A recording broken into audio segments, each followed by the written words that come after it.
Hi guys, welcome back to DJ Maybe's Let's Talk Geeky with Windology and Jim. Hi guys. Salutations, everybody. Hope you're doing well. Yes, and Remembrance Day tomorrow. The 11th obviously was 2 days ago, and that's when a lot of the tributes were done.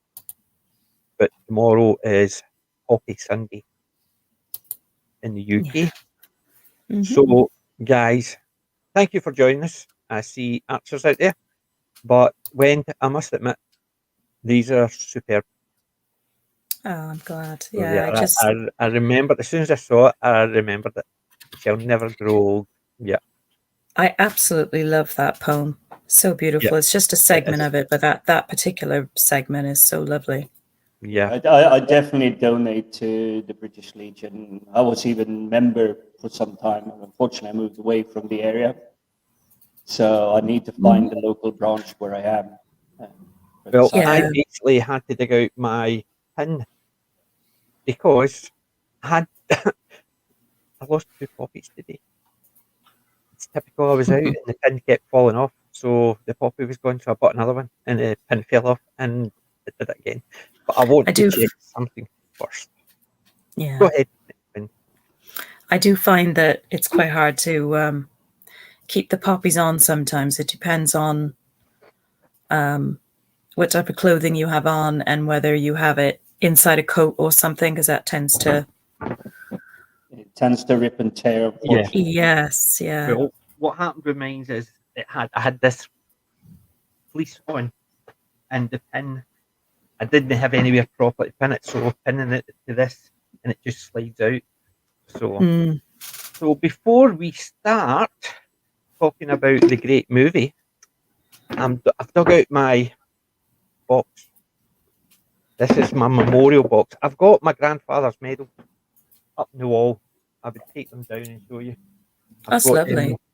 You should be able to see them in my man cave video. They're basically up when you see the pictures and it comes down. And my grandfather's military medals are all mounted. But I got this when I was doing some research. Right. Is D-Mob book.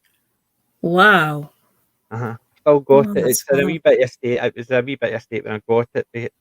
It's got the military conduct, very good. It's got his army service number, private, and it's got his regiment, obviously the Highland Light Infantry. And he basically was enlisted in the 1st of September 1939, and he was demobbed the 11th of October. Well, it was actually a final stamp was the 12th of October 1945. So he was in for the whole. He was through and through there. He Yes. was throughout all of it. Yeah. So it's got the bits and pieces. It's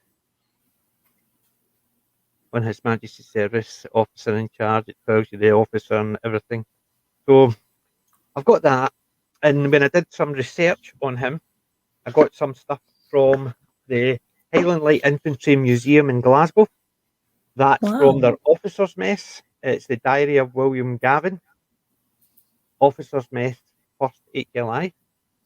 And the diary of William Gavin, ensign and quartermaster of the 71st Highlanders Regiment, 1806 to 1815 he served. And it's basically about the formation and how it was done. So, and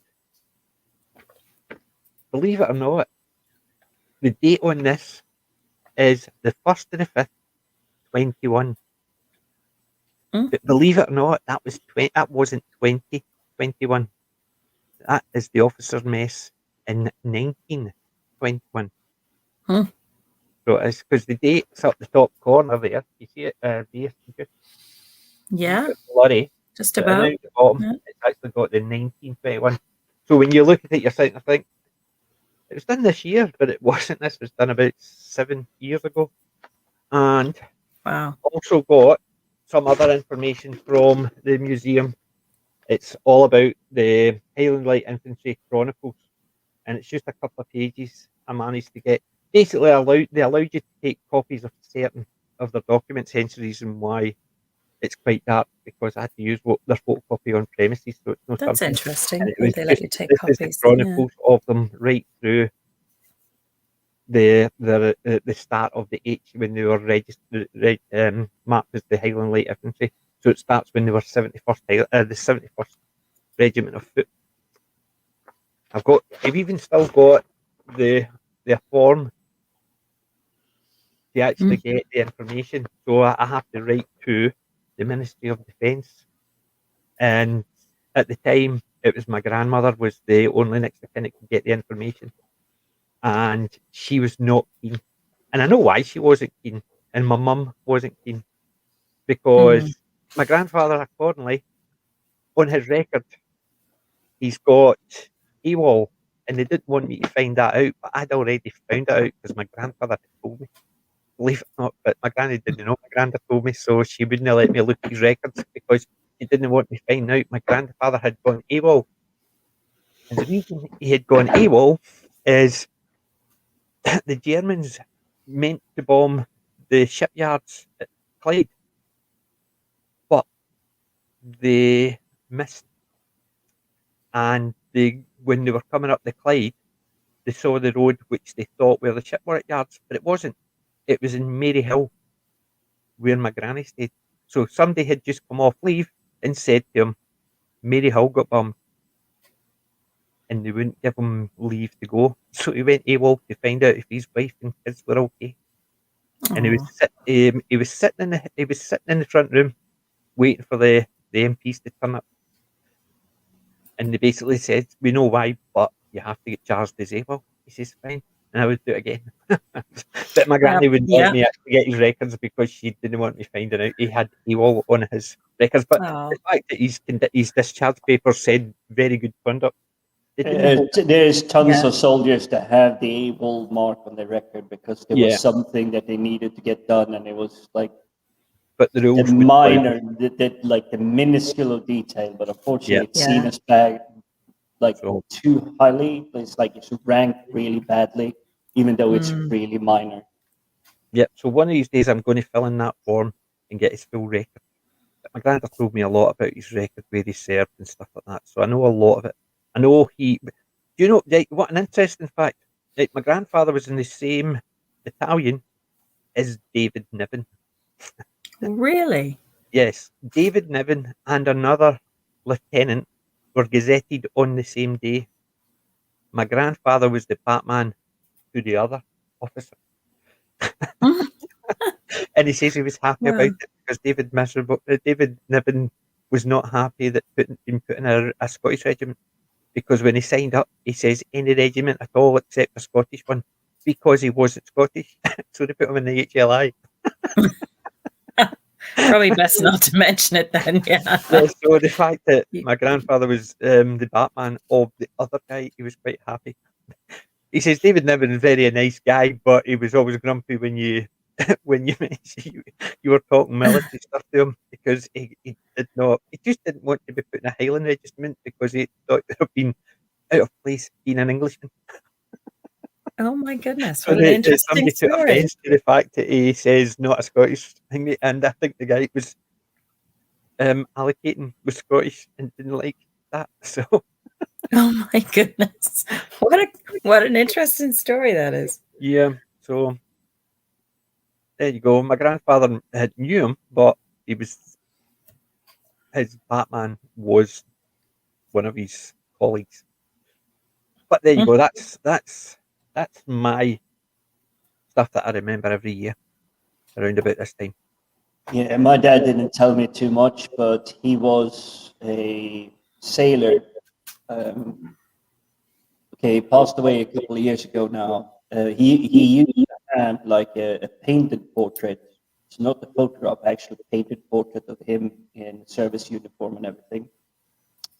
And his ship went to places like Norfolk.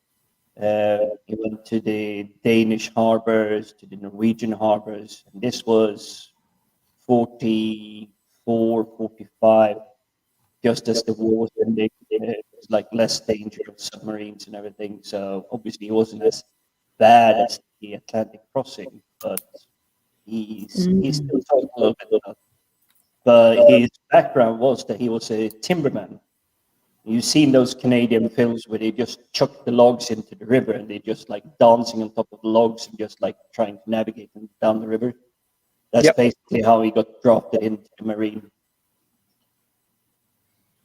Well, my granddad was.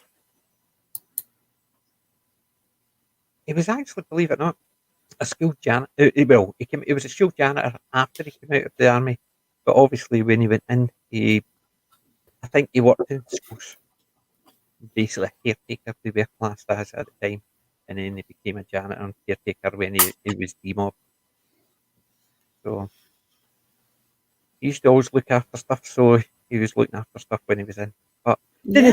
he didn't talk a lot about his battle experience, but he did talk a bit about unimportant stuff, as he would call it, like who he was a Batman and where they were stationed, but nothing else. I know he got the oak leaves, basically mentioned in dispatches.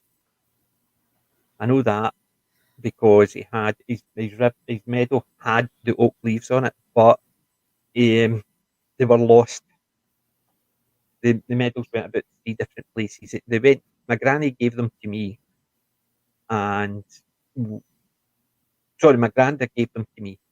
But when my granda passed, I gave them back to my granny after I had got them mounted, because obviously they were my Mm. granders and I wanted her. But when she passed away, somebody else flitted them, and Oh, no, that's they didn't know. They didn't know. But in effect, the everybody in the family, my Uncle John, my mum's youngest brother, youngest brother, and well, our two other brothers, basically just went to around the mum and says, "Who's got them?"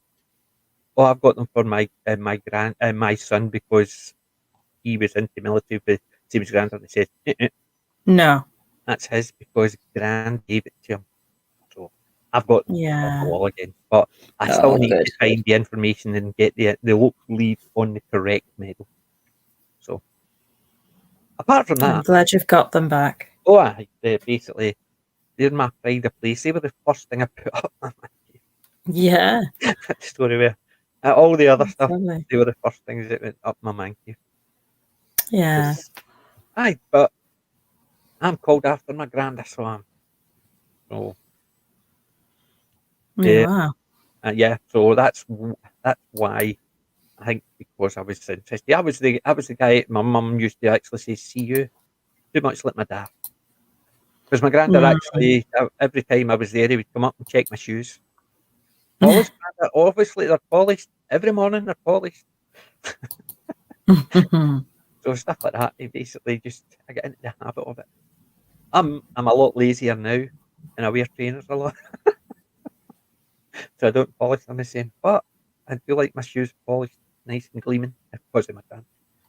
He kept me Yeah. on the go, kept me on the ball. Get your arse in gear. That's right. Yeah.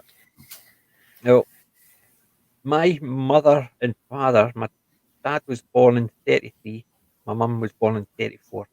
So they were teenagers during the war as well. So, and my dad's, my, my dad's father was interned because there was a wee Cali foreign citizen they were classed because he didn't have, he had, he came over here when he was 8, but because his parents emigrated, it was all to do with that. Your family didn't get paper signed, especially when they were kids. So he wasn't technically a registered citizen, although he was registered for school and everything, and the doctors and everything, and they all knew. But because they went to war with Italy, he was interned. Huh. And he says it's funny because when he was taken down to the internment camp, the two soldiers that collected him knew him. So they asked him to hold their guns so they could go to the pub. So he's sitting outside holding the two guns while the two guys were in the pub having a drink. So there you go, getting marched to internment, and actually the two soldiers had my gun for me while I went for a fight. So yeah, some weird stuff happened around about her. So, Wow. oh, you want another one? My granddad told me as well. When he was going to interment, he says there was an English guy there. A lot of the regiment, or a lot of the people dealt with, obviously were Scottish, but this was an English guy in a Scottish regiment. And my granddad was talking to him because he'd actually asked him some stupid question. He goes, "Typical Scot," he had a Scots accent. "I mean, bugger off." And he pointed the gun at him and said, "Sergeant, Sergeant, this one speaks English." Well, he says he's from Glasgow. Of course he speaks English. But because he was expecting this Italian not being able to understand him, he basically pointing his gun at him. But obviously my grandfather just laughed it off because he was just a stupid wee boy, as he said. 18-year-old with a gun. And so, there you go. That's my war stories for my family. Weird, wonderful. That's why my mother and father, when they got together, my granddad wasn't happy. He says, "I fought them for 6 years. Now you're bloody marrying one." In Italian. But obviously, they did. So, yeah, my grandfather wasn't happy initially when my mum started going out with my dad. although his sister had married my dad, so my mum's aunt had married my dad's uncle, and that's where my mum and dad met at their wedding. So he couldn't Wow. actually complain too much, but it was his sister, so it wasn't an issue. But it was an issue when it was his daughter. And Yes. I could understand that, having 3 daughters myself. So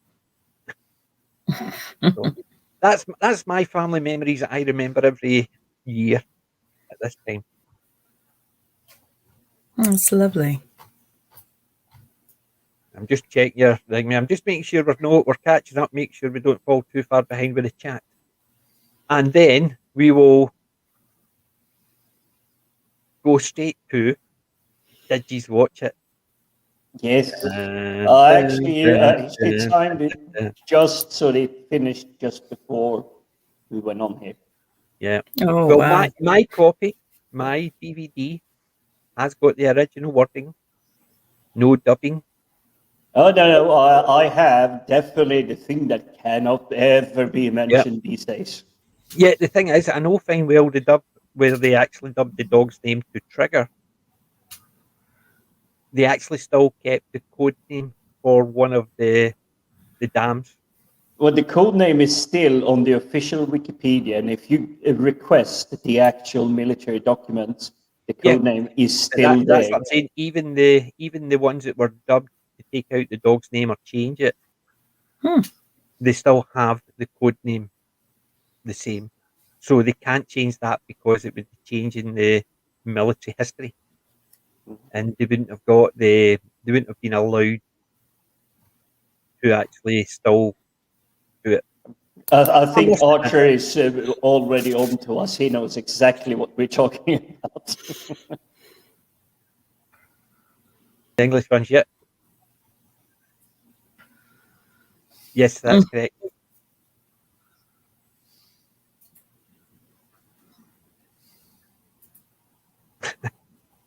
Yes, he knows. So yes, we watched The Dam Busters, a superb movie, and I know it sounds silly, but that type of not that movie, that type of movie could not be done now. Nothing to do with the names of the dog or the code names, nothing to do with the wording, because that type of movie, I'm not saying that one, just because it's a slow, steady story. It's trying to stick Definitely as much not an as action film. there's not enough action. There's no big woohoo, we've done it. Yeah, they come in, the guys that survived it at the end, they come back. And what does Guy Gibson do at the end? He says, "Sorry, I've got some letters to write," and then it just finishes with him walking into the distance. Yeah, There's no big along to a fanfare. very great tune that actually, it's not over the top. It actually suits the entire mood the film has been building throughout. The finishing song, which is the Dam Buster Parade or whatever it's called, it's actually fitting. But for me, I think the film ends around where it's not the general, but it's a high-ranking official who's going and saying, when you brought this story to me, I didn't believe a word you're Yeah. saying, but now you can You know who sell that- me a pink elephant. That was Bomber Haig. Bomber, no Haig, because Haig was mentioned. Bomber Harris. That was Bomber Harris. The command of the Bomber Command. Mm. Basically, and he was known afterwards as Bomber Harris because he wanted to bomb everything. He basically wanted to obliterate Germany with bombers. He wanted to basically bomb everything and anything.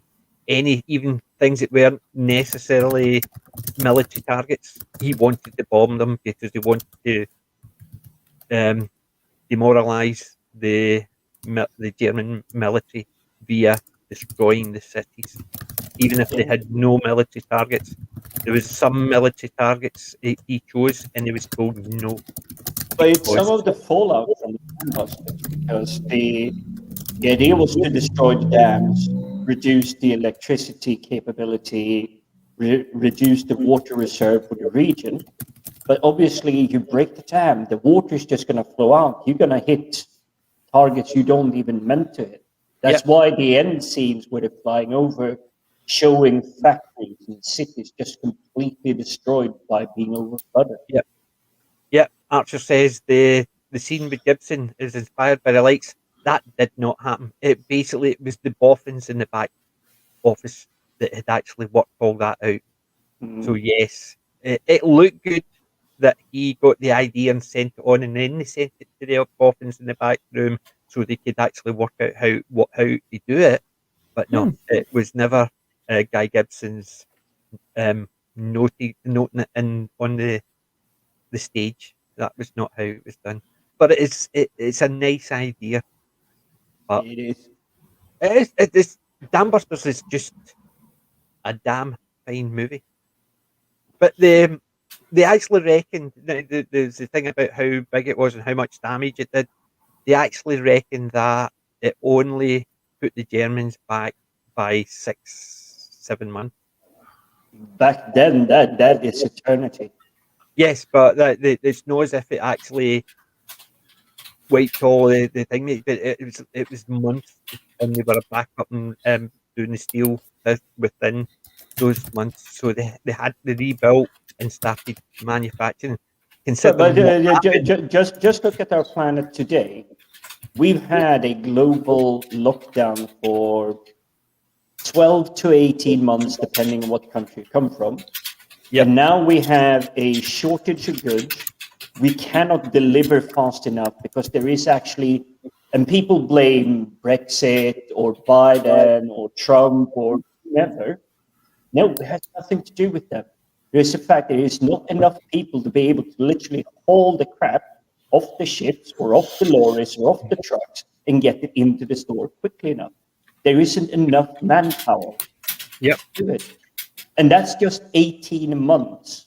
Yeah, but that's what they're saying. You look at considering the amount of damage that caused in the Ruhr Valley, which was the heartland of the German military manufacturing. They managed to get all that back up within 6-7 months, which is amazing. And so it was. But obviously, the German needed to get it back online because they were in the middle of a war they instigated. Yeah.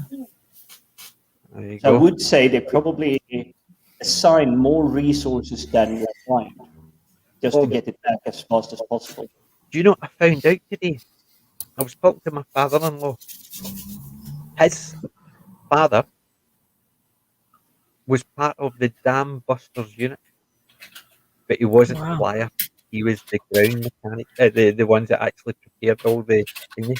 That's what he said. He says he had never known that. It was only thingy because my wife didn't even know anything about her dad or her grandfather's military history at all. He didn't even know he served because it was never mentioned. He was just talking when I was talking about Dam Busters, and he says his dad was part of the ground crew for that mission. Wow. I thought, whoa, now there you go. And he said his father-in-law So this is the one my wife actually knew about. Had actually served for another. He was, oh, what was it? Because it wasn't to do with the movie, I picked it up, but he was actually I think he was in the Navy, and it was all to do with another major. I'll need to remember what it is. It's typical. It's in my head. Just as I started talking about it, they just everything went, woo, God. I'll need to remember. I will remember. I can't remember off the top of my head. Because I remember just as I started talking about it, that's what happens when you get this old.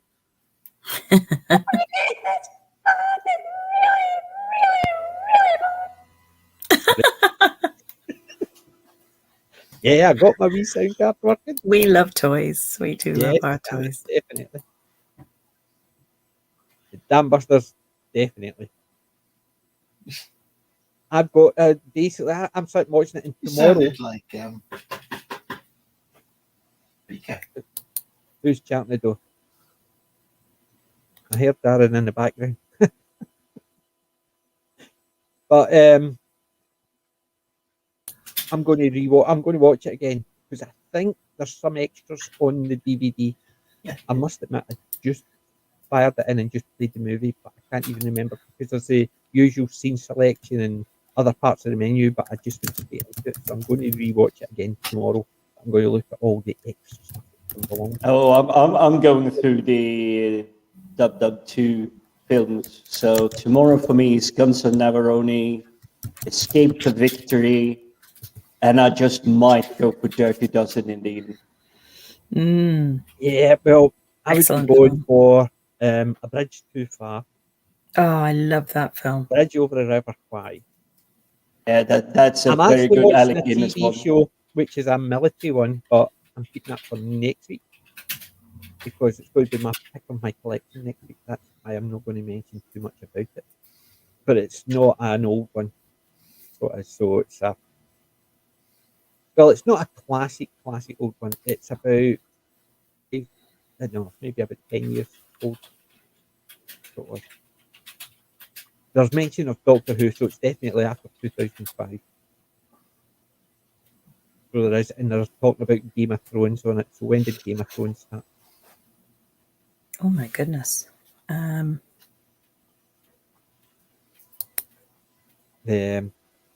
got some other bits and pieces about Dam Busters, which you might not know. Right.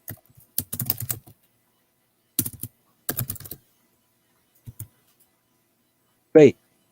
Did anybody see the bit parts? 2013 it was the program. So it was filmed in 2013. So what, 8-year-old? I did not see that one. Right.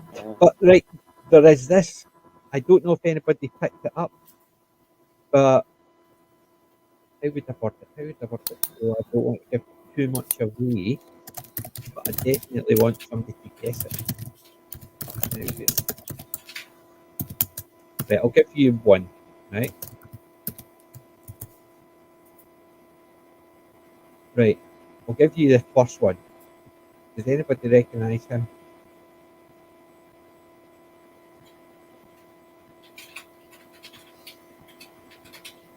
Anybody recognise him?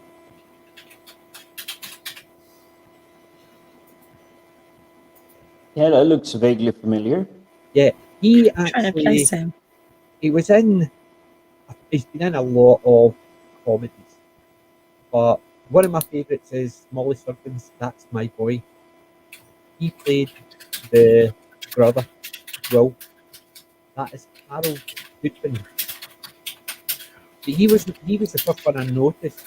But the second one, I thought, oh wait a minute, that guy looked familiar.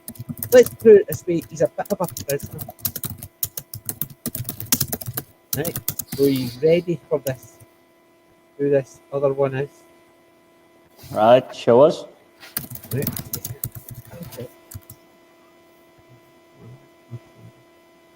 Let me actually Even the chat is a bit stumped here, so this might be your first one. right. So I'll need to There's a bit of a hum coming off of your sound, PJ, and I think it's making you come over a little bit faint. Right, is that better? Yes. Right, it's just because of my sound card, I need to be right up at my mic. Right, okay, that's terrible. Where is it? It is Oh, here, hello. and this is the other guy. That's better, yeah. Oh, he's familiar as well. The prisoner. Are you telling me it's Lauren Hart? Really? That's prisoner. very like he's sucking in his cheeks. He's like looking stern, pursing his lips and everything. He's definitely not like the like tuffing his hair and it's like almost crying. And My everything. goodness. So has you got him yet? Yes. So who is it? I'm one of those ignorant fools. I don't know who is Laurel and who is Hardy. No, it's Oliver. not Lauren Hardy. It's not Lauren Hardy. You saw the Lauren Hardy image on that's my best. That's my Well, it looks desktop. sort of like him though. No. Come on, I gave No, the clue. no, not Come now. on, that guys. he did. Who's got it? Who's got it? It's nothing to do with the prisoner, is it? Yes, it is. Ooh. I Patrick, can't think of the actor's name. Patrick McGugan. Ah, something about his eyes. Yeah. I Basically, recognize see, the there's all some of eyes, the- but I don't recognize the name. Patrick McGowan. McGowan. Not McGugan. McGowan. Patrick McGowan. That's Patrick McGowan. So it is. I noticed him and I'm thinking, is he not the guy from The Prisoner? And I'm sitting there thinking, no. And then I realised, I went through, he's uncredited on it. It's so Really? I went into his website, his IMDb page, and there it's there, Dambusters, guard at security hearing. And it's so right. I thought, I recognise him, where do I recognise him? Because I'd been watching one of the YouTube when we were talking about The Prisoner. And Yeah, Archer so I did that. Collin had it as well in the chat, I see. So there you go. That hum is still sort of I there. had Right. to Google him, but he's been in Columbo, The Simpsons, Oh, he's been in Oh, so he's been much. in Treasure a lot. Planet. So he has. Is that better? Is that hum still there? Your background noise is still a little bit fuzzy. Right. Okay. I might have to actually, maybe it's because I've switched all this off, so stop sharing. Make sure my system's not going over the board. So, and too bad is it? How is it? I'm just trying to make Background sure hum is still there, unfortunately. Right, okay, I'm going to actually mute and go dark for a wee minute. So I'll let you bump, bam, talk, chat. That's all right. We got it covered. Yes. I'm just checking through Patrick McGowan's IMDb. And obviously, I'm feeling quite proud now because in 1960, he was in the TV series Tales of the Vikings. And he was Ooh. playing Krigar the Barbarian. Well, in the episode called The Barbarian. Yeah. He's been in hundreds because he was in Braveheart, after all. He played the English king. And Dambuster was Did his he? fourth entry Longshanks. into it. Yeah. And that's obviously one of his first shows. But it just goes to show different people. It reminded me of the Leonard Nimoy pop in that program, that movie I'm not going to mention. Go on, then. Go on, Is it then. what it was in the Muppets or something? It basically it reminded me of the Leonard Nimoy pop up in Them. Yay. I can't even actually go. Just to step back to Patrick McGowan a little bit more here. Uh-huh. He's not just a nobody in Braveheart. He's Longshanks. That's what I said. Edward Longshanks. He played the king, the English king, Edward Longshanks. You missed. You know. You can't even I blame my mic. completely missed that. But You can't blame my mic because my soundboard is detached, so it's not on. no, I just play my selective hearing. I ignore whoever I want to at whim. Yeah. So I'll need to mess around with my sound card again, get that to make sure the hum. It could be just where it's located on my system. It could be something like that. Could be because it's in charge and it's a Bluetooth one. It does both, and it could mess it up because it took ages to test before I uploaded it, and it seems fine. So I left the settings all as they were. So something else is messing around with it. So that's what tomorrow's for. I can mess around. It is. I was still just amazed by the resume of this actor. Escape from Alcatraz, and a film I haven't seen in years, which is Scanners. Oh, Yes. wonderful film. Is that an early one from Michael Ironside? Scanners. Oh, it must be. I feel like It's might be in 1981, so it must be because he's looking so young in Scanners. Oh, You know. definitely. I think that was like, what was that? Like late 70s, early 80s that came out? 1981 was Scanners. There we go. I still remember that very iconic image on the, it looks like Michael Ironside, very young Michael Ironside. I mean, Michael Ironside has an IMDb resume that whenever you sign up to something, you have to scroll for your birth year because they want it. And you just sit there and like scroll and scroll and scroll and scroll. That's like Yes. Michael Ironside's like IMDb resume. You just keep scrolling. And very interestingly, his name is associated and he actually appears in one of Ian David Diaz's films that he's done as well. Oh. I was banging the table when I was watching it, going, "That's Michael Ironside." He's one of my favorite actors, and I was thrilled to see him. Yeah, so if you check out Ian's catalog of films that he's got on his YouTube account and his Twitter, he's in one of the productions. Very good. The only Cool. I watched a couple of Ian's.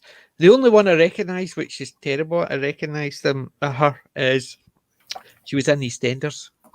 It's nothing to do with the fact that I watch EastEnders. My wife watches it a lot, so it's on a lot.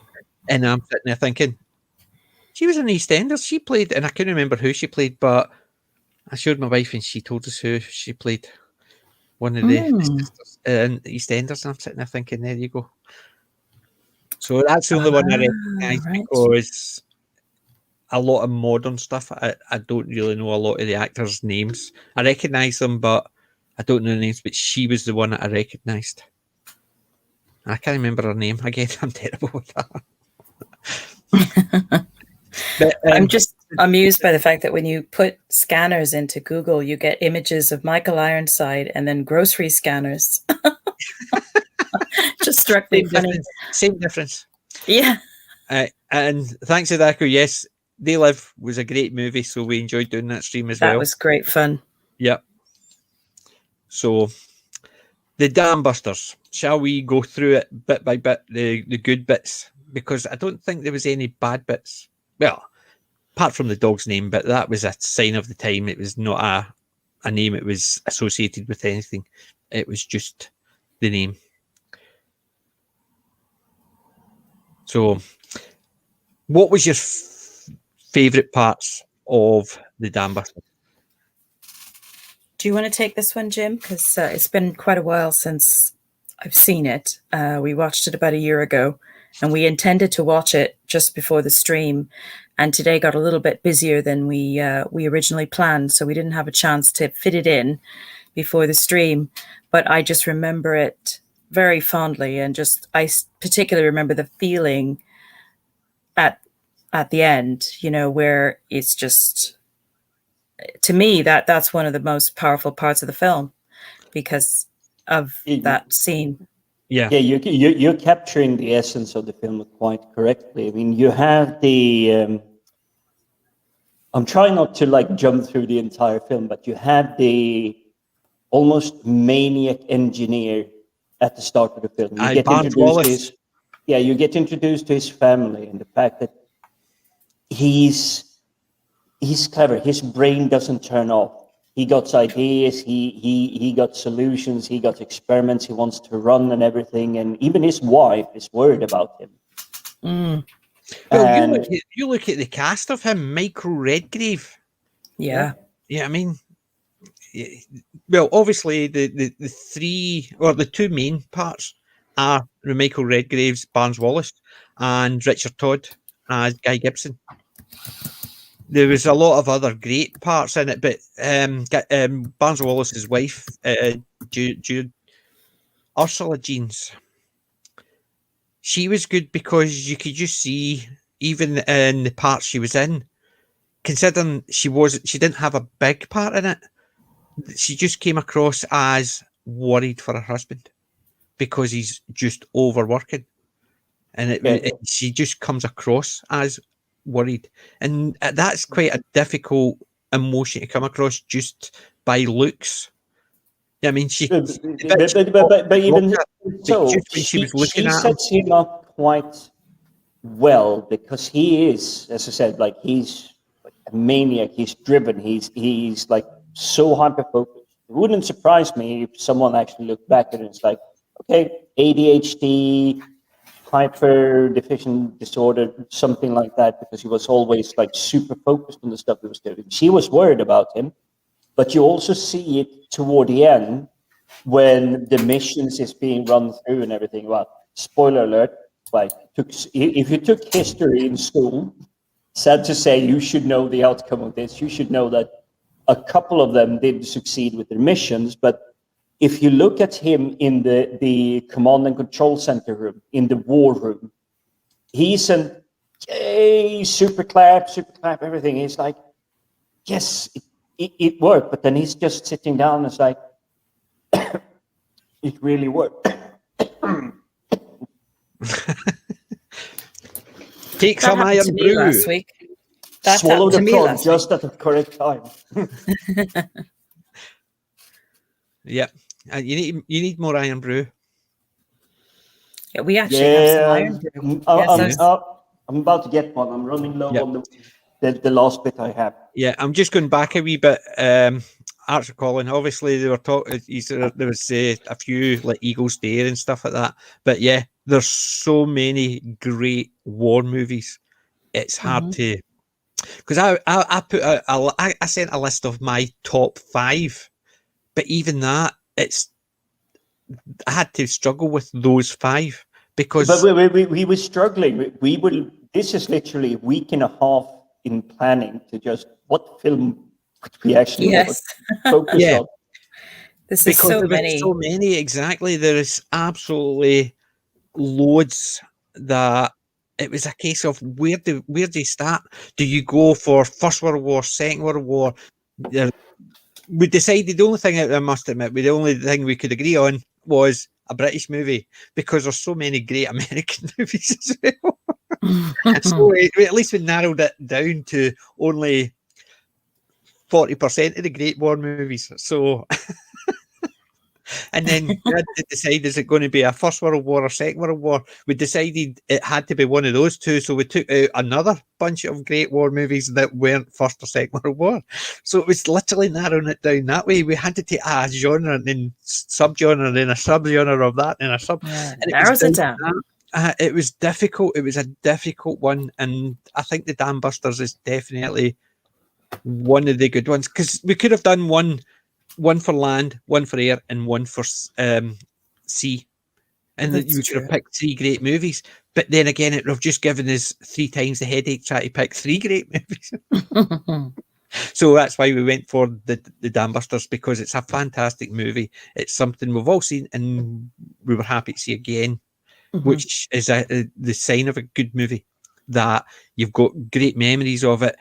And it's not as if watching it again would ruin those memories, because all they do is reinforce them. Because how many times have you watched a movie and think, I remember that for when I saw it the first time around, and you watch it again and go, oh my God, did I really like that? But yeah. the type of movies are the type of movies you can watch and it doesn't do that. It makes you feel like, yep, now I know why I loved that movie.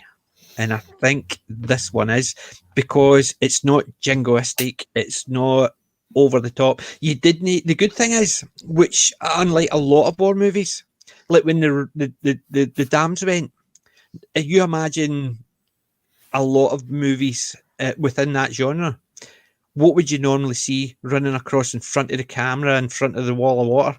You would see a lot of German soldiers. So there was none of that. You didn't see anybody getting swept away. You didn't see a load of German soldiers getting killed. So there wasn't a lot of the jingoistic part there, whereas all these soldiers standing in the dam when it goes down, or a load of soldiers and going as the water goes over them. None of that. It was just the damage it did, because when it was going through the plants, you were seeing the buildings getting blown away and with the water, but you didn't see people, and I liked that because it was all about the mission. They didn't oversell the damage by having people getting killed and that, which you look at a lot of movies around that time when they were blowing something up.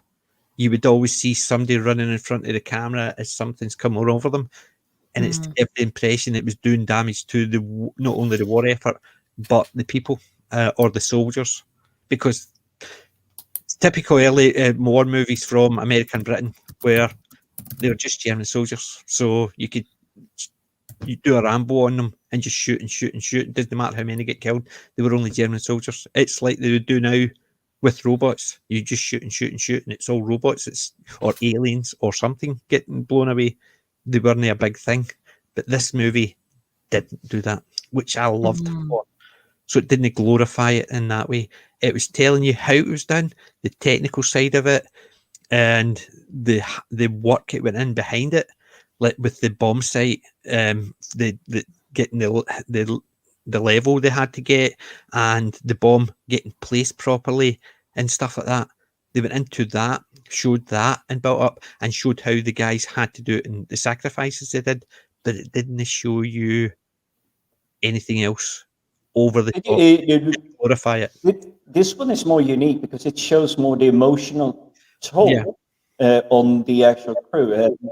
One of my favorite war stories is actually the strike on the Falkland Islands, because if you really look into it, these pilots were flying literally non-stop for 36 hours, getting all the way from the United Kingdom down, fueling in air, going across, bombing, or striking, whatever you want to call, and then flying all the way back home, because there was no ally in between where they could pass.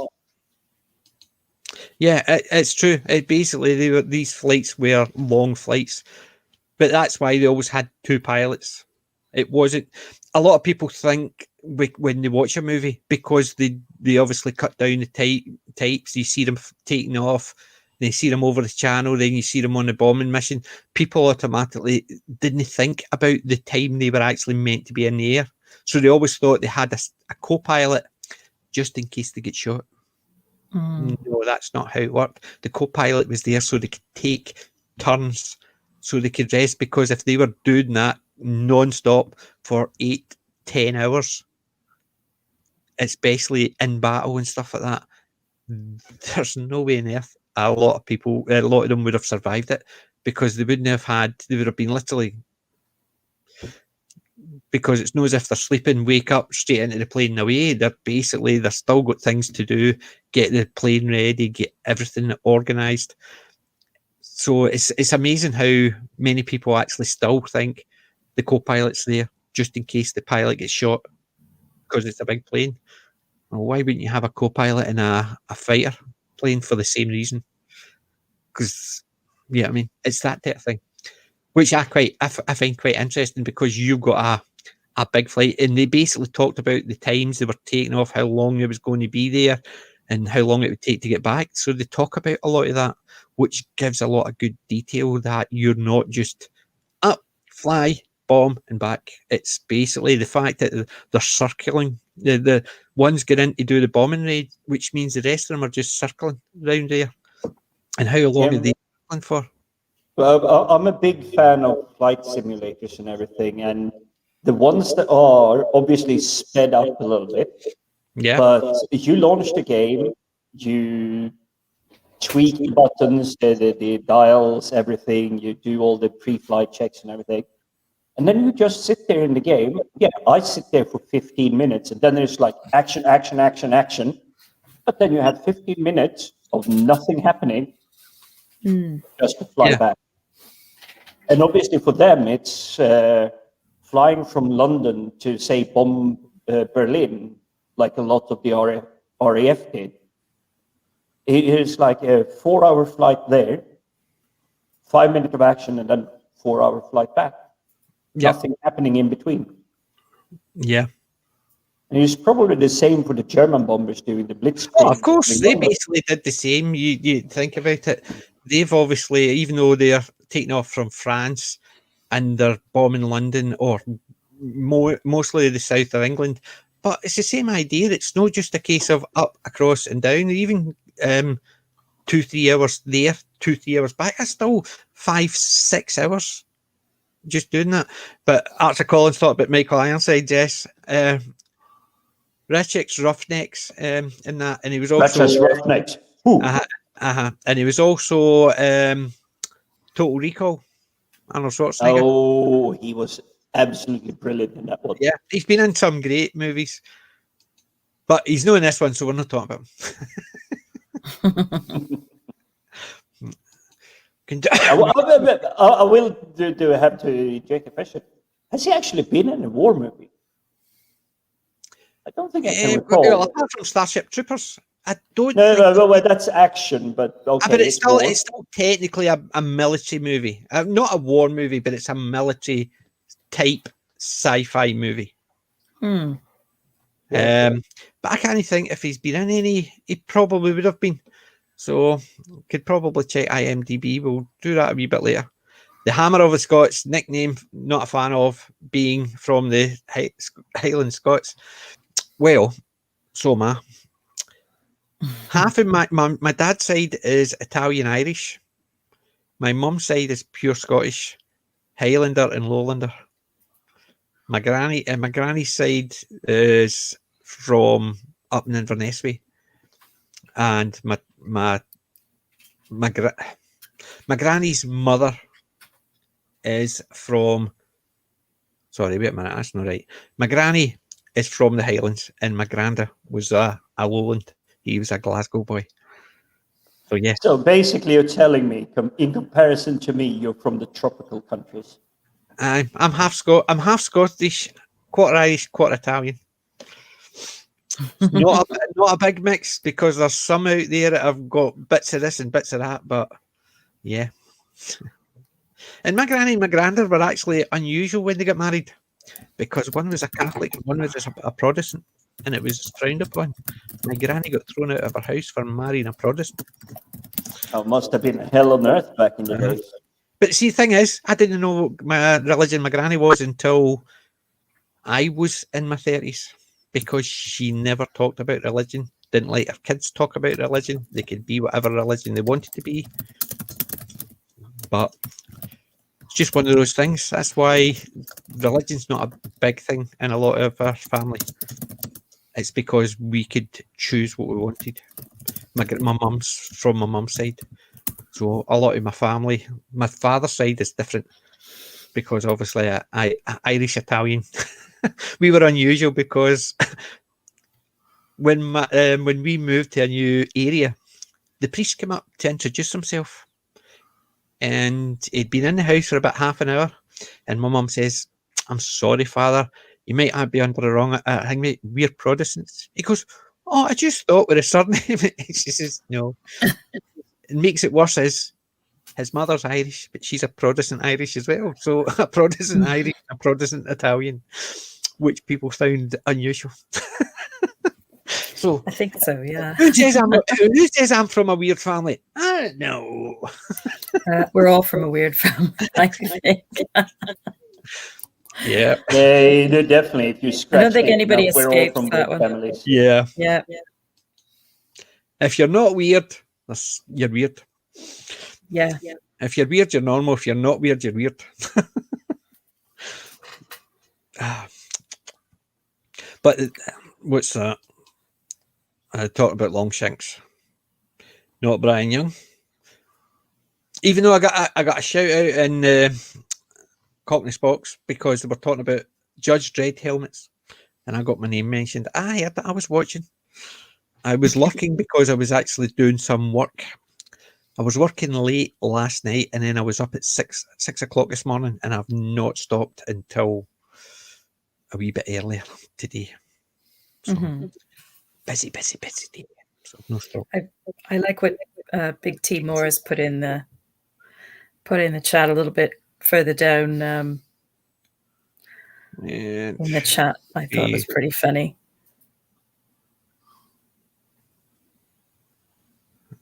Right. Not Brian Young here. That one? No. No. All right. You'll know it when you see it.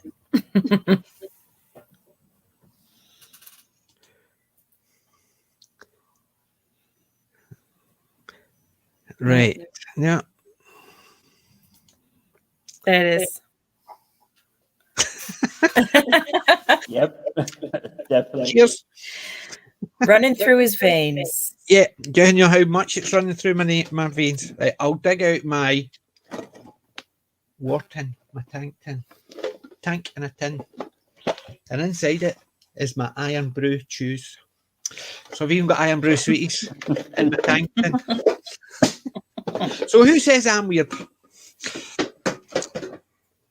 You're not weird, you're Iron Brew. Yeah, I'm trying to get Iron Brew to sponsor me. I was going to say we need to get some sponsorship action here. Not for anything else, it's just that I want a lot more Iron Brew. I've been drinking Iron Brew for years. I bet that could be arranged. Yeah. I'll still sponsor it. I'll still say it. Yeah. Because I drink a lot of it. I drink about 3 litres of Iron Brew a day. Yeah, I need to fix my camera setup. For some reason, whenever I lift the glass and it's Iron Brew in it, it's like nuclear yellow or orange. It's like, I see it on my screen. It's like, yeah. I'm just trying to catch up on some of the chat because there was obviously one about the models used in this. There was some great models used in this movie. The model of the dams and stuff like that were fantastically. yeah, you obviously because of the day, the year it was made, you can tell it's definitely models. It's still really well crafted because when you play with small models, making like a big water cascade come through, that's really difficult. And do you know how they did that? Do you know how they did that? You can actually spot it if you actually watch. Is basically they used air pumps, so you can actually see the water pumps pushing the water out. But it's very cleverly thought of. Yeah. And if you go from, okay, let's bring in the first Star Wars films, where it's like, oh, we've seen all of these, like the dodgy, like handheld, very shaky ships just flying through space. And it's like, oh, suddenly you have camera sweeps. And my favorite takeaway of model designing is the fact that Darth Vader's Battlestar is no larger than this, but in the universe, it's supposed to be like 13 miles long or something, like ridiculous, like supersized. Yeah, I'll give you That's one model I would love to get my hands on. Full size. Red Dwarf. Yeah. The original. Okay, yep. The first one when they pan down, the detail on that, because you think about it, they're panning down, and that is a model. They're panning down. It's not a section of a model. That is the model. No, it's a full model. And what is it? It's like almost 30 seconds that the camera is just like slowly going past it and showing all the details and everything. Mm-hmm. It's a gorgeous ship. Yep. So I would love to get that. Just hang it above my head. Hope it wouldn't fall and crush me because it must be the amount of plastic on it. Yeah, no automatic. It needs to go to a semi-automatic. You press the button, you press the trigger, and it fired a bullet. And the nearest to go to automatics where the German. What were we talking about? Were they talking about First World War? Because I did see something about Remembrance of First World War, and it says no automatic pistols at the time. So have I missed something? No, I think we kind of focused there. I believe Archer's question was because of Remembrance that we didn't go back to the early wars, because obviously United Kingdom Islands has been involved in a lot of wars throughout the 1,000 years we've been around. Aye. Since it remembered, we didn't want to go earlier in the First World War. That's why we decided, yes, it had to be a war movie, a British war movie, and First or Second World War. It was just because we needed to narrow it down, because Exactly. we had a 6-hour discussion. Yeah. It was like, what about that film? What about that film? Where Eagles Stare, Guns Navarone, Escape to Victory. We just like... And there was just so many. 633 Squadron. Yep. There was just hundreds, and that was the problem. I wanted to watch them all, but we didn't have time. But there's movies we will come back to. We will. So we will. So yeah. There you go. Some of the model special effects were fantastic. They definitely were. I would love to see that again. I hate the CGI because I don't know. There's something, when I know something's CGI, it just takes me out of it. If I don't know, there's very few times that I can't tell, because a lot of the time when they're doing something with CGI and there's moving something in it, it always seems just slightly too fast or slightly too slow to be normal. I think the CGI, the speed is always just slightly off, whereas a model shot, because there's very little movement in it. It just looks far superior. Yeah, a CGI model shot, when they're not trying to move anything, it's just like looking at a fantastic picture and just pan across the picture. I mean, even in this one, the Dam Busters, there are a few scenes where they're trying to kind of do behind the captain, behind the bomber, behind the gunner, and like show the environment behind. Yeah. You can tell they're not moving or reacting to the way the plane tilts or the environment that is in front of them exactly. But it's 1955. It's absolutely amazing visuals just to show and be able to splice and do all of that. And I bet you it was hundreds of hours of work in like a dark photographic cutting room to make sure that you spliced all of these individual clips together to make it look that amazing. Mm-hmm. Yeah. And yeah, basically, well, Gaelic, basically a lot of the Picts basically were just part of the Irish. It's basically they were just a tribe that spread out, and then typical. Just they changed. Obviously, we got better. Sorry, my Irish friends. It's a lot. Hi, Disaster. Thank you for joining us. I'm just flicking through here. My favourite part of the movie, believe it or not, wasn't actually the bombing runs. It was the failed practice. The bit when they're watching and it's coming in at 150 feet and it releases the bomb and it just hits and splashes. Because you can see the CGI they've put in. Yeah. Yet you can still see the bounce. Yeah. So they've obviously dropped something that was bounced, but they thought it looked too weird, and so they've obviously put a CGI big black blob for some reason, because the bounce and the arc just looked very natural, but you could see it just looked weird. But when the first one came down and it hit and it just went and split into all the parts, and then Barnes Wallace basically taking his shoes and his socks off. Well, I just need to go in and use my feet and get into the mud and get it. It just seemed quite poignant. He's there. It's failed again. But he's still going to try. So he's going to walk into that mud and the sand just to find the bits to see if he can get a wee bit, just to tell him why it failed. Yeah, it rolls back to us that he's maniac about it. It is his child product. It is He's his. driven. Yeah, but he wants it to actually function. So it made sense to me, the way that his character is being told throughout the film, that he would be going in. He would be going in investigating. Why didn't it work? Because we know he's an engineer. He's not exactly a scientist, but he's an engineer. He knows how to build things, how to make things happen. Mm-hmm. Eagle transporter. I've got one. But the well, I don't know. It was a very poignant scene. Yes, you know he's driven because he's out playing with his kids and he's still working, but he's getting his kids to play with them with it, and they're marking things. They're going to hunt for the golf ball, snooker ball. I think it was a snooker ball.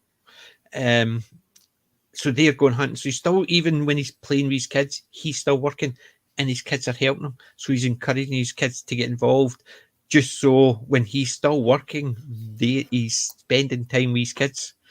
So he's quite happy for that to work, but he's also quite happy for his kids to be. It's not a case of, oh, you're distracting me. It's a case of, yeah, well, you want to mark that, and it's over there. Why don't you go and get it? Right, we'll get another one. You ready? Yep. And so the kids are all sorted, helping their dad out, and it was nice. But when that one scene where he's rolling up the socks, don't worry, I know how to do it. It's a case of he might be driven, but he's not a case of, right, go and get me the stuff so I can do more calculations and do. He was very practical with his being driven, and that's what I liked about that scene. It just showed, yes, he was driven, but he didn't mind getting his feet dirty, as I say.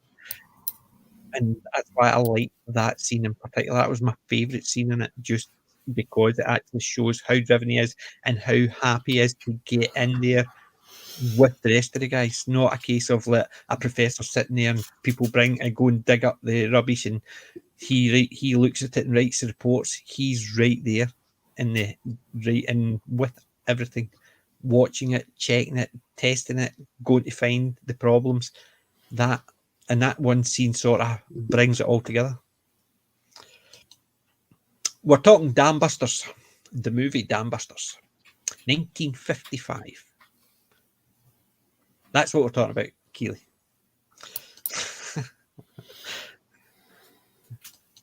Roll Tide.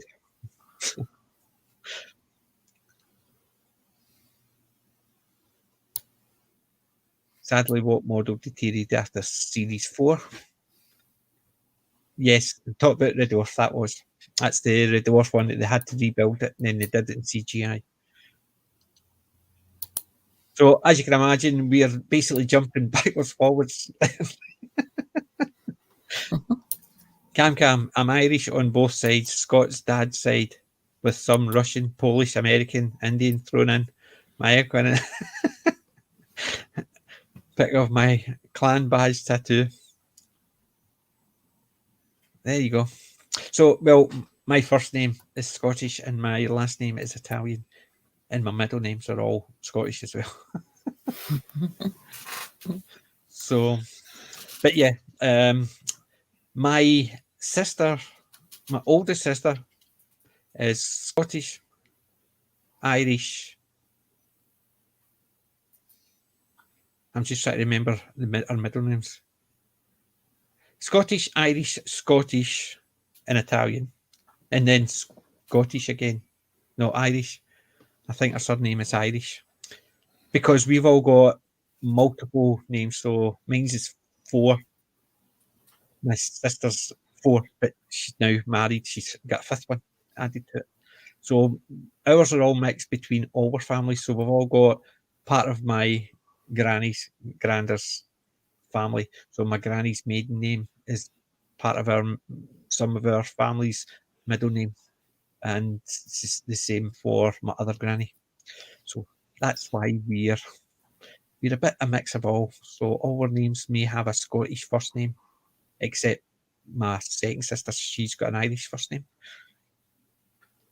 because she was after my granny who was Irish. So, but it's that, but a bit different. I actually called all my kids, and they are very generic names because I didn't want to call them after anybody, because I didn't want to annoy my sisters.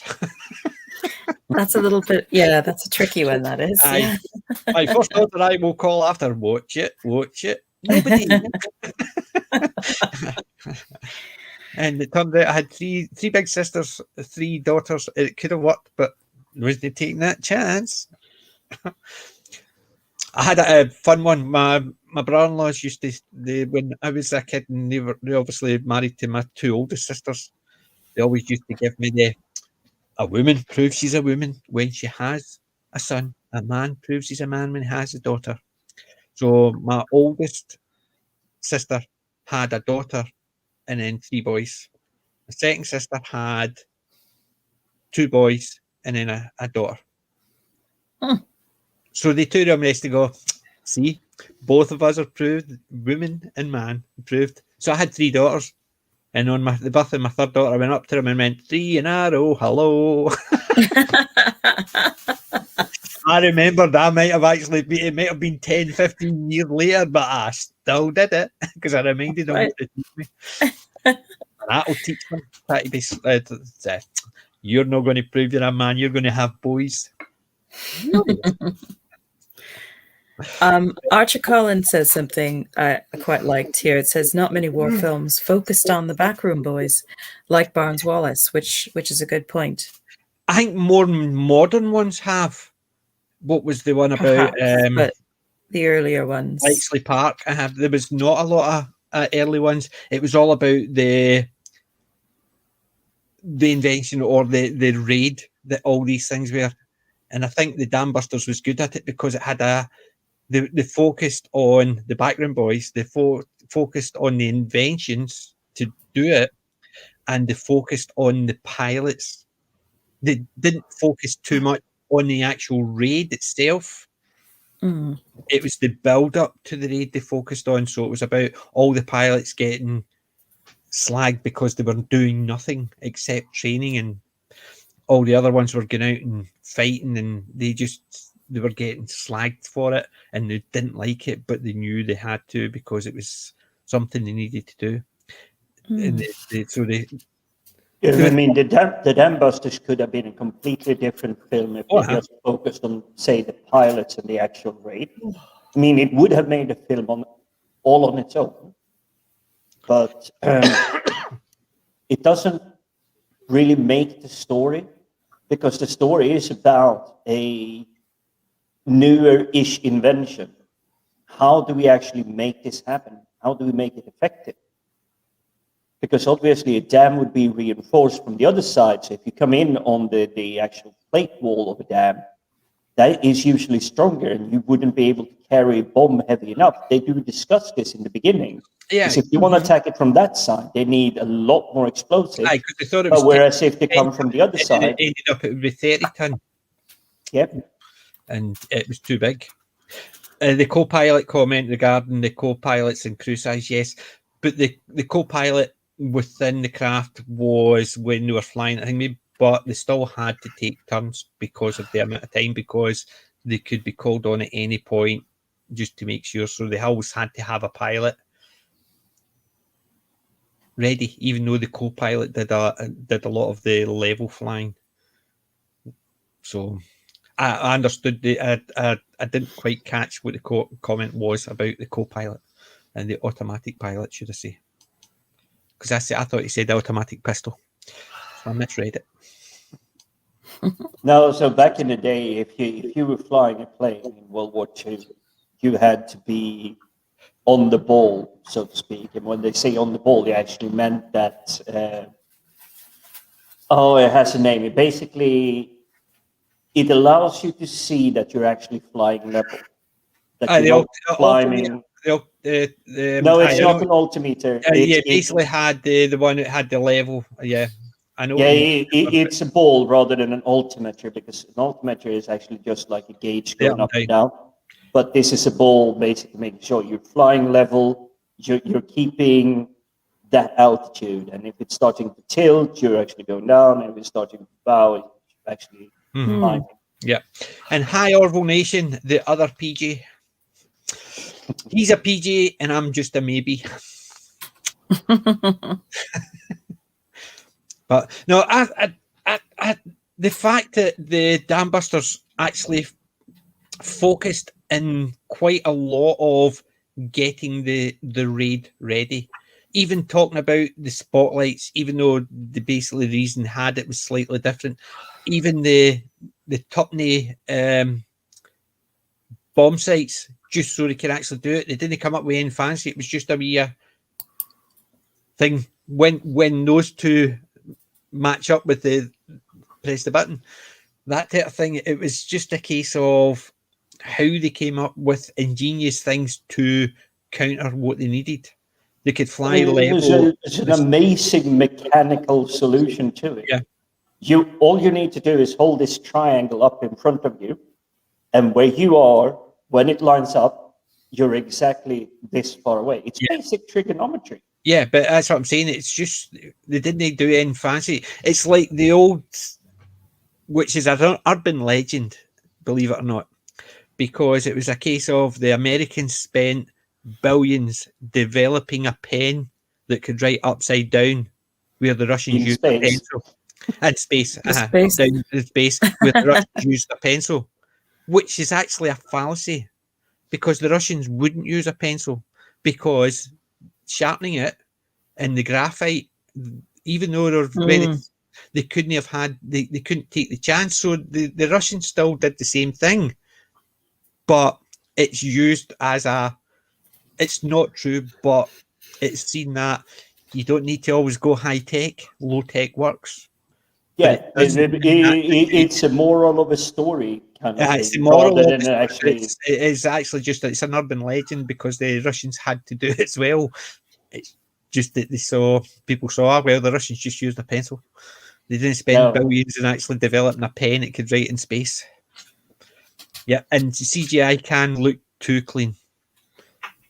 Although one of the TV shows that's about to start, it doesn't look too clean in some respects, but even the dirt looks a bit too crisp in the trailer. So, right, I'm just actually checking, making sure I've not missed anything. Sadako's not wrong there. I mean, Terminator 2 and Jurassic Park, amazing CGI, and I think the Jurassic Park CGI was just amazing. The Terminator 2 CGI was absolutely fantastic. But the Terminator 2 is actually, I might be wrong here, but it's relying quite a lot on the technologies developed by the guy that did Jason and the Argonauts. You know, like the stop motion skeletons. You mean Harryhausen? Harryhausen. Yeah, Harryhausen, yeah.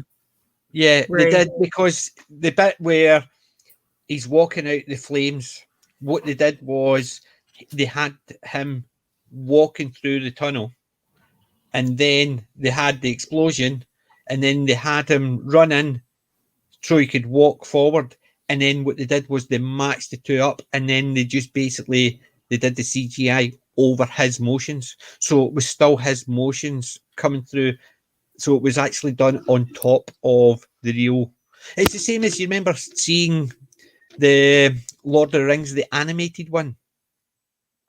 Yeah, that was gorgeous. But that was done, what they had got is actors to do it, and then what they did was they animated over, so they took all the cells from that scene, they cut it up, and then they drew over it, so they could give the big feet for the hobbits and stuff like that, and give the extra, and that's what they did. So they still had every scene filmed, and they just redrew it. So that's why sometimes when you're watching it, it actually looks weird, because it looks so real, even though you can see it's an animation, and it's because they did it that way. They took every scene and actually just made it into an animation, and then just put it all back together again. So they had the same scenes just transferred and then just redrawn and transferred back, which looks amazing. So they can do it when they're no lazy.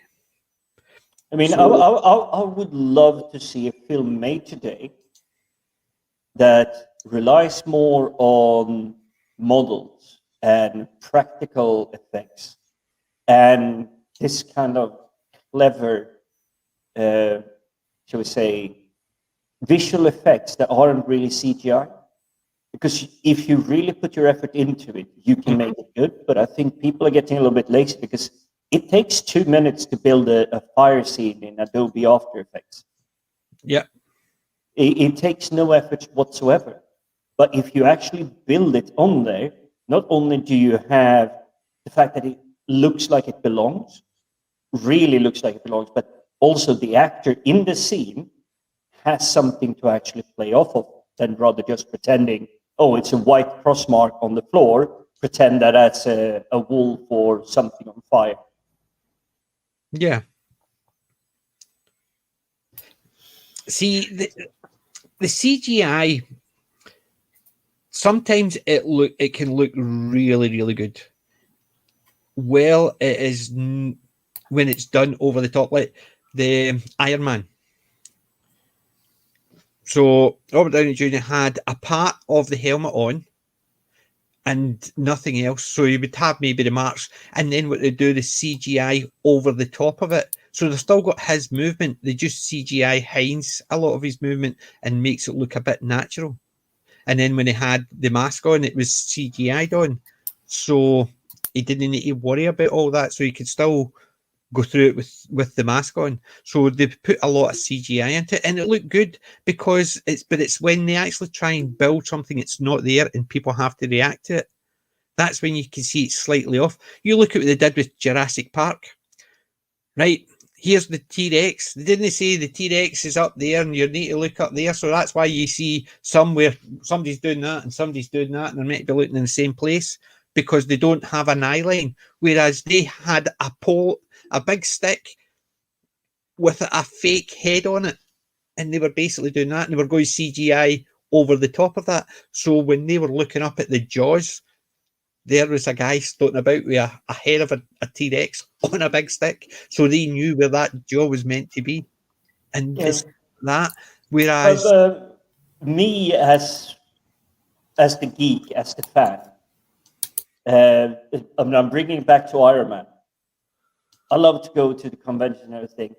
And I kid you not, when Iron Man came out initially, there were a few people that were just having like the static Iron Man suit. But today I see, well, not today, but before the lockdown, I see people actually have a helmet where it actually retracts. They press a button, like a hidden button in their hand or anything, the faceplate retracts. But they also have like mini machine guns just popping out of the shoulders. They're not shooting anything real. They just 3D print the model, but they actually have moving parts on an Iron Man suit. And that is inspired by having really good visual effects in a very good story film. And I can't see anyone finding much today. I mean, okay, it's not fair to compare Free Guy because all he is like light brown khakis, a blue T-shirt, and a name tag. That's his cosplay. There is no moving parts, no nothing. Mm-hmm. I'm definitely expecting to see it, but the ones that are capable of building these costumes, they're so imaginative and they get inspired by this. And this is what I want from a really good story. I want people to be inspired by it, not just go, eh. And you've seen some of the cosplay I've done. I've got one. I was a knight because we did a whole Dungeons and Dragons team. I've got a picture standing next to a guy in a 40k suit that he built, a full Space Marine. EVA foam, built it himself. Looked amazing. I've seen some of the ones that you see on YouTube where it's they basically, to get the height, and about 4 or 5 people are building on top of them and stuff like that just to get. This guy had a suit that he built and he had to put on himself, so he made it as simple as possible. But as he said, it was boiling because it was just all EVA foam over him. But it was the fact is he built it himself, and I thought, wow, I wish I had that talent. But I've got some pictures of the what was Evo from Power Rangers. What was her name? It's no Evo. I was just going to say Evelyn. You're talking No, about it's not the evil. bad- Evelyn. It's oh, I can't remember. I'm sure It will it's come back to you. will. But we were talking about the inspiration, and I saw you when that you were posting it in the pro chat long before. But yes, what this film did was actually inspired the Death Star run in the Star Wars. And I believe actually Lucas himself confirmed that, yes, he saw it and he was thinking, that is something I would like to have. Yeah. Yes, thanks, Jen. Yeah, we were talking about that earlier today, and that's what Dan was mentioning earlier, that he apparently told the crew that was sort of working in the special effects department that he wanted a certain look, and he used some of those films as a sort of example, which was pretty cool, and that's what they got. Yeah. That's exactly why it works so well, because you were looking at model work and just very, very Professionally done. professionally model work. done. Yeah. And the guys who did it actually knew what they were meant to be doing with it. Yeah. And that's what, as you look at, was it Total Recall used a lot of model work for Mars.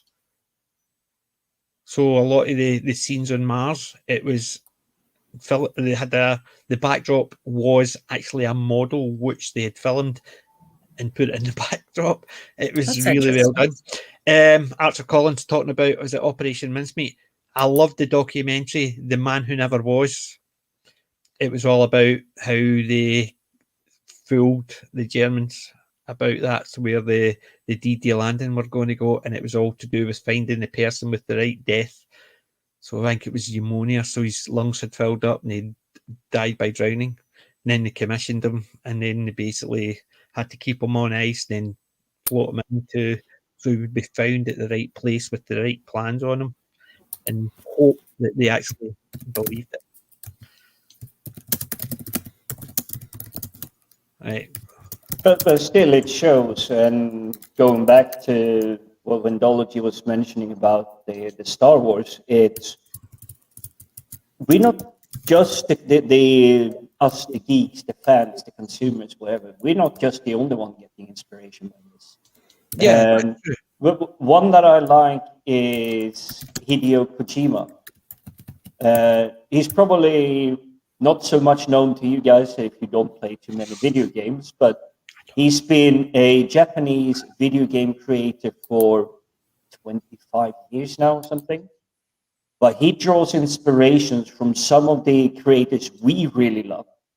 I'm trying to remember who is he's known to make big scary films and everything. It's like what's it called? It's the dinner guest where he has the eyes in the hands and he holds it up like this in front of him, his face. Pan's Labyrinth. Pan's Labyrinth. Yes, that's one of them. Today. Is that any good? I nearly It picked is. that up. It is a good scary film, but he also draws inspiration from. We watched the film. Now I forgot his name. Boondock Saints. It's not the blonde, the brown-haired guy. His name escaped. The one from The Walking Dead. You mean? The Walking Dead. Yes, he's a huge fan of him as well, and he draws inspiration from all of these people. And he's a really, really good storyteller. And I'm saying that as huge respect because you would expect the Japanese born bred storyteller would just like, oh, I'm focusing on Japanese history storytelling. No, this guy can tell a story anywhere in the world. He's that good because he draws inspiration globally. Yeah, Sadako said it blew him away when he saw it. I really, really loved it, but I can for the life of me remember who it was that made it. I'm still trying to catch up because 63 Squadron, I've got that DVD. I love that movie as well. That was one of the ones I suggested, but No, that we never picked it. But Oh, yeah, you're so bummed that we had the Dam Busters for this evening. but I was aware the Death Star scenes that they'd used that as the Inspiration. That's the word I was looking for, although it's right in front of me. Provided the inspiration. I can't read and talk at the same time. I'm a guy. Give me a break. I loved some of the Ray Harryhausen ones. I liked his dinosaur ones. I loved them growing up. Basically, that's what got me into it. Yeah. I was a big King Kong fan, so I was. Yeah. Stop motion in that one, the original, which according to my mum, she used to tell everybody, he used to greet at that. Ma, I'm 40. Stop telling him that.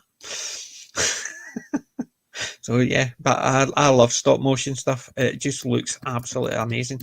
Even though, yes, you think, oh, it looks dated. Yeah, but considering when it was made 60 odd years ago, it still looks really, really good.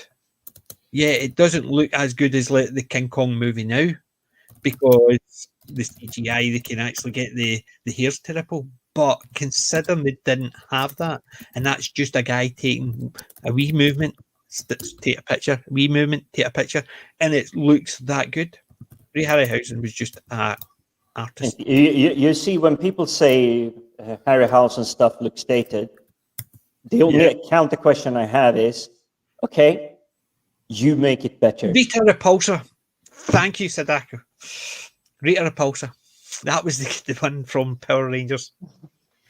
Chat is on fire as always. As always. But I saw somebody dressed up as her, and she made the costume herself, and I went up and I got a picture with her and said to her, loved it, because it was the old classic Power Rangers, not the new Rita Repulsa, which I thought looked crap. The old classic one was amazing. So, sorry, basically I got sidetracked because that was just Rita Repulsa reminded me. Sorry, Jim, continue. I interrupted you right in the middle of a talk. Jim, are you there? You know talking to me? Hello? Nobody talking to me? Perhaps he's stepped away maybe for a moment. He's probably just annoyed because I interrupted him mid-sentence. No, you interrupted my Iron Brew refill. Oh, that what it is. I can still hear you, but I was allowed to be silent for an Iron Brew refill, but I just thought because I didn't interrupt you with a Rita Repulsa, you went, that's it, I'm not talking to him. Bugger it. Yeah, I thought it was a perfect moment to go and get an Iron Brew. Yep. Yep. Dam Busters in 633 Squadron, and you haven't seen them, you definitely need to see Dam Busters. That is a fantastic. 633 Squadron is just as good, but I think Dam Busters is a slightly better movie out of the two, and I love both of them. But that's like turning around and saying, pick your two favourite movies. Oh, well, I like that one. I bet what's your favourite? That one. But those two are my favourite movies. You can't pick, but one always edges out the other. And I think Dam Busters edges out 633 Squadron slightly. Two of them are great movies, but I think Dam Busters is actually a more interesting story the way it's done. But who am I to actually tell you what to watch? Except a reviewer, so watch it. Sorry. I've obviously not slept a lot and I've had a lot of caffeine, so. Yeah. Blame the Iron Brew. Yeah. The skeletons that came out the ground, yeah, it definitely was. And the harpy attacked Patrick Troughton. The two harpies that attacked Patrick Troughton. Do you know, I forgot he was in that. Yeah. I haven't seen that in ages, but I've lost count of the amount of times I would have watched it back in the day, because my dad and I used to love to watch those films, and every time they were on, we try and catch them. Yeah, I just love the Ray Harryhausen stuff. Mighty Joe Young was another one of my yes. stop motion. It was just well done.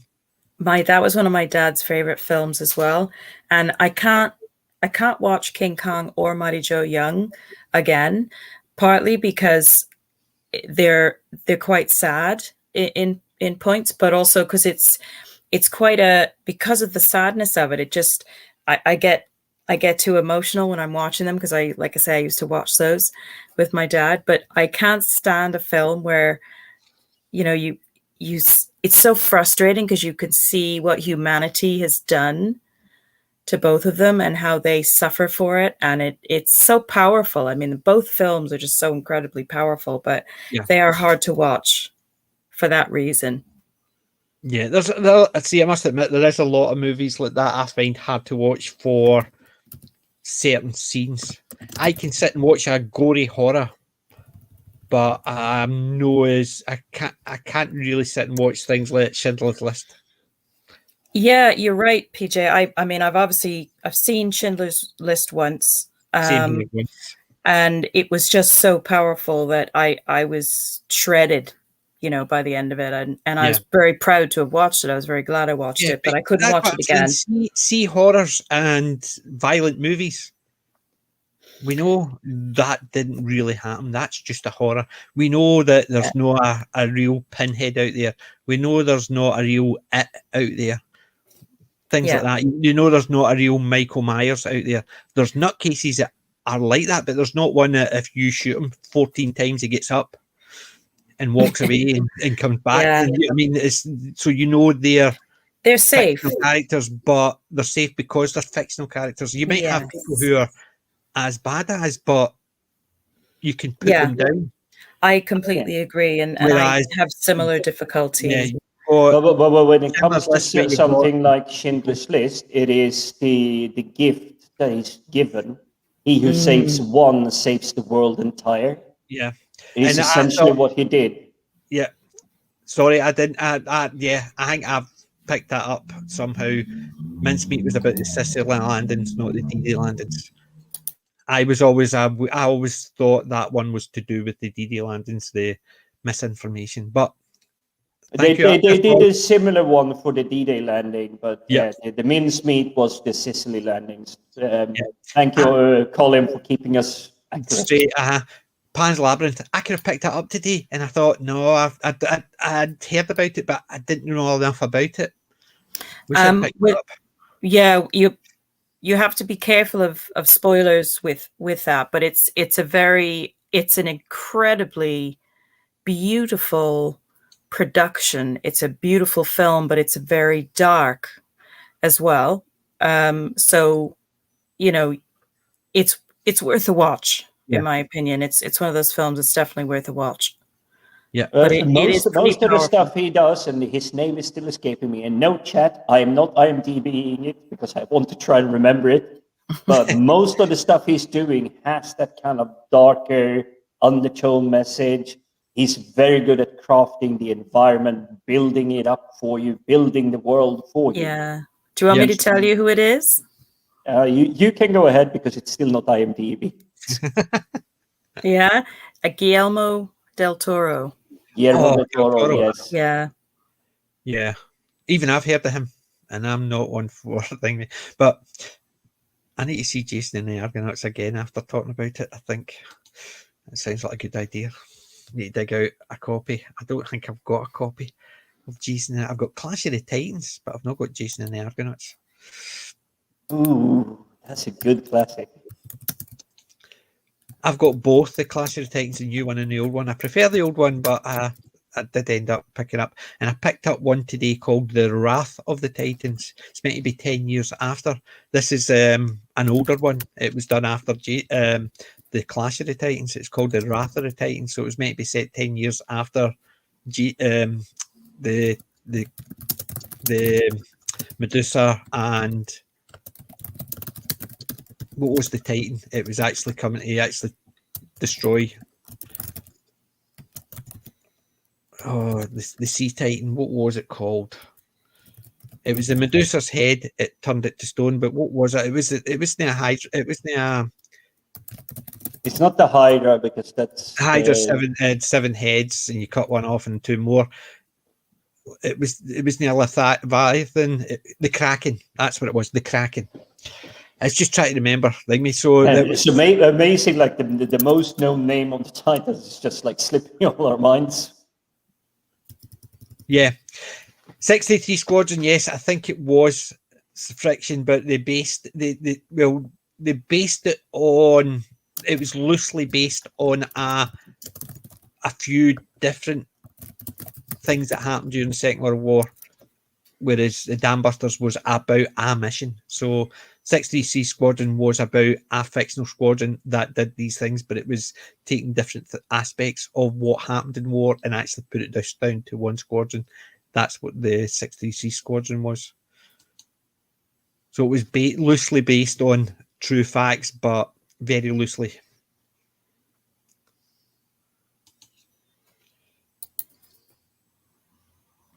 Well, most of these films from this era, I believe it actually has a terminology around most of the war films made in the 50s and the 60s. It's not depression era or something like that. It's more like skepticism. Because obviously they were trying to retell the heroic events that took place, but most of it was still redacted. You couldn't really tell too much about it. Yeah, I mean, you the could Guns tell. of Navarone, Yeah, it's a fantastic film. It's a story about something that did take place, but the it's still film fictional. doesn't exist. The film plays, the castle, the island, none of that actually exists Yeah, in real life. There are things in the region that match up, but I don't think to this date they have actually released exactly what the real mission was. There was a yeah. mission like it, but what the actual mission did and how it was Well, never revealed. that's the thing. It's the same as Captain goes on about Zulu. Zulu's not a historical movie. It is a period movie about a historical event.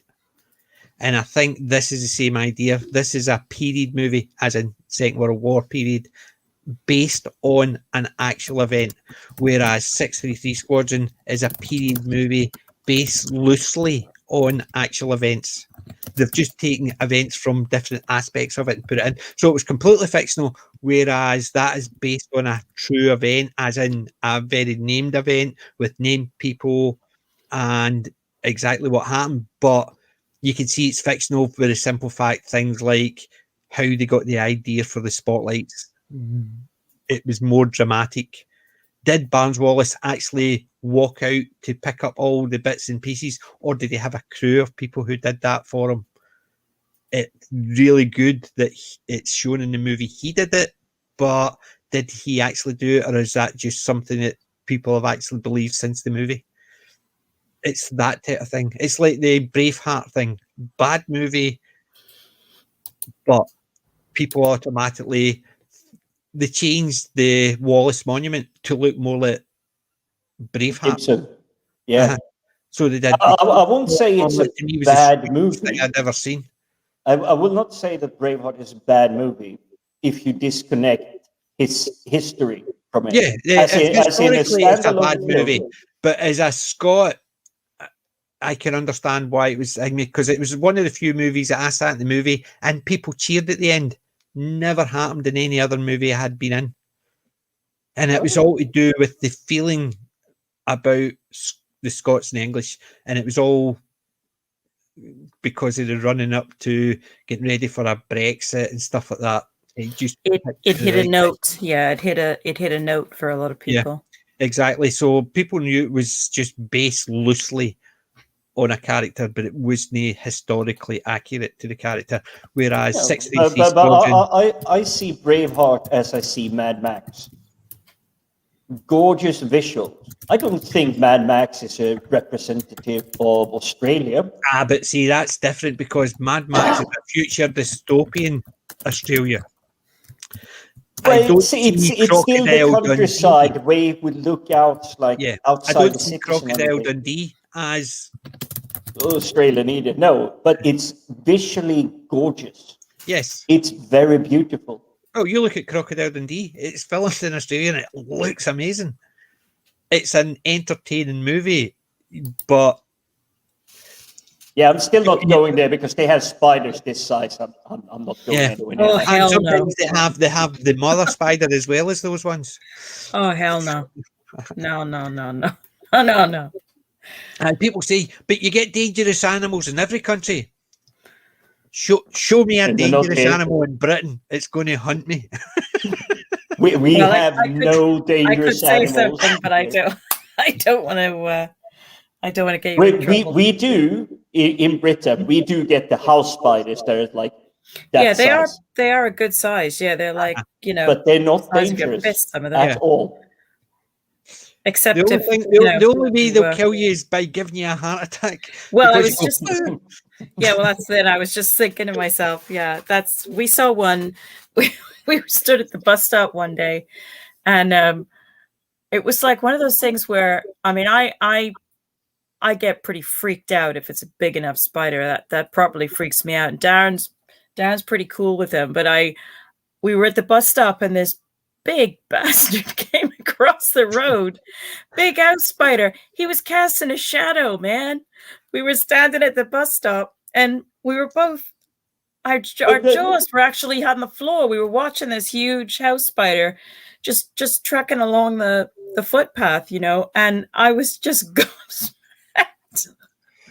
Well, If I'd been up there on my own, I would have what is ran back shocking home. about the house spiders, because yes, they're quite big, but they're not this big, but they're definitely the biggest one, and definitely that kind of size. Yes.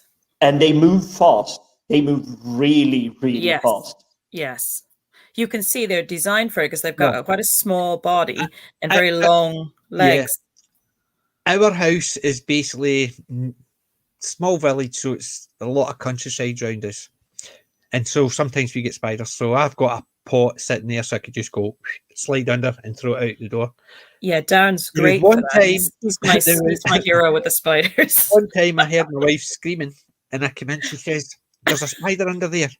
And I says, where? She says, I don't know, I heard it.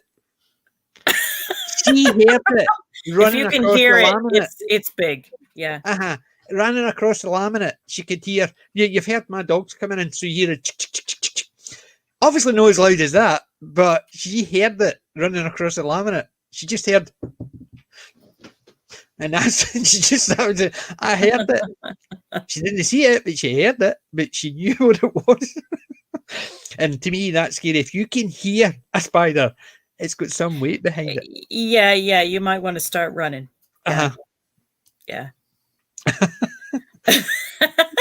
Reminds me of I picked up the 8-Legged Freaks.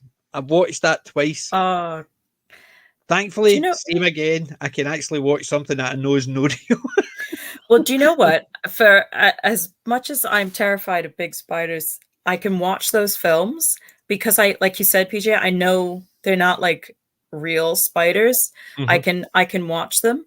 Even Arachnophobia, I can watch that. But it's except for that scene where it runs at him when he's fallen on his back in the basement, and that big tarantula runs toward him. Oh my God. I still see, to this day, I still get freaked out by that scene. Yeah. When you see it, you think release the Kraken. Well, I have the same thing, even though I know I'm sitting in front of a computer screen and I see these TikTok videos where they're like going after like a huntsman spider or something. And it's like they have a broom and you're just trying to like push it out and it just like jumps at you. And it's like, even though I know I'm behind the screen, I'm jumping behind my seat, just like hiding. So I'm usually not that bad with spiders, but you know that's a spider that can kill you. Yeah, exactly. Yeah, if something can actually bite me and kill me, you think I'm actually going to be trying to pick it up or catch it? Oh, hell no. If I've got a shovel, it's not to actually lift it up and throw it out the house. It's to make sure it ain't getting back up. If you hit it and it actually goes afterwards, then you're in trouble. Yeah.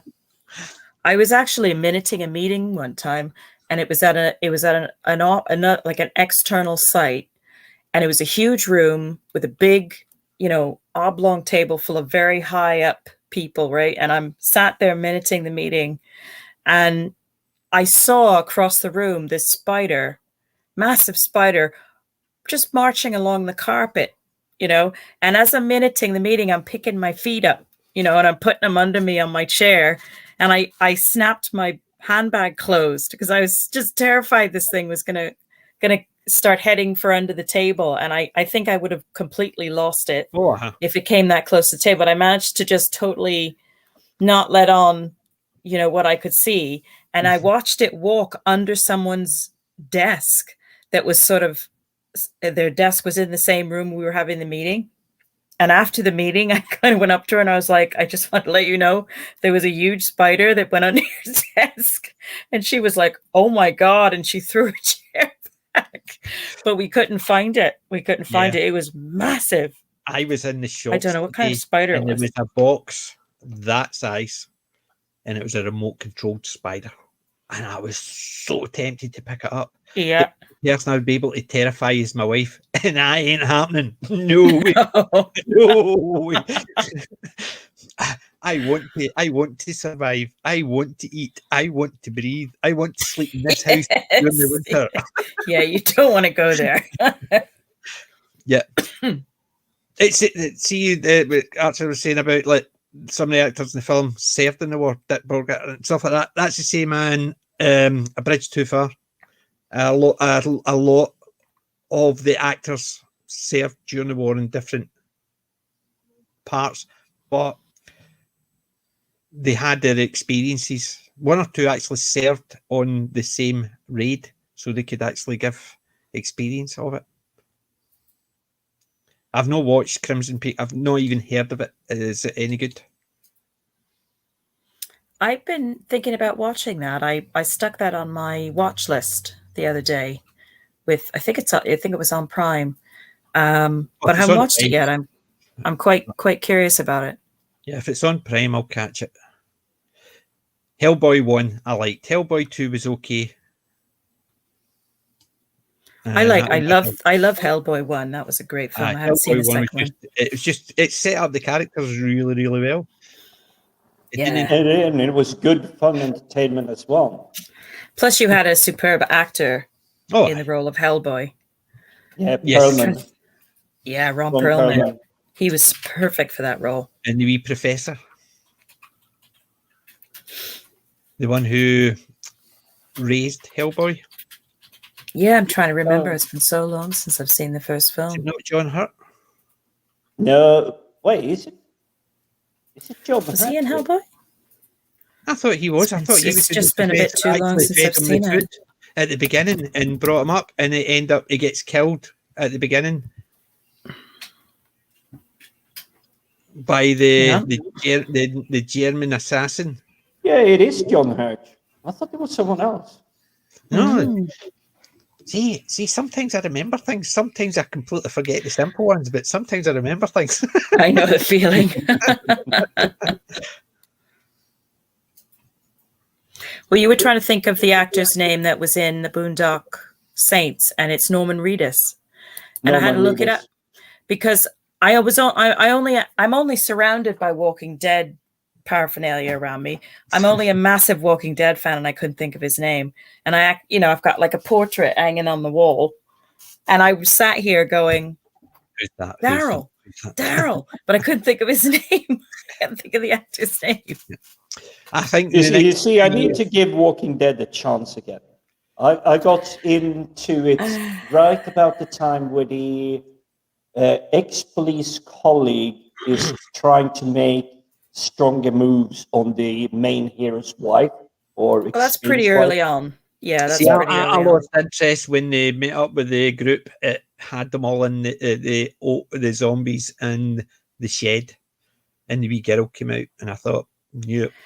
Oh yeah, that's very early on. That was because up until that point there seemed to be a bit of sense in it, and then you've got something like that, and they're basically still going in and out of that shed. Yeah, there's zombies in it, and they're surviving, and you're sitting there thinking, yeah. I was with it from the very first episode all the way up to the Whisperers. Is it the Whisperers storyline? With what's the actress's name? She's a superb actress, and it had started to sort of, I felt like it was starting to jump the shark a little bit, And as much as I feel an intense loyalty to that franchise because I literally was with it from the very first episode right way through. I've trailed off. Part of the reason was because they switched it to I forget where it went, but it came off. I no longer had the ability to watch it because Disney Plus. It went to Disney Plus, and also when we lived in a different place, we had a different broadband provider. We had Virgin Media, and then we had Sky, and we could watch it, and then we switched to Virgin Media when we moved, and I couldn't watch it anymore or something. And once I got too separated from the storyline, it just sort of like I stopped.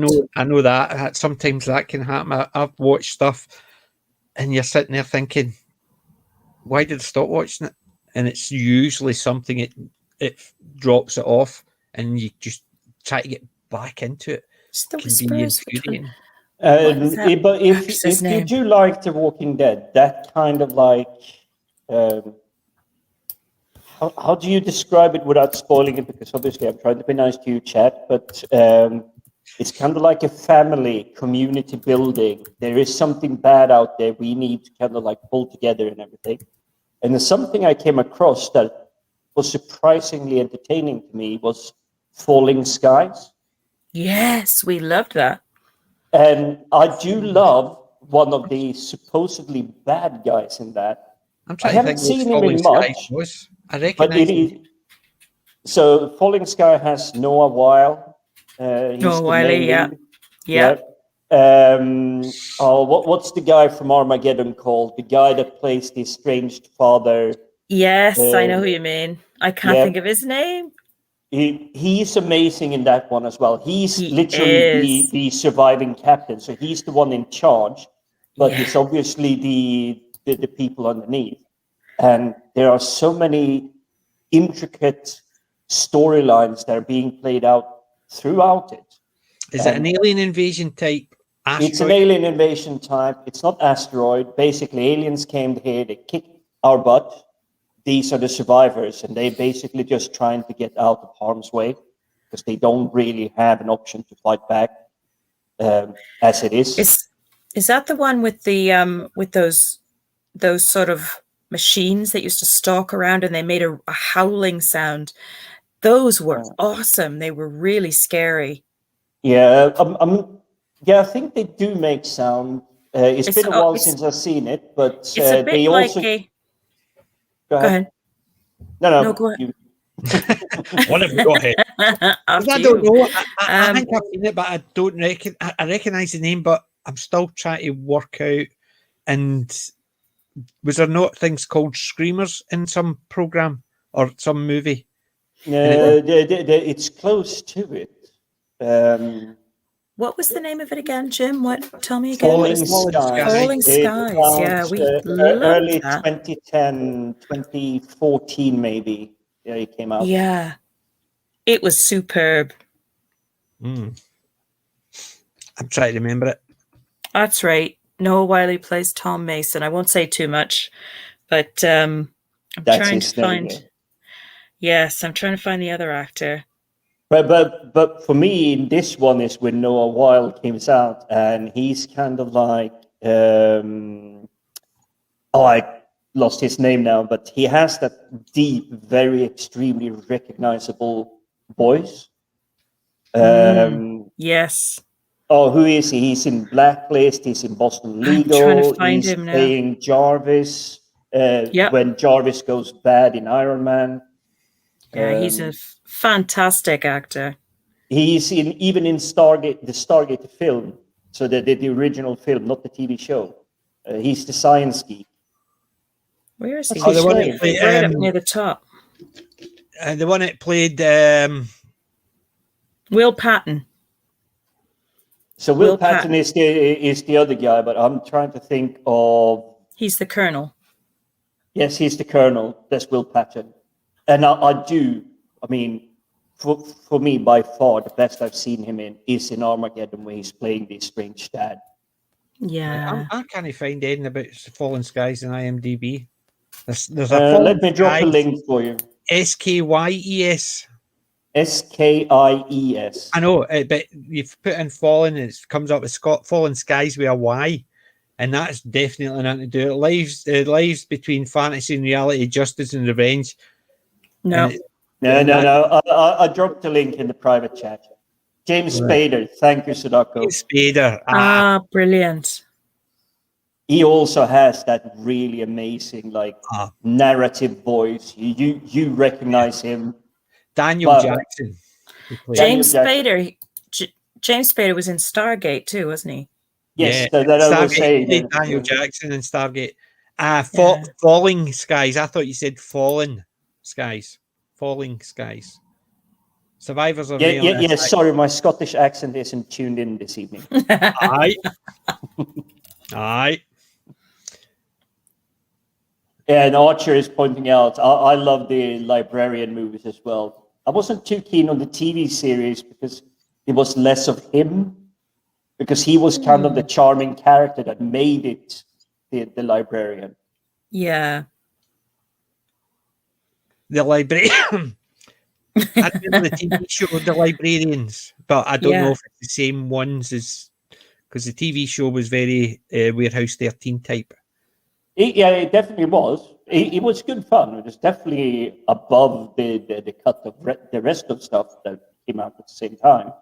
It was just that, for me, it's Noah Weil is to the Librarian as Harrison Ford is to Indiana Jones. It's kind of like it needs him there. Even though in the Librarians, it's definitely more the supporting characters that do lift him up, make him look really good. Yeah. So it does have that fun, and it plays really well. This is into character chemistry. It's either the actors that really brings it out, or it's the script that does allow for it to build it up and make it yes, we're a team, we're friends, we're getting there, but I'm gonna kick your butt because you're a little bit too lazy now. It does have that. It's more the fun. It's something I'm missing. I used to call it matinees when I was a kid. In the early 90s, late 80s, it was more adventure type films. So if you think of the black and white Zorro films or TV shows. Oh, I love the black and white Zorro TV show. Yeah. That's a TV show and a half. I like that. Yeah, but there was so many films also available at the same time that had the same kind of character. It was adventure, but not danger, not despair. You knew that Zorro was going to come in, do his stuff, and everybody's getting out there okay. And not even the bad guy isn't going to be completely steamrolled. It's just oh, you did a bad thing. I took it away from you, so you cannot do the bad thing again. But it's not just steamrolling or a bazooka to the head like action films do today. Yeah. It Came from the Desert was a great giant spider. Has great giant spiders, even though it's a bad film. Is that the one that they used an actual tarantula in the background and they actually made it look enormous? I think I know the one. Yeah, it's a very classic. And it's an old black and white one, and basically tried to follow on from that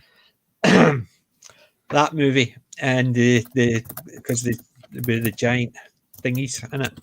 But Phase 4 is not a film if you don't like ants. I don't mind ants.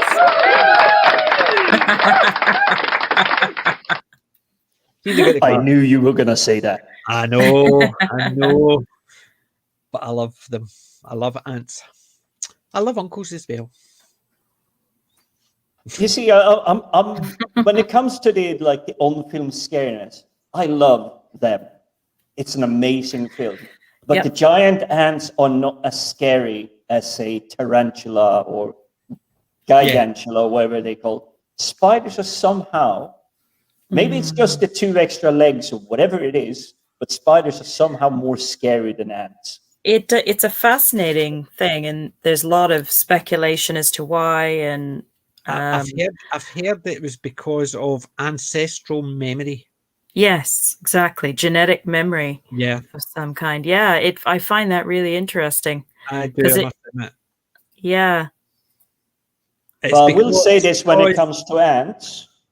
In the first season of MacGyver, I believe it's like fourth or fifth episode in, he's down somewhere in South America and he's trying to help an outpost or whatever it is, but it's being overrun by like fire ants, the intelligent kind. So they literally like just crawling in, and there's like a river, there's like Yeah. small flood ahead, and they like just carry down leaves and actually just like stand on the leaves and just get across, and then you storm the other side of the beach and just continue marching on to where they need to go, where they want to go. That did scare me a little bit about ants. yes, because that is. I mean, insects actually are some of the most frightening things anywhere, and yet they're the tiniest creatures in many cases. So that really is an interesting thing, you know. yeah, Obviously, some of them are poisonous, or like you say, like in the case of ants, it's their sheer numbers that can overwhelm prey. it is because I remember seeing movies, the ones with the ants, and they basically the guy falls, and then and it's just a case of it's just the blanket just Yeah. overgrown because because when I was a kid, I'm sitting there thinking, no matter what, how could all those small insects kill him? And then it's obviously as I was growing up, it was a case of well, they could crawl into his nose, his ears, his mouth, and Oh, he can't breathe, and literally he would drown. yeah. Do you know, like the scene from the Mummy, the one with Yes, with the wee with guy, the scarab beetles that take him? Oh my god, Yeah, yeah, he's that's standing with a really light, intense. hoping it doesn't go out, and then he goes. Yeah, I love that scene. That was really That good. is a great scene, Yeah. isn't it? See, snakes I'm okay with. I used to actually work the biology club in school. It wasn't work. I used to go in every summer. I was one of the ones that actually had the keys, so I could go in and feed all the animals. And they had the snake Monty, who made the papers years after school because he escaped. And when they were ripping down the school, they found him. And it was 7 years he had been missing. And they Had he found him in the survived? school. He survived. He'd escaped from the tank. Bless him. I'm glad he Everybody knew him. survived. Monty the Python. Everybody knew him. Don't know how he managed to get out, but he had. They initially thought somebody had stolen him because he'd disappeared. Then they Yeah. just put it down to a loss Well, because they couldn't find any evidence. And when they were ripping the school down, they found him again, and they contacted the biology teacher, and he had the picture in the paper. Monty found. Monty the Python. That's amazing. They found him. Okay. Yeah, he survived on rats in the school. Surprise, surprise. But yeah, Smart Alec. Yeah, we all know what kind of film I absolutely love. And I got a clap for it. Magdalene sisters. The Irish. I don't know what that's. I'm not Because they quite just familiar with that one. I've not seen that one at all, I must admit. No, I've not heard of that one. It's funny we were talking about like the bug-eyed monster concept of horror movies where it's not a real thing that you're going to encounter. So that's what I like about them. And it was the same with Stephen King's novels. When he got, like the Tommyknockers or, I've read so many of his books now for years. I love the Tommyknockers. The book was a lot better than the book is much better than the attempt. Yeah. But then he gets into the human monsters, and those are the ones I can't read. Yes. I can't cope with those, but I would much rather like the Tommyknockers type themes, Tommy or knockers Thinner, knocking at or my you know, door. some of those. But it's like the really like Yeah, under the dome. yeah. Believe it That or was not, actually good, even though I was at college doing my communication modules, I had to do a speech, and my speech was on what was evil, and I used Doctor Who as an example. very good. The most evil beings in it were the Daleks, but they weren't the most scary beings in it. The most scary being in it was the Master, Yeah. and because he looked like us. That was my conclusion. The evil, there's the Daleks can go on about exterminating, killing everybody, anybody they come across, they killed them. But the Master looked like us, and the fact that you didn't know what he was going to do, he held you enthralled, was more terrifying because it could be the guy next to you. Yes. Scared you. And I did that for my university degree. So I did my HND, and I actually did a speech on it. So even then I was Cool. a geek. So even then I was a That's geek. cool though. Zombie soap. There was actually a zombie soap opera. You remember it? iZombie? About the girl who worked in the morticians. It wasn't a mortician's lab. It was, what did Quincy MD? He was a pathologist. Pathologist, yeah. Yeah, so she worked in the pathology lab. So she would, after she would eat the brains, and because she ate the brains, she would get visions of what happened. So she would use it to solve murders. Oh my god. iZombie. And that's, to me, was a zombie soap opera crime drama. And it was crazy because zombies were the good guys in this. Well, some of them. The Arrowverse. I don't like the Arrowverse. Right. You see, I liked iZombie because it had so much reference back to cartoons, because the slides in between when she was discovering scenes or doing stuff, it was like cartoon this, cartoon that. It was like the cartoon panels. And I really, really liked it because it was like, it added character to it. I can't say it was the absolutely best zombie show I've ever seen, but it was definitely one of the more entertaining ones.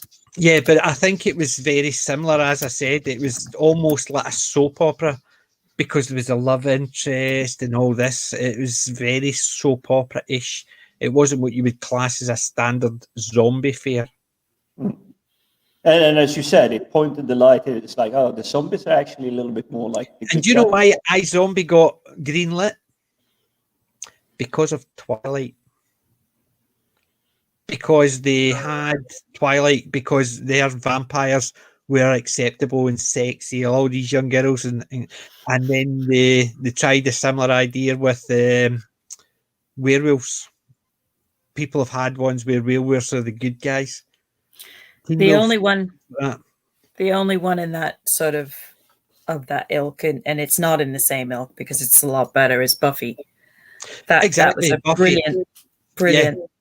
But nobody had ever done anything with zombies, and they tried it with iZombie, and it was a young, attractive girl who was the zombie who helped solve crime. That really passed me by. And it was all to do with the fact is they were trying to do things like Twilight and stuff like that, but they wanted to use something different, so they tried to make zombies sexy. I thought it was the stupidest idea ever. I will give this for iZombie. They definitely didn't make the zombies sparkly like they did with the vampires in Twilight. I would say iZombie, for me, I probably have to take it to gaming, but it was a dark noir kind of bullet time action shooter where you were solving a crime in a city, but your special ability was that whenever there was a shooting action sequence, you had a very tiny hourglass, which allowed you for 3 seconds of bullet time. And you could stop it anytime you wanted. So if you just needed like half a second, you could like activate it so you could move yourself and do the action you needed and then get back into real time. but you had to save it throughout the mission. It was really well done that way, and I see iZombie a little bit more like that, because iZombie still has that little bit of noir storytelling to it, because it isn't as light and bubbly as it looks on the surface. It does actually have the darker motifs underneath. There is bigger and badder evils out there. Yeah. Oh, there is. But there you go. A short poem in the world. Ants. Adam had them. Stand and deliver. Your money or your life. I used to be a big Adam and the Ants fan. In my youth. And me. But Adamant. it's a shame what happened. But I used to draw. I used to be able to draw the ant with the headdress and everything. Couldn't sing, but I still tried. So always wanted to actually have. Believe it or not, when I was young, no beard, and I had curly hair. If I put the makeup over, I actually looked like Adamant. Obviously, no anymore. But when I was in my late teens, I could get. I doubt Adamant looks that way anymore either. So you're not alone. Well, might be a few years since it looked like that. Big T is actually nudging in another fairly fun. Although I didn't watch the full first season. Actually, it's a Drew Barrymore. She becomes a zombie. And it's a TV show, and she plays against. It's another really good actor. I'm bad with name this one, but anyway, basically she becomes a zombie. She needs brains, and they live in California, I think it is.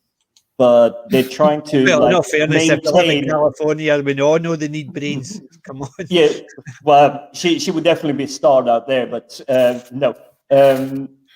It's actually fairly heavily leaning toward more the comedic stuff, but it's absolutely gory as well.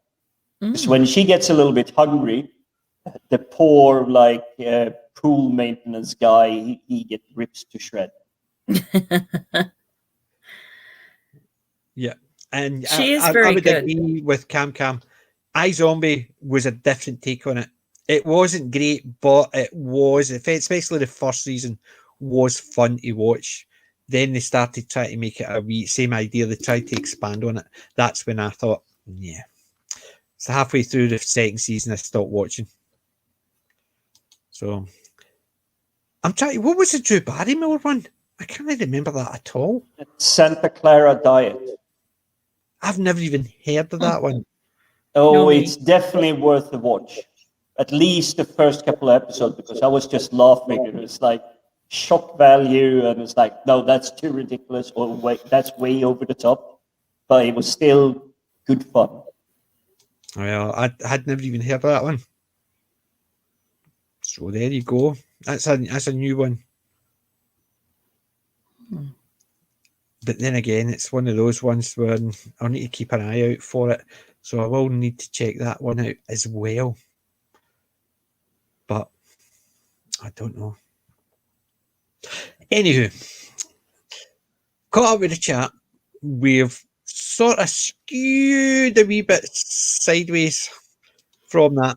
Before we go any further, what we'll do is give 3 things. 1, your marks out of 10 for the Dam Busters. 2, your favourite part, and 3, your least favourite part. How about that? And it could be simple, something simple, because there's going to be something in it that you went, oh. Doesn't it mean it makes it bad? It's a wee thing you would think, I wish they had done that, or that just looks a wee bit, or something like that. You know what it's like. But I know mine's anyway. But Wen, what would you give Dam Busters? I would give it. I mean, it sounds cheesy, but probably a 10 out of 10. But I might say a 9 out of 10 because, although my favorite scene has still got to be the very ending of it, my least favorite element of it is You're going to say the the sad exact same bits about the dog, because I I can't knew you were going cope to with say that. stuff like that. That was mine's with the dog. I Yeah. can't. Yeah, I Aye, just that- lose my mind. Yeah. So The whole it idea of it. yeah. Yeah. That was what I was So going to say for my least favourite part of the movie. yeah. Oh, man. You beat me to it. Great minds, great minds. Yeah, that's what it is. Right, Jim, what your mark, you're good and you're bad. All right, let's start with the bad then. Obviously, the trigger dog dying, but obviously it's a pivotal part because it's actually part of the story that makes it why one of the operations were called off or named after the dog. Mhm. It was literally a last minute decision because I believe the dog unfortunately died or got run over on the very morning of when it was time to launch the mission. So they renamed one of the missions after him. They could probably have played more on making that scene because you don't really get to see anything. You just get to see that the dog is a little bit curious. He's running around, talking. He's like coming up to guards and like other military officers say, "Oh, well, sorry, your master is not here. He's away. Where are you going?" A nice build-up, but still my least favorite part. My favorite part of the film is at the end of the missions being successfully done, and I mentioned it probably in the green room before we went live. It is when you tried to sell me this mission, I didn't believe a word you were saying, but now I would be happy to buy a pink elephant off of you. Yes. Yeah. It kind of shows that value, and I'm very much it's definitely a 9 out of 10 because it stands out against all the other war films from that time because most of them are just focused on the actions, the battles, the blowing things up and everything. And yes, this film does blow things up, but it's the smallest part of the film. Yeah. See, this movie, I must admit, I would give it a 9 out of 10. I'll give you my favourite parts and why I would give it a 9 out of 10. Give it a 9 out of 10 because the movie is a progressive story. It progresses step by step. It doesn't give you a hint of what's happening. It's basically just this is how it happened.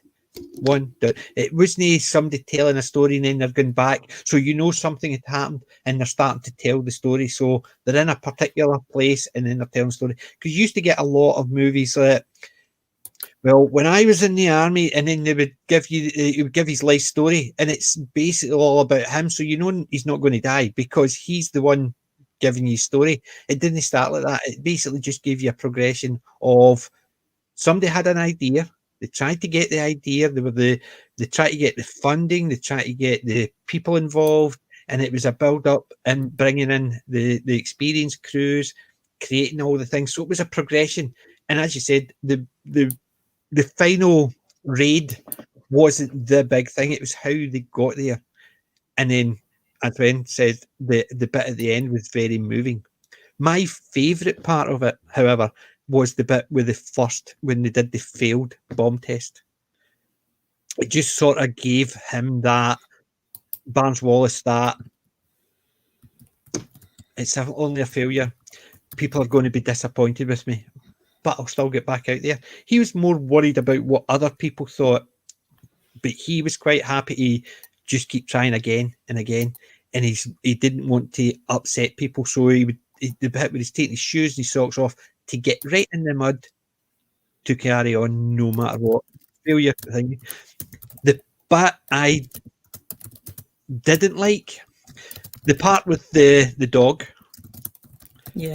was very sad. But the fact is, the first one that sent him away says, "Oh, you can't go in here. There's a big meeting. Even I'm not allowed in." Right? He's just chased the dog off. But why would the dog be allowed to run around the base? I can understand certain parts, but the part it got me, it was the dog died, but it wasn't that part. It's when you saw Wing Commander, what was it? Guy Gibson throwing his leash in the bin. Mhm. That was the bit that got me. Because I know Yeah. if my dogs had passed, I wouldn't Yeah. have thrown the leash of No. like me in the bin.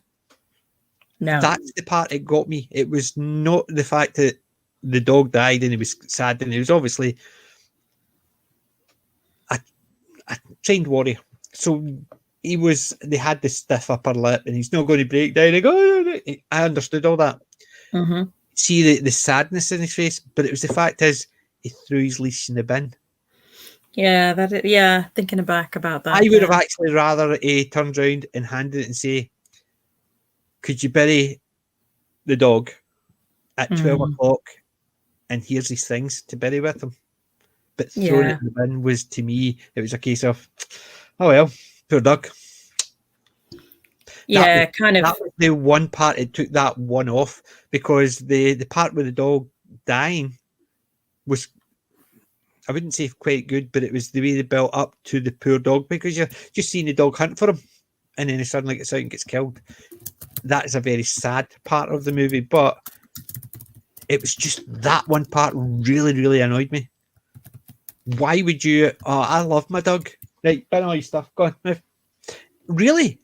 I can't see somebody, no matter what, I could just throw it in the bin. My dog just died. Big deal. Yeah. And that's the bit that got me. And that's the only reason it's dropping a one.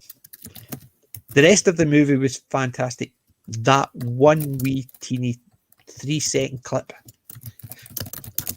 dropped a line, dropped a letter, dropped a number. Yeah. It just, and that was the only wee part I thought, no. They cut that wee section out, that 3-section clip, that movie would be a 10 out of 10. Because they throw in the part, why? What did it symbolise? It symbolised, to me, big deal, the dog's dead. Didn't it symbolise him grieving for the dog in his own way? I can understand, see if, like me, right, see somebody came in and there's the dog lead. First thing I would do is open the drawer in front of me and lay it in there and close the drawer. That's the part. I would have rather he put it in his drawer, a keepsake for his loved, the dog he loved. That's the part that annoyed me. That was the only part of this movie that annoyed me, and it's a 3-second clip. Yeah, but a powerful one. It is a powerful one, and I don't understand why they did it. You know what I mean? I think it would. It's probably, unfortunately, just down to practical, because if you had to have more around the dog, you would have had to have more screen time. But they didn't with need the to, morning, everything. That 3-second, instead of him he looked at the dog lead and then threw it in the bin. If he looked at the dog lead and then he put it in his drawer, that would have been more emotional, because he's kept a keepsake of his dog. What did it tell you that he just threw it in the bin? Does it tell you he's heartless? He liked the dog because it was there, but he did, forget about it. Whereas, I'm 100% with you there. It seems too much like the dog is just discarded. But it's basically would they act the same way with his crew that died? No, just throw all his bed and stuff like that in the bin, get somebody new in. Do you see what I mean? That was quite a powerful scene, and it didn't show Guy Gibson in a good light to me. That one wee set, the 3-second screen. You know what I mean? I understand that maybe too much trauma. Wouldn't want another dog pal in the future. You give up him and go. I can understand that, not wanting a dog to replace it, but it was the fact that he threw it in the bin. I would rather it would have been seen. But how people act, I understand they act different ways with grief. I used to make headstones, so I've worked in that side of the death industry. My wife used to work as in a funeral parlour, so aspects of death have always been around my family. I'm not that scary, honest, but the fact is, I understand how people act, but if they're trying to actually portray someone and portray a particular way for in a movie, that sort of jump to shark part, just that 1 wee second, it sort of gives a different aspect to him. I remember growing up, I had my dog, it passed away. I've still got pictures of my dog. I didn't have to leave because it was my mum's dog, but I've still got pictures of it, and I still keep the pictures. But I wouldn't go, right, never got that dog anymore, bin. That's the aspect of it, and that's what the throwing the leash away just symbolised to me, something not nice, which was unfortunate. I think disaster area is hitting it a little bit better to the target. Yeah, that one. Yeah, but I mean, that's you're in the middle of a war. You got stuff you need to get done. Unfortunately, yes, the symbolism, the visuals and everything is like, it's discarded rather than being remembered. But you don't know once the war ended or whatever happened. Oh, yeah, I understand that is the time to like do this. Yeah, but I can understand that. But you look at that in the context of all those crews that died. What would guys give? He basically, the part of it was, sorry, I've got letters to write, showing that he still carries on. He's very stoic, even though he's got a very hard job to do. However, after that scene is, I've just got some letters to write. It changes the context that people died, big deal. We'll just go on to the next. That's the aspect of it. They're showing the character in a particular way. We know it's not a factual reconstruction of the event. It is a story telling the event. So, like the spotlights, that changed. So why would they have that in the movie? Because I can't imagine somebody says, "Oh, and he threw his dog's leash away. Oh, we'll put that in the movie." You see what I mean? They've put that in as a bit of a symbolism, but what it was a symbolism? To me, it was a symbolism which it didn't come across nice. Whereas just tucking it in the drawer, didn't say that anything else. It's a case of, I'll put it away. I'll carry on. It's not a case of he's hung it up and he's made it into a bracelet or a necklace, so he's carrying his dog with him. No, it's a case of he's put it away in the drawer. Even if it was in the bottom drawer, whatever, but he's threw it in the bin. The symbolism of that was these fat pilots, these flyers, doesn't matter. There's plenty more where they came from. And that's what I'm saying. That one wee bit of symbolism changes how Guy Gibson is portrayed to me. But I still love this movie, and it's only that wee 3-second clip. It's interesting, though, that all of us went for, unfortunately, the sad fact that the dog died.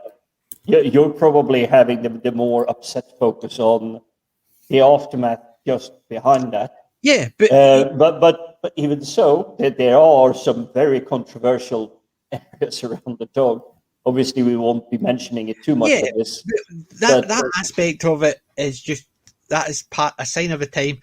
But the symbolism, the fact is, you know, that even with all his friends who died, because he knew them all, he would get up the next morning and continue his job.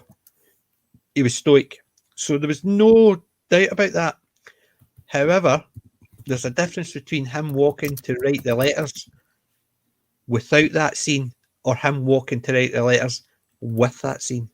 If that scene wasn't in, there's someone stiff upper lip, knows he's got a job to do, a horrible job to do, and he's going to go and do it anyway because he's lost his friends, but he still has to. His job is to inform their family the best that they can how they died, that type of thing. However, after they see how he treated his dog that he loved by throwing that in the bin, I'm just going to write these letters. I need to do it. Not, this is something I need to do for my friends. It's just something I need to do because it's part of the job. That's what I'm saying. That 3-second clip changed how it is. Because I remember the movie and it was very thingy, and I remember the dog dying. didn't remember that clip. But when I rewatched it and I saw that clip, and I thought, oh, that changes him in such a way. Because he puts it in his drawer. It's a case of, the dog's dead. I need to get on with my work, so he puts it in the drawer. It's a memento, but it's not as if it's something he's concentrating on. He's put it away. He's not left it on his table. He's put it away because the dog has died. Put it away. Not a case of throw it in the bin. And that, or I mean, just looking at all sides of it. I'm completely with you, PJ. I totally agree. And I think Big T was making a good point in as much as perhaps it was too traumatic even to contemplate holding on to the lead. So that was his way of sort of just, I can't deal with this, so I'm just going to do this. And in a way, that was his sort of way of dealing with it. It's not what I would do. It's not what, you or I would do, but I can see, like, maybe in those circumstances, again, the time that it was made, like Disaster was saying, there's a lot of different elements, but I agree with what you were saying. I think, I mean, for me personally, that would freak me out. I couldn't do that. I couldn't just throw it away. But I think perhaps the character itself perhaps can't, I guess he can't deal with it. It's too painful. Yeah, but maybe in his own the mind. aspect to me would, I think then if that was the case, when he was asked them to bury the dog, yeah, could you dispose of that as well? So he's given it to someone. Yeah. Not saying put it in why would he? With the dog? It's I that know. thing, and then he just throws it in the bin. That's the part. I can see both sides. Yeah. I can see both sides as well. I can understand it doesn't want there to be a constant reminder. Because maybe it's too emotional, and the more that there's a reminder around, it's gonna undermine his. Yeah, I've seen movies where his cool. An animal died and the person's been distraught, and what did they do? They went and they literally put it in the fire to burn it. But that's more of a sacrificing it. But throwing it in the bin is quite symbolic. Even then, it was quite a symbolic thing to do. Yeah, it was getting cast out. Whereas if he'd put it in the fire, it could be. It becomes a sort of yeah. But it's just I never noticed it the first time I watched it. I did notice it more now, and I think it's because I just can't imagine being so callous. Even in your height and emotions, you might not want that reminder, but just throwing it in the bin. It's not as if a case of he was walking by and he threw it in a bin outside. It's a bin in his office, so it's just sitting there. So I don't. He doesn't want to see it, so he just throws it in the bin in a paper a basket, which is sitting right at his desk. It's not as if he disposed of it out the way, so he doesn't need to see it.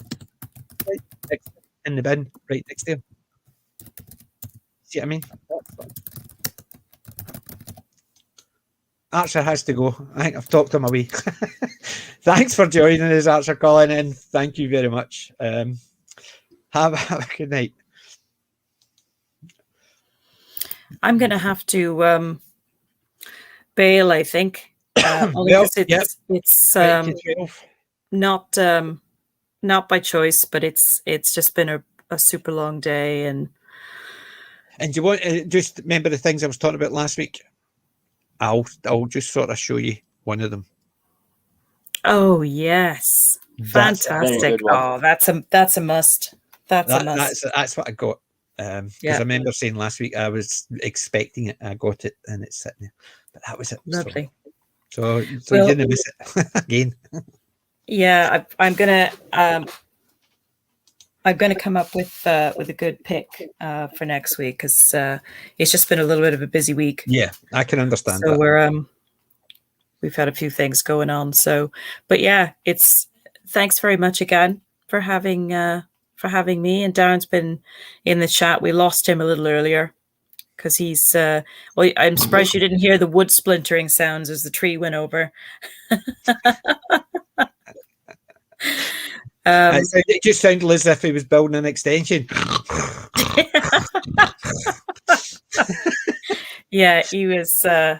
He's not a night owl, but yeah, this has been lovely, and I think this was a great idea for a stream as well.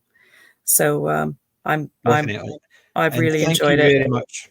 Thank you very much for joining us, and we'll see you on Wednesday.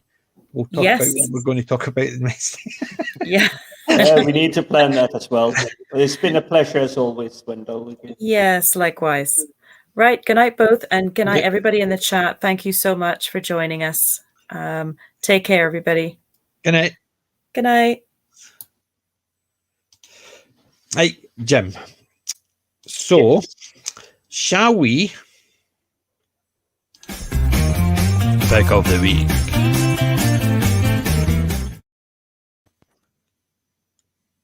This was the one I needed to prepare for because I only have it in digital formats. Right. Well, do you want me to go first then, since I started? Because I've got a few. These are the ones that I was talking about last week. There's only 8. I thought it was 8 seasons, but it's actually not. It's first 8 discs of a set. The Only Fools and Horses first 8 discs. It's a 30 disc set, so my father-in-law picked them up and he saw the first 8. So it's the first 3.5, 4 seasons. So That's looking really nice. Season, it goes up to season 4, episode 1, 2, and 3. I saw the full set of Only Fools and Horses, and because I had this, I decided not to pick it up today because I would basically be doubling up, and I didn't see the point. Somebody else can get those. I can always pick these up later on. So, and it's going to actually be a nice set. So that's what I got last week. 8 discs, 4 seasons of Only Fools and Horses. But I got some really, really, really good stuff. Right? I'll show you one I picked up. And I got this on eBay. Fairly inexpensive, but I got it on eBay. Old Mother Riley. Old Mother Riley. 6 movies. See, when I was watching Mrs. Brown's Boys, this always reminded me of it. But look who's there. Bella Lugosi. There's Old Mother Riley meets the vampire. Bella Lugosi's in it. So Old Mother Riley and Bella Lugosi. So that is some a good one. Very good classics you bring up there. Yeah. But so picked that up. 6 movies. I got it on eBay, fairly inexpensive. However, picked this one up. You got something even better? Oh, I've got a couple of things even better. This is a Metal Tin DVD case. Brand new spanking condition. You see, I like the first ones. Well, I don't have any of them, but it's the 3. The Born Identity, the Supremacy, and the Ultimatum. But Metal Tin is pristine, so it is. It looks really well maintained. Yeah, so really, I liked it for the case, and it only cost me £1. So I picked that's usually how they get us. They make it a little bit fancier. It stands out from the rest of them. But right. Yeah, I'll definitely had a look at a few of the metal cases. But picked this up as well. Nice classic Disney one. I so love that one. Yeah, Bed Knobs and Angela Lansbury, Bed Knobs and Broomsticks. Especially when she, well, is it she that actually whisks up the magical army of suits that just like walks down to the beach and kicks the Germans off? That's a hilarious scene. It's been a wee while since I've seen it, but it's a follow-up for Mary Poppins. Just superb. So I'm looking forward to that. See if you can pick this one out before I come all the way up. I'll go that way. What do we have? We have Joel. No, Jason, Jack, It's a Jack Nicholson film. You say you hate him. Did I say I hated all of his? No. Oh, One Flew Over the Cuckoo's Nest. Exactly. That was. I remember I did say that was one. Picked that up.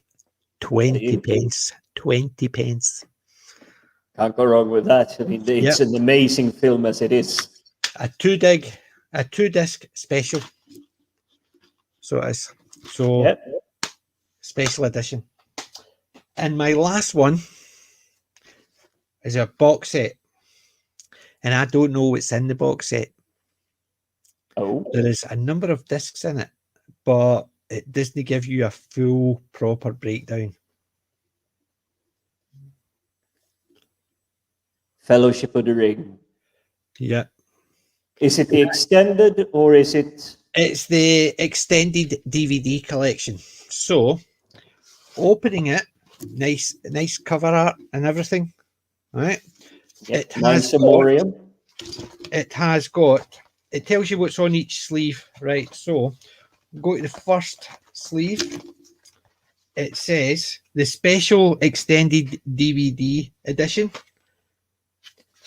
Next one is the apprentices. So you have got 4 discs. Special extended DVD edition, part 1. Special part 2. You've got the apprentices part 1 and 2. And a small booklet with all the chapters and everything in it. So to me, it's almost it's not the movies. It is basically just a collectible item about the movies, the making of it and stuff like that. So I need to check this out to see what the 4 discs contain. Because when I picked it up for £1, I thought, oh, the full Lord of the Rings collection, the Fellowship of the Rings. But is it? Because when I opened it and I'm sitting there thinking, no, I think what movies what? So it's the extended edition. Have they put the 3 movies together? And it's an extended over 2 discs? I don't know, because there's nothing telling me apart from it gives me the name of each and it gives me subheadings. Yeah, so I believe that one should, and I could be wrong here, and definitely the chat is going to set me on fire for it, but I believe it actually came with the book stands that you could have on your bookshelves, which is the Guardians when they are in the rowboat. And you have 2 book stands of those Guardians standing there and just holding out their arms, and you were supposed to have that on your bookshelf. Yep, the family trees and everything. The family trees, and there's the part. It's got the breakdown of Scene 1, Part 1. There's the special extended edition. Lord of the Rings, Fellowship of the Rings is a unique version of the film, specially created for the DVD with no constraints on the film running time. Director Peter Jackson extended the movie by more than 30 minutes with more character development, more humour, more stories, more J.R.R. Tolkien's world. But still no Tom Bombadil. Deleted scenes. Jackson approached this extended edition as if he were creating a whole new version of the film. Yeah, so having seen both of them, it's definitely that the extended version is worth the time for these films, for the first 3, because it did add the extra volume. It doesn't feel like, oh god, I have to sit here for another half an hour extra or something. It actually adds more to it. Adds more environment, story, background, insight into the characters, everything. But the condition of that is looking really well. It's a little bit dinged, but it looks really, really great. But it's actually conditioned for £1. I couldn't really complain. No, I mean, considering that one was, well, that's probably at least 17, 18 years old now. Yeah. Yeah, I mean, really good condition for it. And the only disc I've got left is my pick from my collection, but we'll do that later. So, So as I said, most of the only thing I had this week was digital. So I dropped a link to something I haven't seen in years, and I managed to add to my digital library. It's 3 films, if I remember correctly, but it's like the good, wholesome, like it has the Disney vibe, adventure of the 1980s. It's got like sci-fi, futuristic, robot building, artificial intelligence, and it's called Not Quite Human. I haven't seen those ones. I saw the IMDb page for it, but I definitely don't recognize them. Yeah. You may want to share it on the screen for the chat to see, but these are good classic films that I really enjoyed when I was growing up. I'm not sure they're actually Disney. I probably have to double check, but even today, the IMDb keeps this film at 6.2 out of 10. So clearly people enjoy it. And I do recognize a lot of the faces in there. So you have Robin Lively, Jay Underwood, Alan Thicke. Yeah. Plenty of known names in this one. Yeah. But it's essentially Jay Underwood plays Chip Carson. He is actually not human. He's an android with artificial intelligence. And his dad is, I believe it's a toy maker, because I haven't seen the film in a couple It says of years scientist. now. Yeah, he's a scientist, but he's like a scientist for like a toy manufacturing company, I believe it is, or something. So he's actually moving across states. So just like hiding away a little bit from his former employer, making his daughter like pretend like Chip is real. Yeah. Chip has to kind of learn how to get along with That's American the old school tagline life. is a scientist invents Chip, an android teenager. Dr. Carson sends Chip to school with his daughter Becky to see whether an android could interact with others, but his former employer decides to try and make a profit by stealing the mechanical boy. That's the tagline for it. Yeah, that's all you needed back in the day. If you went up to the cinemas in the 80s and you saw that tagline, it's like, this is what the film is about. You just went up to the till and just went, here's my money.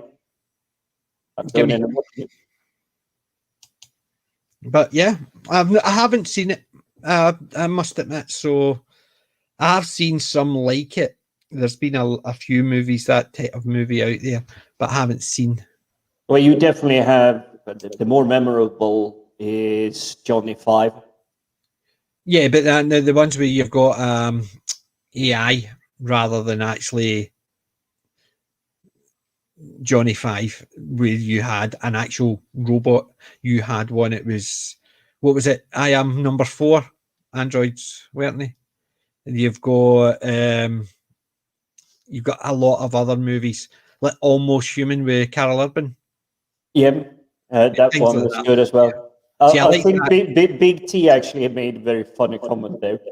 Was this the origin story of Mark Zuckerberg? I saw the clips from Friday Night Tights. Although I didn't see it all, and I went back to watch it this morning, and Disney had striked it.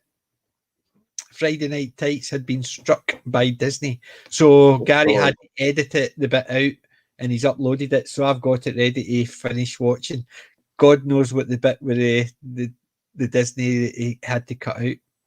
So you see, even with the new live time, it's a bit better for us here in UK, but still, I just don't have the time in the evening. I would love to be there live. 10 at night here, if he's on time. If he's on time, it should start at 10, but usually 10:30, and it could be near 11. So it could go on for 5 hours. So that's 4 in the morning. After a long day work, it's if it was Saturday, but this time they even had a fellow tonight, Scotsman of yours on the show. Yes, I know, the critical drunkard. No, Count Dankula. Oh, the Count Dankula. So they did. They had critical drinker last week. Yeah. Aye. So It's I'm not. it's I'm not a big. good. I'm not. I must admit, I have seen a few Countdown Killers, but I'm not a big fan. It's just no. The humour's Disney. It's not my type of humour. So it's not I It's a dislike hit it. and It's just that I'm not a big fan. It's no something like Critical Drinkers humour. I like because it's very similar to my humour. Have you But seen him having the frozen kebab yet? no. I think it came out maybe yesterday evening. He's basically doing his first food review video ever, and he's comparing what's a frozen microwave kebab compared to an actual takeaway kebab. No, the actual takeaway kebab, the hands down. Absolutely. Yep, absolutely. I had a doner meat today, so I did. Went to an all-you-can-eat Indian buffet, and it was amazing. It always is. My wife says I get excited when I'm going. I just say I'm happy, but I do love it. So we went there for an all-you-can-eat buffet, and it was lovely. It's the best place in the world, round about here. So it's my favourite place of all time. Yeah, you see, I think unfortunately our American viewers and friends are missing out on that because I've been to the States a couple of times, cannot find a kebab there for the life of me. Oh, kind of. They probably have it, but here Oh, they it's probably literally, I walk 50 meters that way, there is 2 kebab shops. I walk 50 meters that way, there is 2 kebab shops. I like kebab. Hello, deliver. Yep. What do you want? I want a doner meat pizza Yes. with extra cheese. Now that Absolutely. thingy, doner meat on a pizza with extra cheese. That, Oh, you see, I like the folded over ones because they calzone. load the extra meat. Yep, the yes, the calzone. calzone. I'm not a big one for calzone. I don't like things that are too hot. They give me heartburn. Hey, get off my DVDs, you so. He's climbing all over my DVDs and picture. Oh, a little mischief. Ain't you? So and so. And don't you climb up. You made the other one jealous now. Aye, he's here basically because he's jealous as well. So the two of you go away. So he stood on my picture in my DVDs, so I had to move him quickly, and that's what caused his brother to be jealous. He's getting lifted and I want lifted. It's like bloody kids. So there, but they've gone to lie down now. I'm not paying attention to them. Yeah, that's usually the trick. Yep. I got raided by the Dougs. A Doug raid. Normally, basically earlier on, I kept looking back because he was snoring, sleeping there. Because all I could hear was. I thought that was Darren. No, that was a Doug. That was Benji snoring his nut off. So he was. But, anywho, so I actually think I'll need to actually keep an eye out for that. You know what I mean? Not quite human. I do like those types of movies, but I've never heard of it, I must admit. So there's 3 films. They're essentially just like spinning on the same concept, but they're still a good kind of fun from back in the day. And Disaster Area actually confirmed, yes, it was actually a Disney TV company that made it. Well, it makes sense because it has that vibe from back in the day. So you have like Flight of the Navigator, Race to Witch Mountain. Yeah, you have those kind of like combinations in there. Yes, that definitely. was when Disney actually cared about making magic, not political statements. So, excellent. Well, I'm going to pick from my collection today, and it's one I've done a video on, and it's a war one.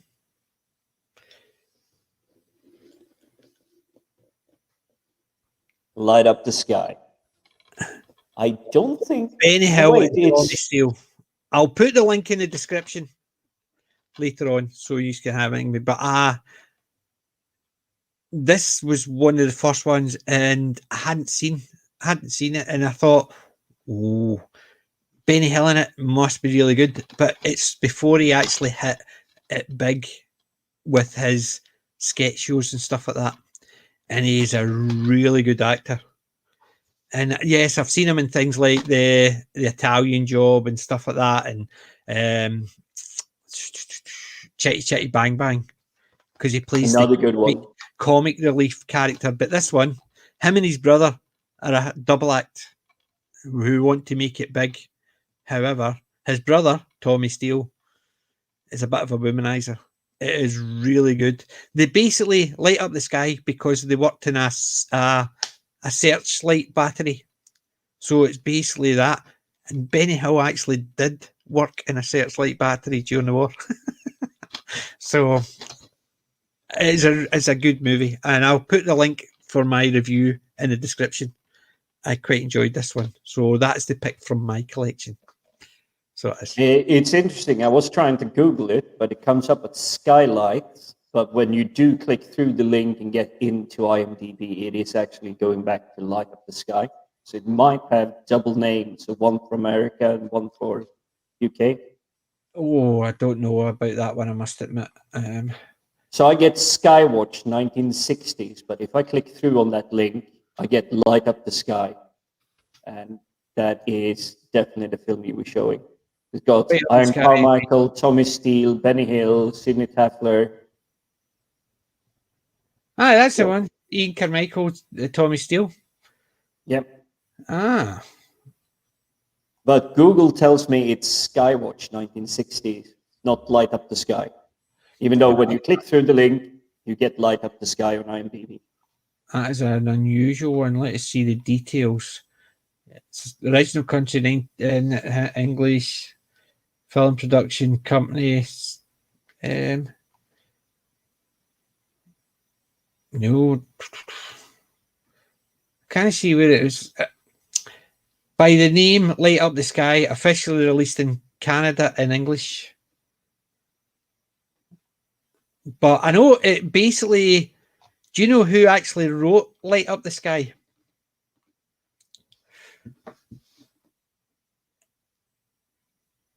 If it's this one, based on I have not seen Touch that. It Light. Touch It Light was basically done. It was written by, if I'm not mistaken, I better double check this Robert story before I actually open my big mouth. It wasn't, sorry, it's not the one I was thinking of. Sorry, that was a different one. The guy who wrote this did other stuff like Dixon of Dock Green. He did a couple of bits and pieces of that, but no, it's not the one I was thinking of. The writer, because there's another one, a famous-ish in the UK, especially person wrote an Arthur Askey movie, but that's a different thing, so we'll ignore that. But the Close enough. The world is a Up the small Sky, place. basically, the two brothers want to be famous during the war. They work in a battery. The guy who plays played in Coronation Street, he played, who was Ken Barlow's arch enemy? I can't even remember off the top of my head. You see, I'm 3 for 3. You're not remembering names this evening. Yeah, I'm terrible for it. So I'm going to do that again. I'll need to go back into that. So Johnny Briggs, Skywatch. That was it. It was kind of under Johnny Briggs. There was a lot of good guys. Johnny Briggs, who played. He played. Big T says Mike? Question mark. Mike. That's it. Mike Baldwin. Thank you, thank you, Big T and Disaster Area. Mike Baldwin. He gets killed in it. So he does, and he's so young in it. It is really. I think it's one of his first. But they actually even they even displayed the names as if they were all serving, as if it was an advert for the army. It was just the way it was done. It was created in such a way. Ian Carmichael's in it. He was in a lot of good comedies of the time, but Light Up the Sky is a good Benny Hill movie, because it's not a hilariously funny movie like Benny Hill's silly stunts. It's a movie he did early on, and there's you see bits of his material because the two brothers, Tommy Steele, who was a singer, and Benny Hill, obviously, was a stand-up comic, and the two of them did a double act on stage in the movie, and you see some of Benny Hill's jokes and stuff like that coming through. However, you notice Tommy Steele, everybody else has got the haircut military short. Tommy Steele didn't because he was a big star. Accordingly, he says he would cut his hair to military short if they paid him an extra £8,000. Considering the budget was something like 30 or 40,000 for the whole movie, they said, nah, just keep your hair. So that's why him, you see him, he's still got all his hair where everybody else has got a short military cut. He basically says, no, pay me. And they went, oh, no, can't afford to. You don't ask, you don't get. Yep. So he kept his hair and everybody else's. But it's a good, fun movie, and it's a good Benny Hill acting movie. He's very good in it. So he is. Yeah. So I'll take my war pick of the week, and I'm hoping I'm not going to destroy my background. Yep, Dick Emery had a small role in it. He played the driver. So he did. Escape to Victory. I love that movie. It's so good. Fan. It's up on my wall. Yeah. I'm not a big football fan, but I love that movie.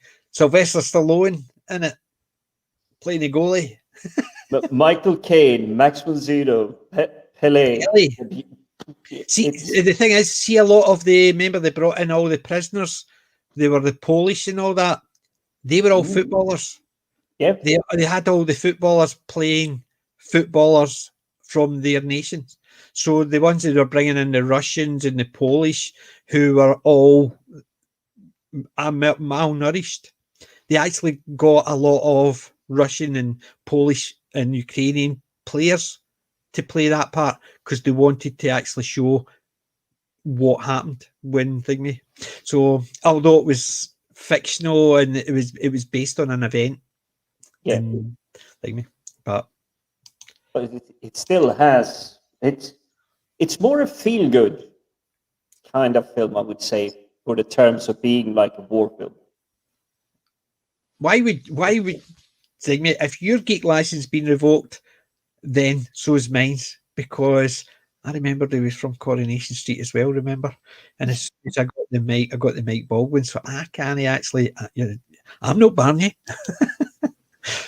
As I said to the captain, what was the somebody did, but I know there's been a discussion. What's the difference between a geek and a nerd? And I'm a nerdy geek or a geeky nerd. One of the two. I see no differentiation between them. There is something. You can nerd out about the topic you're geeky about. Yeah, see, I'm geeky about certain things. A wide variety of things. However, I'm nerdy about one or two very specific things. Like, I used to be a lot more nerdy when I used to paint and build my Dungeons & Dragons and Warhammer figures, or when I built my costumes for cosplay. That's more nerdy, that's more hands-on, that's more thing. Whereas it kind of makes sense. So if I'm thinking up here, it's like tip of the iceberg, you're a fan. You like, just to make it really generic, you like Twilight Saga, so whatever it's called, the sparkly vampires. If you're nerding out about it, you're getting geeky about it, you know more about the background stories, you can actually hold a conversation. It's like, oh, this character came from here, and this was this, and they were bitten by that, or this is why they dislike the werewolves. Apologies to all the Twilight fans out there. I haven't seen it that deep, but I'm just trying to describe the when you get to the nerdy level. I wouldn't say exactly the deeper level, but if it's you create costumes, you do Halloween Well, costumes, that's you go to exactly it. conventions for it. Yeah, That's that's it. kind of with a nerdy level. Not Brian Young actually gave a good example. A geek would have a lightsaber, a type or whatever. I don't know enough about lightsabers. Whatever, we'll call it the AB model.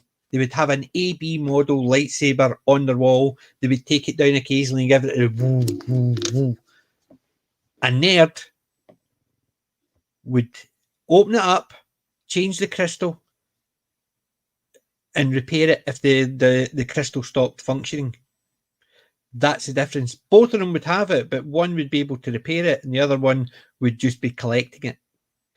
So a geek would actually know what it is. A nerd would know the inside of it. So I suppose because I'm an IT guy, I'm an IT manager support. I'm nerdy for computers. I'm nerdy about when I used to build my Warhammer figures and paint them all and build the costumes. Whereas I'm geeky about a lot of different programs, as you can see. Yeah, So, no, I definitely agree. The geeky part of it is you're a lot more broad scope. You have a lot of knowledge, well, sufficient knowledge about a the lot of Bismarck. things. Have you seen that one? I've got that one. That is a good movie. I think it's even a didn't very realise that catchy Johnny Briggs was in tune. it. I I didn't think it's a realise very Johnny catchy Briggs. tune as well. Yeah? Sing to Bismarck, I think it's a very catchy tune. You can get it on YouTube. It's basically the cheeky, it's more like the war propaganda songs they used to have. It's like, yeah, we kicked their butts because we're so great. Although it wasn't exactly the truth. It's a very polished, embellished kind of truth. But yeah, I definitely remember Sing to Bismarck. Yeah, I didn't realise Johnny Briggs was in it. I think I missed a bit of the chat, although, yep, I'm sort of caught up to BT Moore talking about Daryl in Yeah, I conjunction. I missed those two. So, yeah, Daryl, I recognise the name of. And I think I've seen Daryl. So I did. Rather I than think Daryl has the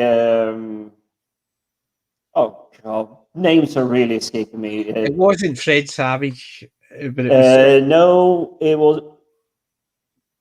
wasn't. But it is the girl. She did like Sex in the City. She's done. Oh, you mean Yeah. Sarah Jessica Parker? Yes, that's the one. She's married to Matthew Broderick. I don't know, but the only one I was interested in Sex and the City was Kim Cattrall.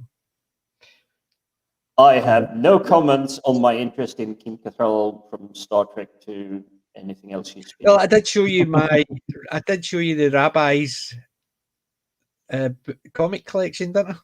Yes, that was a very, very nice view. Yes.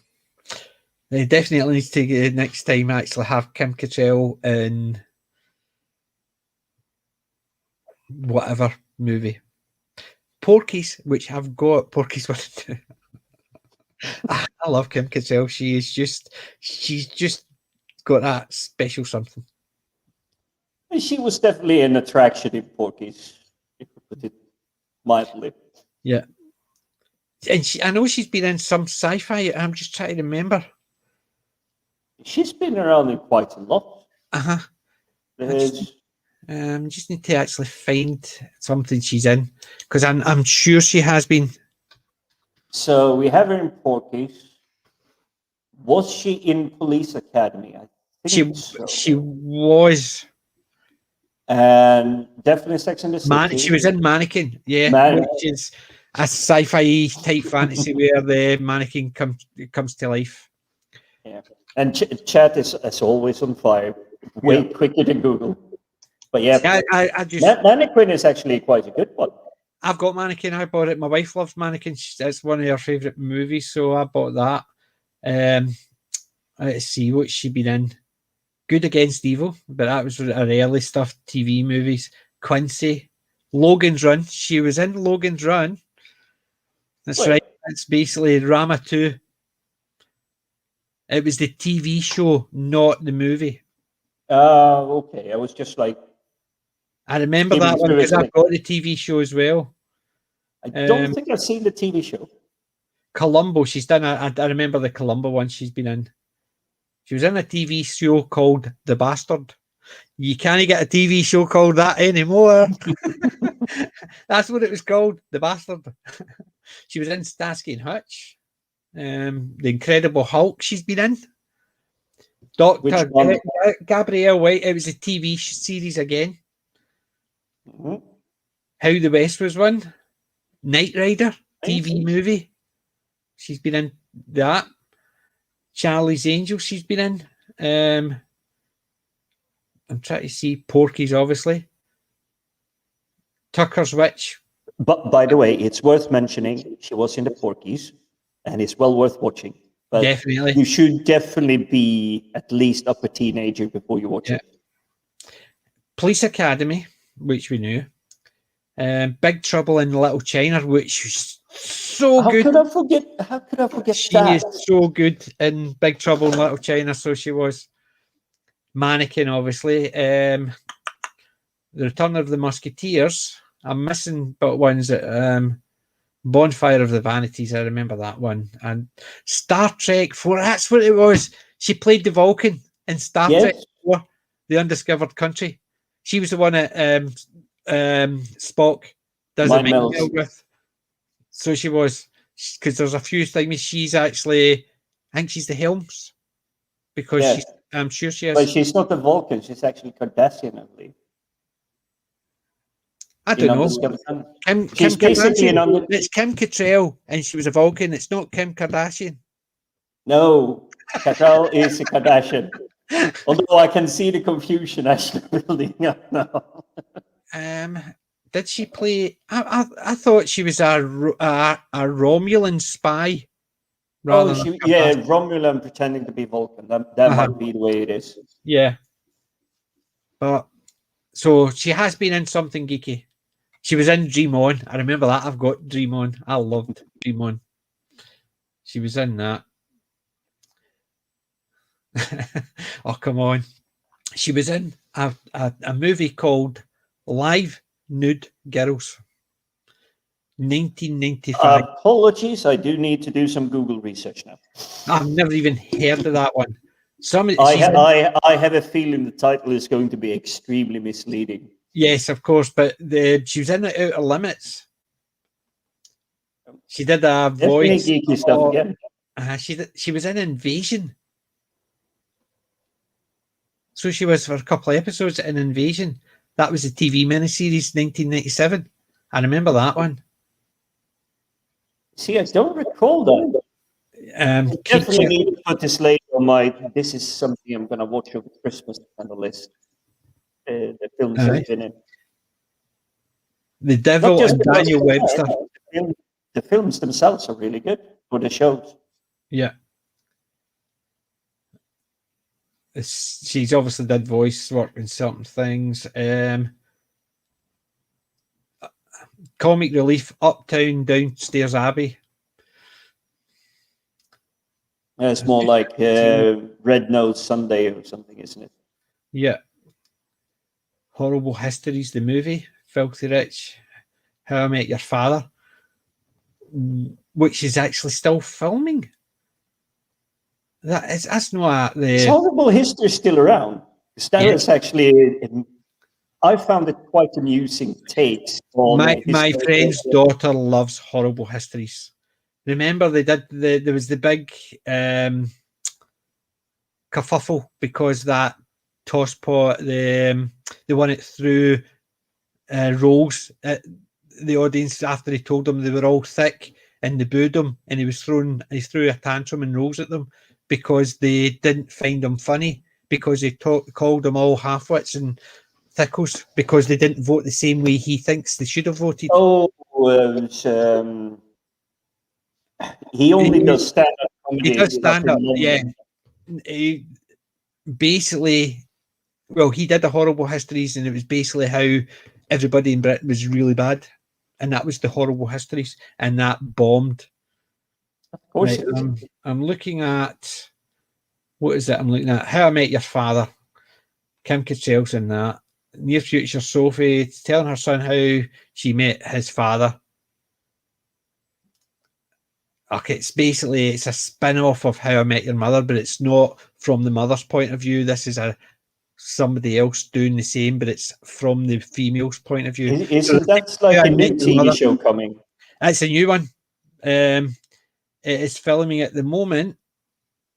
The first episode, let's see, there's 10 episodes in the first season, and it's not been added yet. There's no date on it, and nobody knows anything about it. 10 episodes, and the cat. Don't sound like they have a lot of confidence in that. I Basically, believe How I Met Your Mother had actually a lot more traction. It's like 20, 25 episodes a season or something.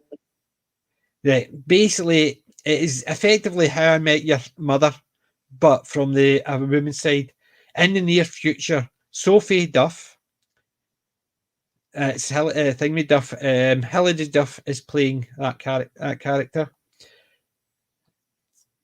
Is telling her son the story of how she met his father, a story that catapults us back to the year 2021, where Sophie and her close-knit group of friends are in the midst of figuring out who they are, what they want out of life, and how they fell in love in an age of dating apps and limitless options. Basically, I think I'll pass. this series is the second attempt to spin off How I Met Your Mother. Surprise, surprise. Because that first one was called How I Met Your Dad, and that didn't really go down too well. Although it was the girl who ended up being the mother, her telling her story from the other side. Because there would be just the occasional split over, because the same bits where you saw Ted picking up her umbrella and she was there and they walked past each other, that type of thing. You're only meant to know about her, but you only find out about her later on. And I think that didn't really go very well. This one just sounds like, if it wasn't Kim Cattrall in it, I wouldn't even care.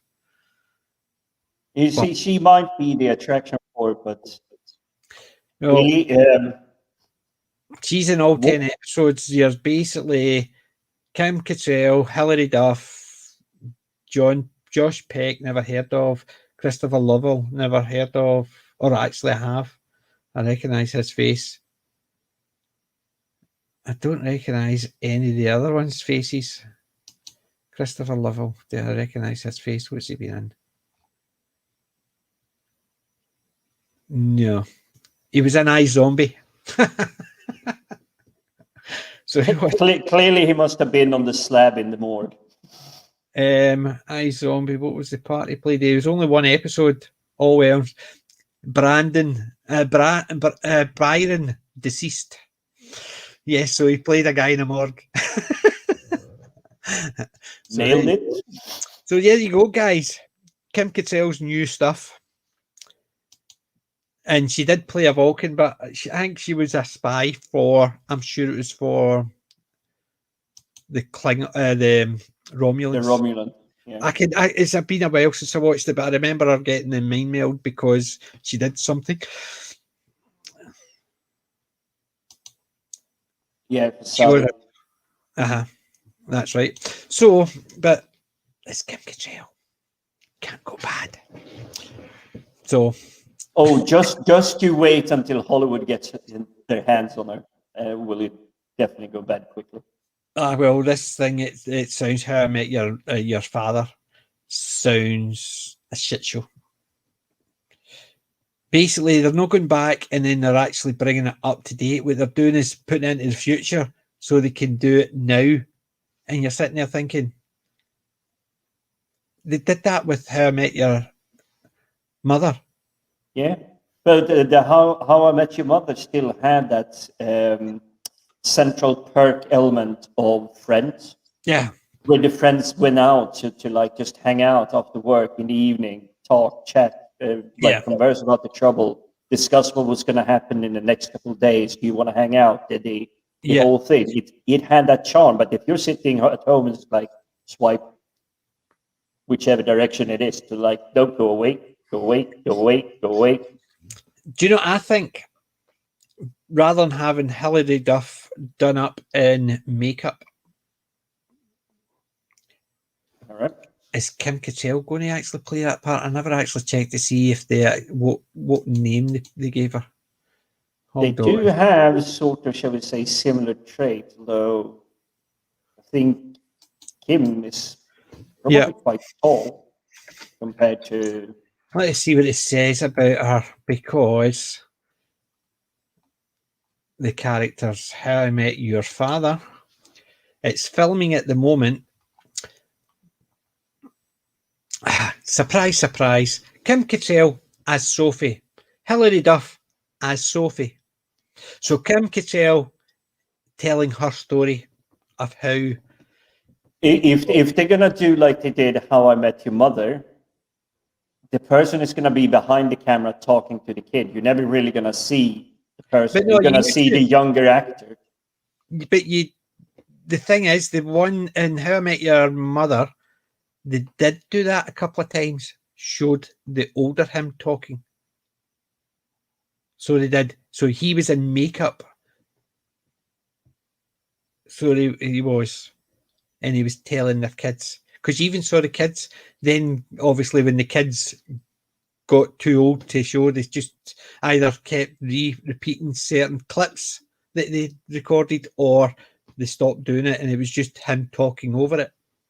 Yeah, I think But I this read an one you've article. got- Basically, they shot most of the kids listening to Dad talking about the intro to most of the episodes, or doing some talking, and they were just sitting and reacting, and they reused it. But they shot most of it during season 1, and then just reused and they it. just kept using it because they realised the kids would just get too old if they was on that way.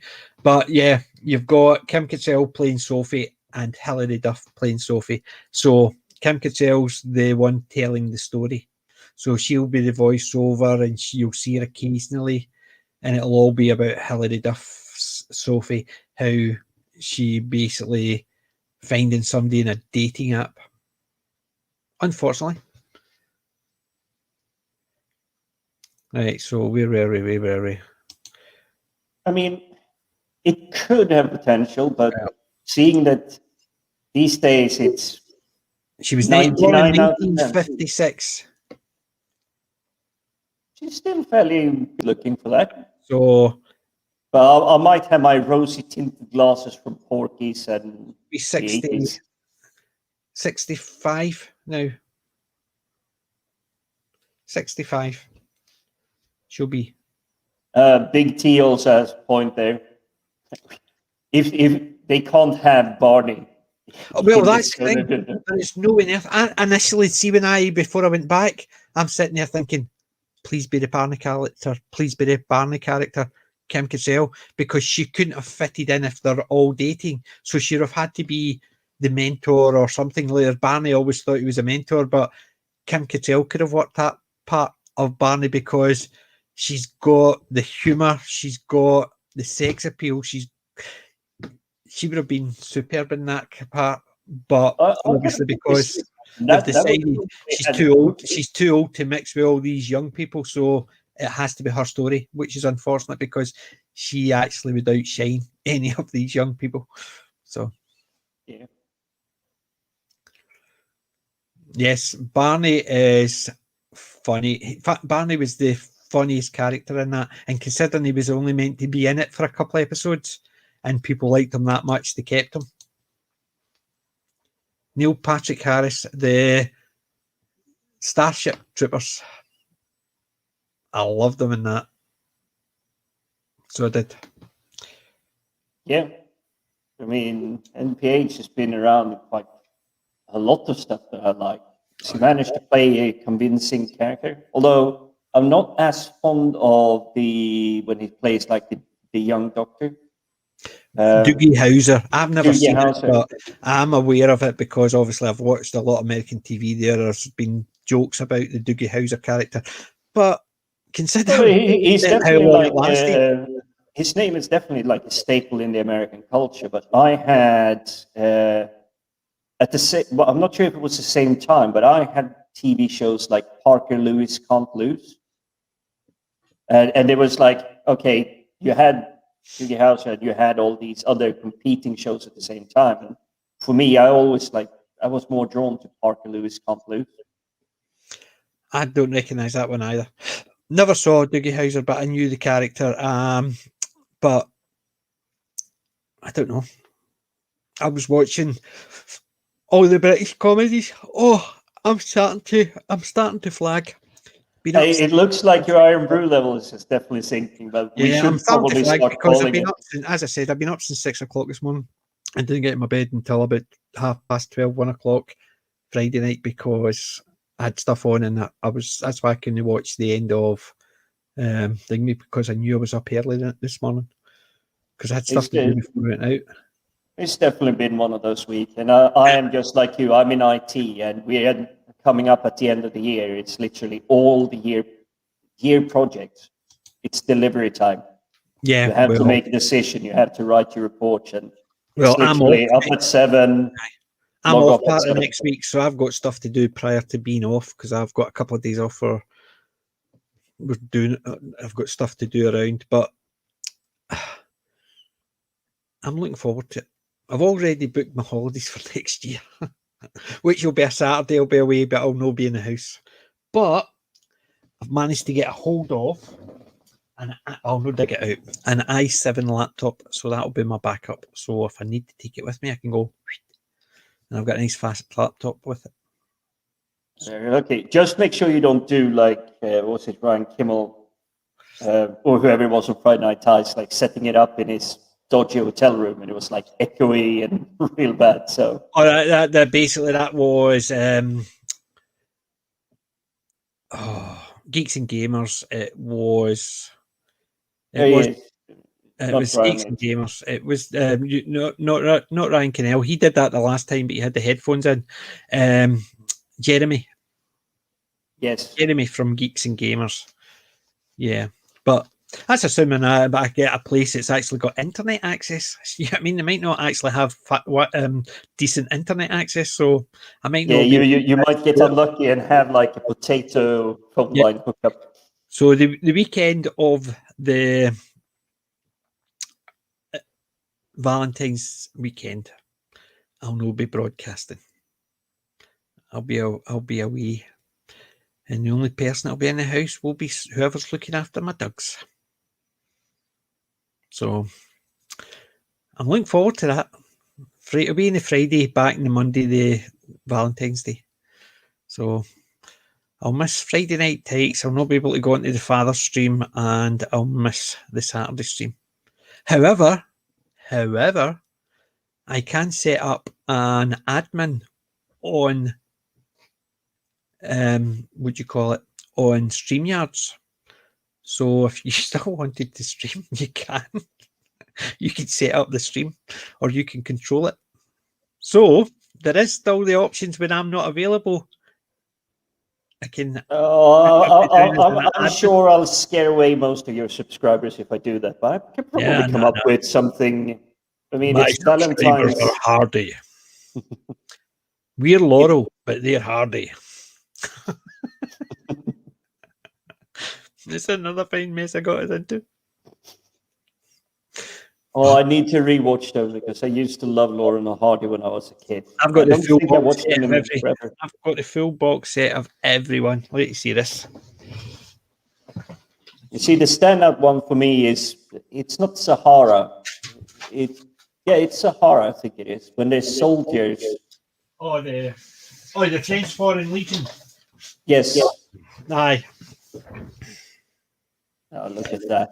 It's basically my favorite is there you go.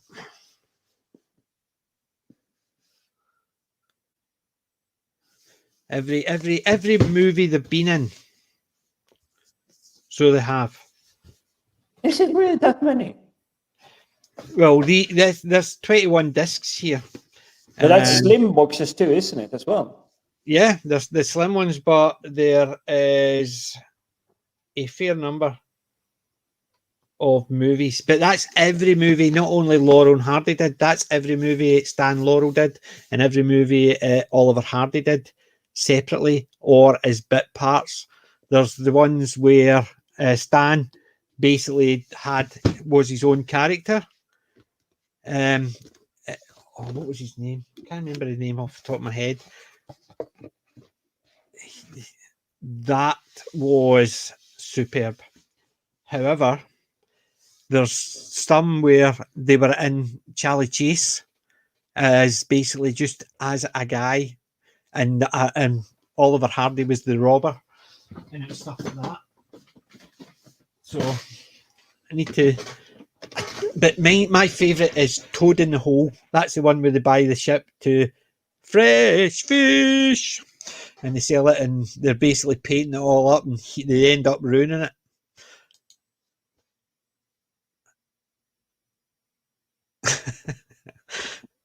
My Barry White, say nothing.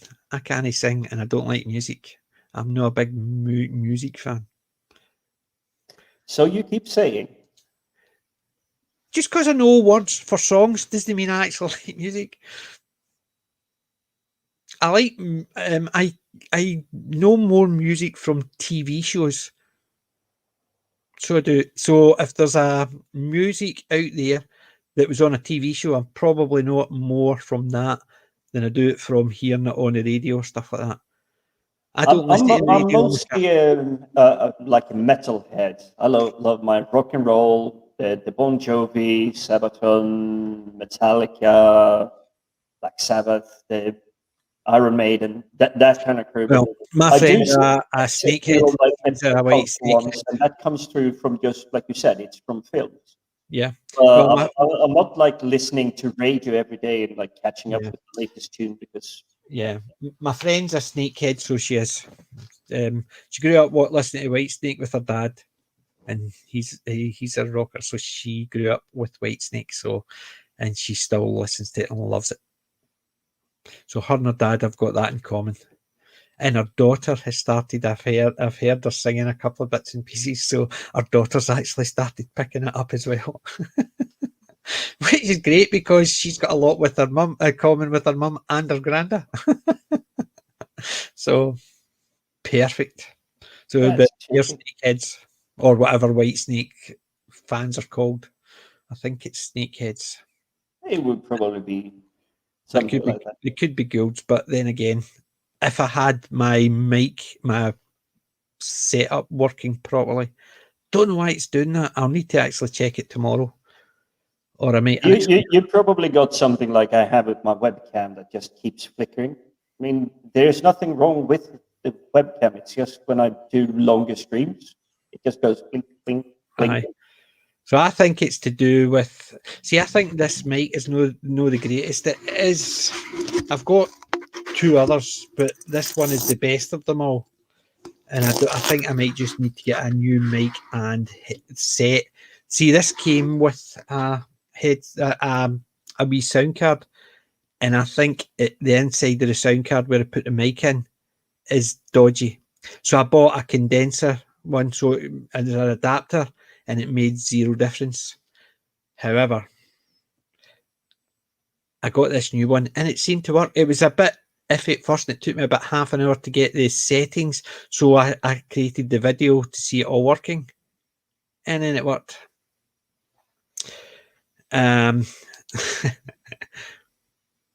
Will we get a Viking accent stream?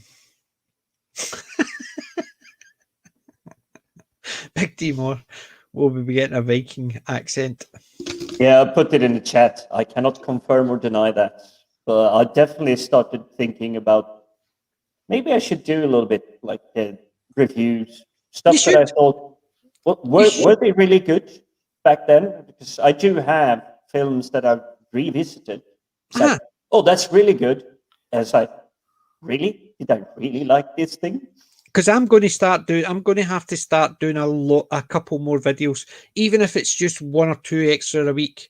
I want to go back to doing my reviews of my old stuff. So just pick a movie, watch it, and do a review of it.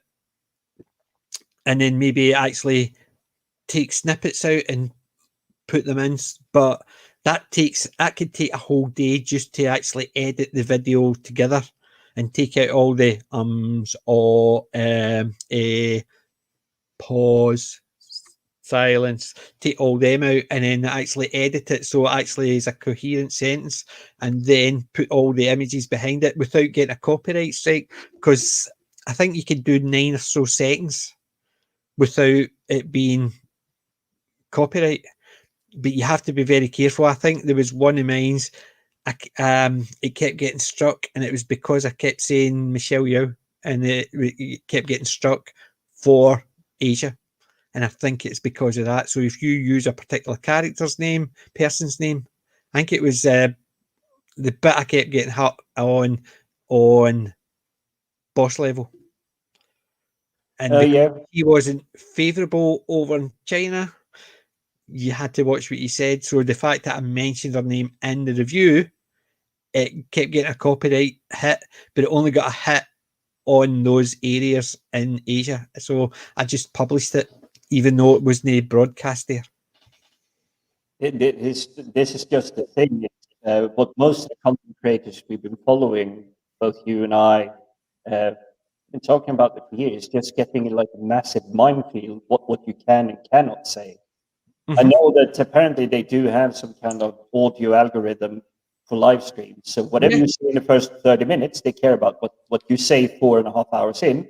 Yeah. They don't look at that anymore. Well, I live in Scotland, so we're basically always told you're not allowed to even think that, never mind say it. Which, what they're going to do? I'm an old man. I'm going to die. Might as well die in here or in prison. So, when I were a lad. Well, I think it will be going back to the olden days. When they start prohibiting too much, there will be those clever people that comes up with the words, the way of formulating things that still just bypasses it. But they basically, the government are just too quick to actually do. You look at Let's Go Brandon. They're already talking about making it a hate crime if you say it. Did you not see the one about the guy who was at the football and somebody shouted at him because he was encouraging his kid, Brandon? He says it took him ages to actually, he was shouting, come on, Brandon, do your best, Brandon, because, and then eventually he shouted, let's go, Brandon. And somebody actually shouted at him because he encouraged his kid. But he was trying to be so careful because he knew people have taken that anyway, but it's his son's name and he was trying to encourage him. But he spent that much time trying to watch what he was saying. He was encouraging. Eventually he just forgot and just shouted, and they started actually having a go at him because I'm not sure if you're keeping up as well. I didn't see that particular one, but are you keeping up with the Lotus Eaters podcast that they do every day? No, basically because I'm so busy with other stuff. Yeah, basically there's so much I want to watch and listen to. I never get a chance. It's the same here, but the one I managed to catch up on, you know, the was it the 4chan meme? The T-shirt would say "It's okay to be white." Uh-huh. Apparently, a couple of weeks ago, that actually went up in the Australian Parliament for a legal vote, and the Australian Parliament just went, "No, it's against the law to be okay to be white." That's actually what the Parliament just went through and said. What? It's a 4chan meme. But that's the thing. You can say anything you want against white males, straight white males, and it's not hate. But if you say the same thing about colour, sex, or orientation, then it's hate speech. It's the same words. The only difference is you're changing who it's said to. So if you use the same words, but instead of using white, you put black, or if you, instead of saying man, you say woman, instead of saying straight, you use one of the alphabets, then that's the hate. And to me, that's stupid. It's intention. So they're all either racist, sexist, or phobic, but they can't say one is and one isn't. Yeah, you see, it's been going on for quite a long time. You're using race. So if you're using sex, If you're using gender, you're using it's sex, and if you're using orientation, it's not phobic because we're not scared of whatever they say. But it's sexist if it's gender. It's not phobic. I still don't like that term phobic, but it's No. The X phobia or X phobia. see, People phobia don't because understand what they're actually telling other people, because if you the have a reason phobia, there's you have you're an phobic, irrational then that means you're fear scared of gay of people it. because that's what a phobia is. Yeah. So that is crazy. So if you're saying you're homophobic or you're Islamophobic, well, I can understand that because there's some people can be not No, a phobia is an irrational fear of a topic or an item. Yeah, but So if you're you're saying, agoraphobic, that means you have a fear of the open, crowded spaces like marketplaces because you do not feel comfortable. It's an irrational fear. yeah, But more people and more most people are people that becoming they're being are accused. agoraphobic. More and more people are becoming agoraphobic because they've been told to stay in their house and they're too scared to go out, which is nuts. Wear a mask, wash your hands, stay Yeah. away. Definitely double standards. But Mhm. I think you should do a channel talking about your music. Not that much into music anymore as I was back in the day, but I do keep up. I just saw Sabaton had released their Christmas heavy metal version. So, Right, these are DVDs that I didn't mention that I'd picked up. Right, why I am I not picked surprised? up Billy Connolly. Oh, that's a good one. A couple of them. I've got a couple more there. I picked up Frankie. Frankie Boyle. They were 10p each. That was the only reason I picked them up. Because Please tell me it was when Frankie was still good. Well, one of them is so, but I picked up other miscellaneous. R.I.P. R.I.P.D. Yep. I kind of like that one. Bruce Almighty. Yep. Where he's pulling in the moon to make the scene Yeah, more romantic. that's the one I was talking about. The Wrath of the Titans. Wrath It's of a the follow-up Titans, yeah. from Clash of the Titans. Scorpion King, not the best one of the Mummy series. Not the best one, but it's. Day After Tomorrow, I like it. I got Randy all Quaid. them for cheap, but this one here, I'm so looking forward to because this is me reliving my youth while I was still at school. Blondie. Oh, now we're talking. Now that was good music back in the day. That was when I was at school. I was into music, Blondie. But Blondie and Madness, I was a mod when I was a kid. Oh, you don't say. I was a mod. Yeah, you look at me now. Used to drive a Harley, so I went from a mod to a rocker. I never once wanted a moped or a scooter, should I say?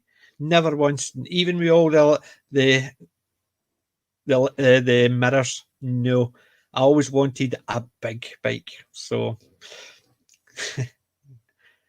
Well, you already know. Kelly. Listen. Hi, Kelly. I want a chieftain kind of version. I mean, yes, Harleys, they have their distinctive sounds. They got the cool look. But me, if I'm getting one, it's definitely going to be a chieftain. Do you know what movie we need to actually review? The World's Fastest Indian with Anthony Hopkins. It's based on a true event. But it's the same idea it's based on. I'll show you the video. I'll show you the DVD cover. Hold on. See, I recognize the name. The World's Fastest Oh, yes. Yeah. Let's see if you have that cover. Where is it? Is it down lower or up higher? I'm just trying to remember where I have it. I thought it was here. Excuse us, audience. We do have technical problems. PJ is trying to locate stuff that he just relocated last week. Yeah, that's the problem. What I'll need to do is check my Excel spreadsheet because I'm actually about to reorganize them again. Do you know why I'm going to reorganize them? Being cheeky in the chat again as well. At B5. It's on shelf B5, which is this one here. So it was the right shelf. So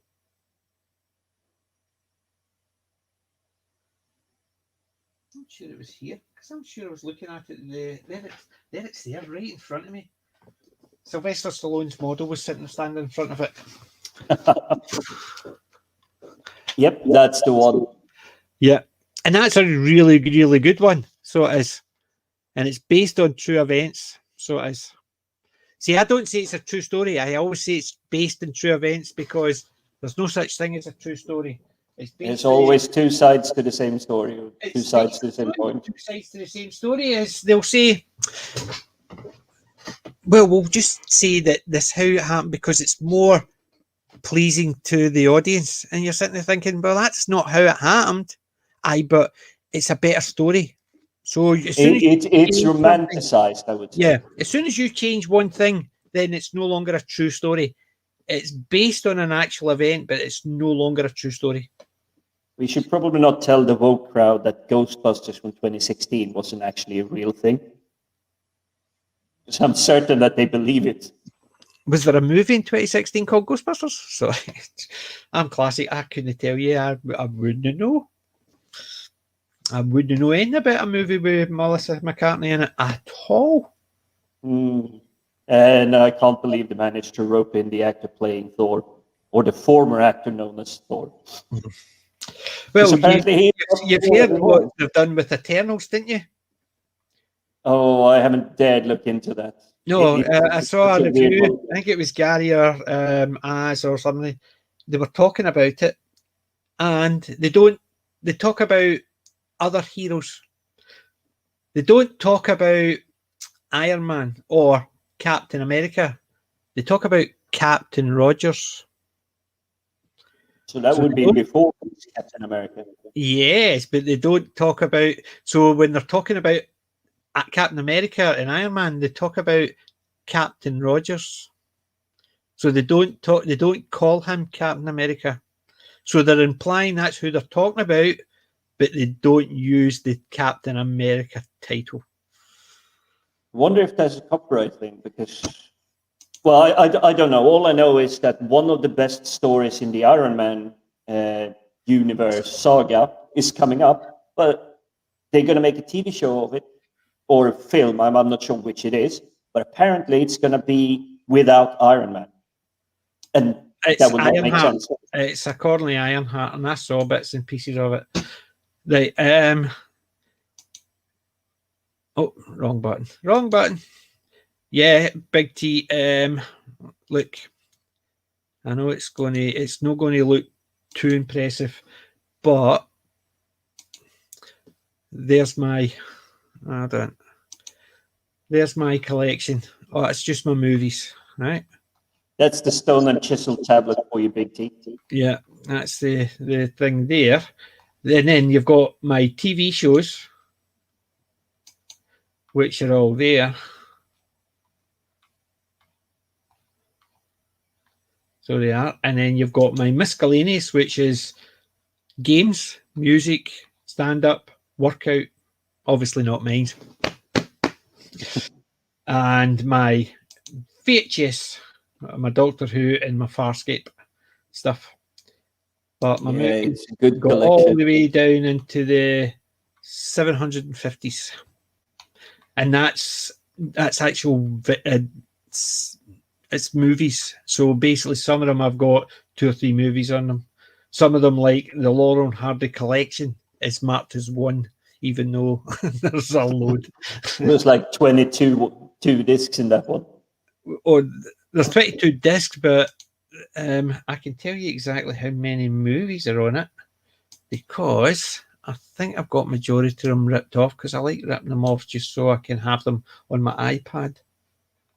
I just need to find, because I got myself a new Terra station, so I went up from 10 terabytes to 15 terabytes of storage space. They'll cover you for a year. Yeah, that should do me a couple of weeks until I got all my DVDs done. Right, so Laurel and Hardy. Yeah, dude. Oh no, I've only got about 20 of them done so far. But it's got. I'll need to get a lot more. I've done most of my movies, believe it or not. Yeah. So I have. There is 948 movies done. But Yeah, Cam seemed to be on the level you were about 2 weeks ago, where you had to reassemble your bookcases to get the single layer instead of having just double layers. yeah, well, I bought a new bookshelf. I bought a new one, and I bought 5 extra shelves to add in, to slot in. So I did. So I bought a new bookshelf and 5 extra shelves. So I moved things up, moved down, and moved things aside, and that's to reorganize it, because I had mine all doubled up. So I no longer have anything doubled up, and I've got spaces there. I've got 2 full shelves, 3 that I can put new stuff in. My wife asked me if I was actually clearing out all that stuff and getting new shelves to buy more stuff, and I said no. I bought stuff already. You saw the pile. I just got. But large So unit. it's like buy new DVDs, need new shelves, store shelves, buy new DVD, buy new shelves. Yeah, It's just exactly. around- And I bought 2 of the IKEA cabinets are standing there. They've got 1, 2, 3, 4 shelves in it, so they're pure glass all the way around, white top, white bottom, and that's where I keep my Judge Dredd helmet, gun, day stick, badges, my K9 Viper, my really good stuff is in that, and I put a lot of my good stuff on top of it. It sounds So- like you need to do a new man cave tour soon, because your video is clearly out of date now. It's out of date, but it's not too bad. There it is. My computer's backed up, but my hard drives are actually on a array. So any one of the hard drives goes, I just replace it with another one, and it just keeps backing itself up, because I've got an image, but I put the image on a array so I don't lose it. I made sure I did that. I've done it once and lost, and I ain't doing it again. Because I've got, apart from all my movies, but I've got the DVDs for most of the movies anyway. And the only ones that I don't have are the ones that I've loaned to someone and they never got them back. But it's all the family pictures and all that. You see, I have mine on solid state drive now. 256 doesn't cost you too much, and I just 256. back. What do I want to actually buy a 256 just so I can store 5 or 6 TV shows? That's not going to do a lot. 256 gigs. That's about 200 films. I'm talking about TV shows. TV shows is a little bit more painful, but I put them on the slow Exactly. drives. Exactly. So I've got my movies alone. Right. So that's 948, and I didn't include the subfolders. So let's look at my Godzilla subfolder. That has got 36 in it as well. My Jackie Chan subfolder. Oh God, that's going to be big. There's not too many in it. There's only 87 in that one. Or I've got Jane, Silent Bob, Starship Troopers, all 5. Tarzan. There's only 9 in that. That's the old classic Johnny Weissmuller movies. I was just going to say, you go from Weissmuller, but how much into the future do you go? No, it's just the Johnny Weissmuller movies. I've got the Pitch Black stuff, but that's the stuff. the Equalizer, same again. But I've got my top 100 sci-fi. I managed to get a hold of that. A friend gave me his top 100, and it's got Rollerball as number 100. Nice. It's got I, Blade I Runner. need to get my hands on that collection as well. Blade Runner number 1, 2001: A Space Odyssey number 2, A New Hope. Yeah, I need to delete that one, or just call it Star Wars. Alien number 4, Metropolis number 5. So it's got some really good. 1932 one. 1927. Oh, nice. Yeah. That's The Day definitely the up Earth there. Stood Still, 1951. The Terminator, good. 1984. Mhm. The Planet of the Apes, 1968. Charlton Heston, Rory McDowell, Alan Rickman, E.T., and then you've got Solaris. Oh, which Solaris is that? That's the 1972 one. And I wasn't a big fan of that one, I must admit. But you've got Close Encounters of the Third Kind, Forbidden Planet, Very epic. Empire Strikes Back. You've got a couple of French ones. Les Voix dans la Lune, The Trip to the Moon. It's basically funny thing happened in the way to the moon. Aliens, Silent and Running, Brazil, Akira, Star Trek 2, Wrath of Khan. It's the first Star Trek appears at number 19. And that's it's got good competition, and it's a really good Star Trek film as well. Total Recall, Matrix, Tron, The Thing, Robocop, Jurassic Park, Invasion of the Body Snatchers, the 1978 one. I was disappointed when it was in 1978 because the earlier one is a lot better. Clockwork Orange, I was never a fan of that one.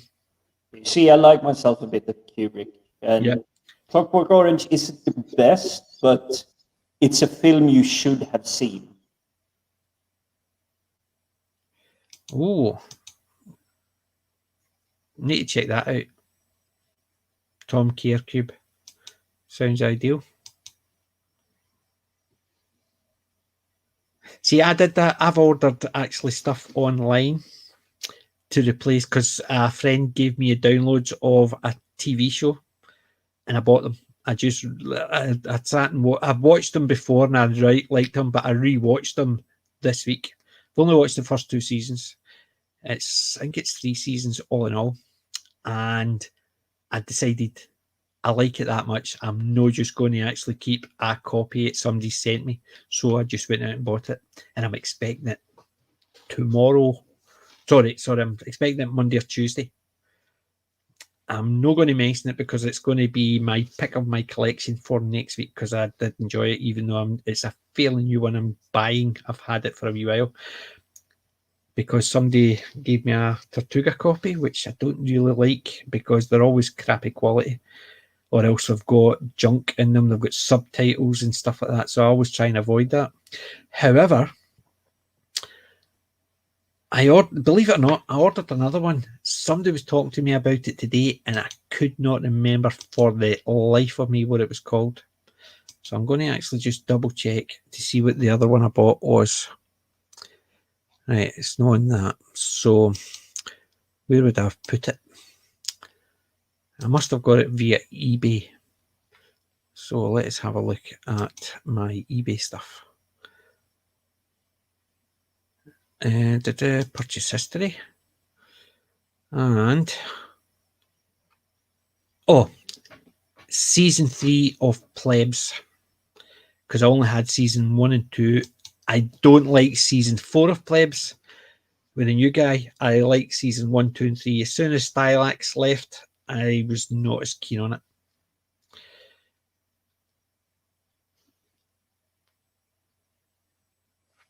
Yep. But then again, would you rather be broke and happy? Or broke and married? But I'm broke. I'm not broke. I'm married and I'm happy. So I never said that at all. Shh. Just in case somebody actually picks me up on that.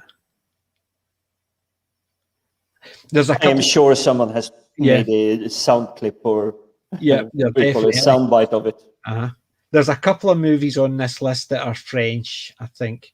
Le Jetty must be the Jetman or something like that. I've not watched that one. Then there's obviously that Le Voyage dans la Lune, a trip to the moon. Le Voyage de la Lune. Aye, Le Voyage de la Lune is a trip to the moon. That's what it was called by George Miles, 1902. That's the one with the in the eye. Boom. Yep, the eye one. So, and the other one, Le Jetty, is 1962. So I believe it's a fairly recent film about the filmmaker that made Le Voyage de la Lune and stuff like that, because he was a very prolific, like, visual creator, like making practical effects and everything. there's delicatessen on this list. The Eternal Sunshine of the Spotless Mind. Wasn't keen on that one. Yeah, not me This either. Island Earth. I love that. I've got that. Quatermass 2, Enemy from Space. That's obviously 1957. So it's I'm not a keen one on the late. I like the first Quatermass. The other ones just seem to be a wee bit too much. But I've also got The Man Who Fell to Earth. That's on that list. That's a very good one. Altered States, Stepford Wives, Serenity, Barbarella, Fantastic Voyages, Invasers from Mars, The Quiet Earth, A Scanner Darkly, THX 1138. I've never even heard of that one. That is George Lucas, and you will find yourself that the THX 1138 is hidden quite well throughout his universe. Yeah. Flash Gordon. Flash Gordon's alive. That you can never go wrong with. I am very honored that I met both Sam Jones and Brian Blessed at the very same time. Yeah. Do you know the worst part about this list is what is at number 95? Galaxy Quest. 95. Should be Definitely a lot needs higher than that. A lot higher up than that. That's literally the... it's not just Star Trek. It's Star Trek, Star Wars fans. Everybody's just like... Every time you go to a con and they say, oh, in the cinema room, we're going to do this. Everybody's just like swamping the room. Yeah. Everybody loves it. More money, more problems. Yep. Clockwork Orange, I have seen a couple of times. I watched it the first time and I thought, I watched it a few years later thinking, a bit older, maybe I might see something different in it. And I didn't like it. So I understand it, but it's just no my type of movie. But see, when we were talking, there was a lot earlier on, somebody was talking about movies. Yeah, the Mad Max. They said, I can't remember who it was, and I don't want to scroll all the way back up. I think it was either Big T or I'm sure it was Big T, basically saying that Mad Max was very Australia 2021.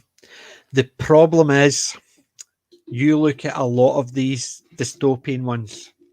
You've got V for Vendetta.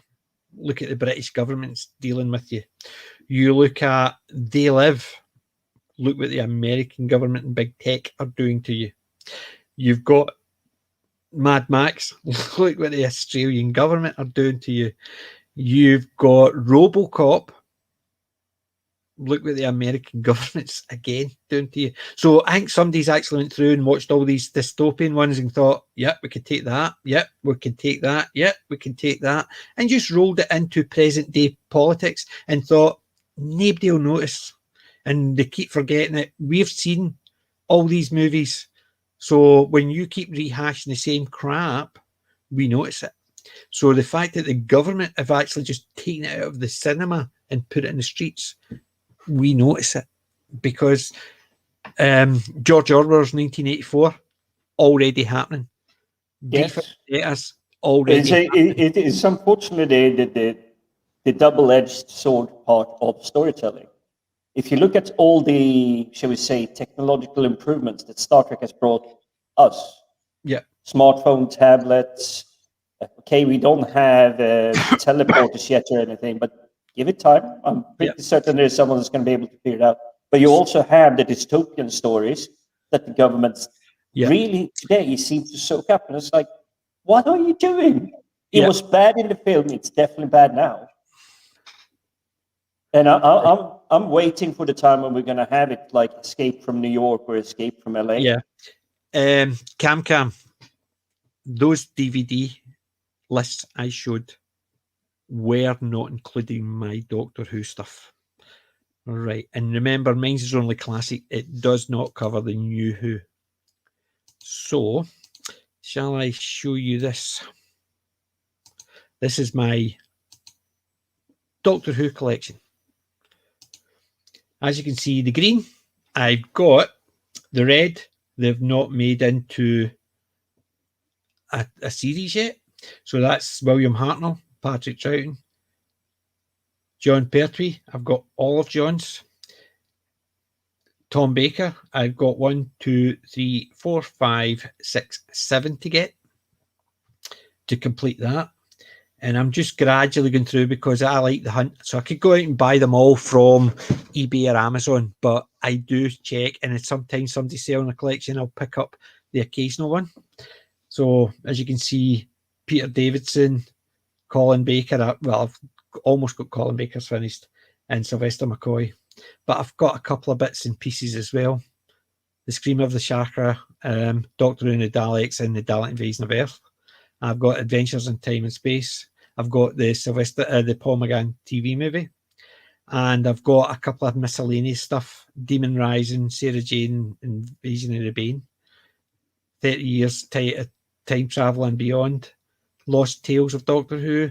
Lost in Time, Mindscape Saga, more than 30 Years in the TARDIS, and K9 and Company. That's my DVD collection for Doctor Who.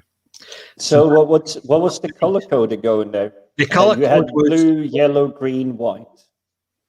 Well, you had blue, which are just the titles. That's basically that's the season 1, 2, 3, 4, 5, 6, 7, 8. So the green were the ones that I've got. The red, which are the ones that are no longer available and are no longer are still not being turned into an animated one.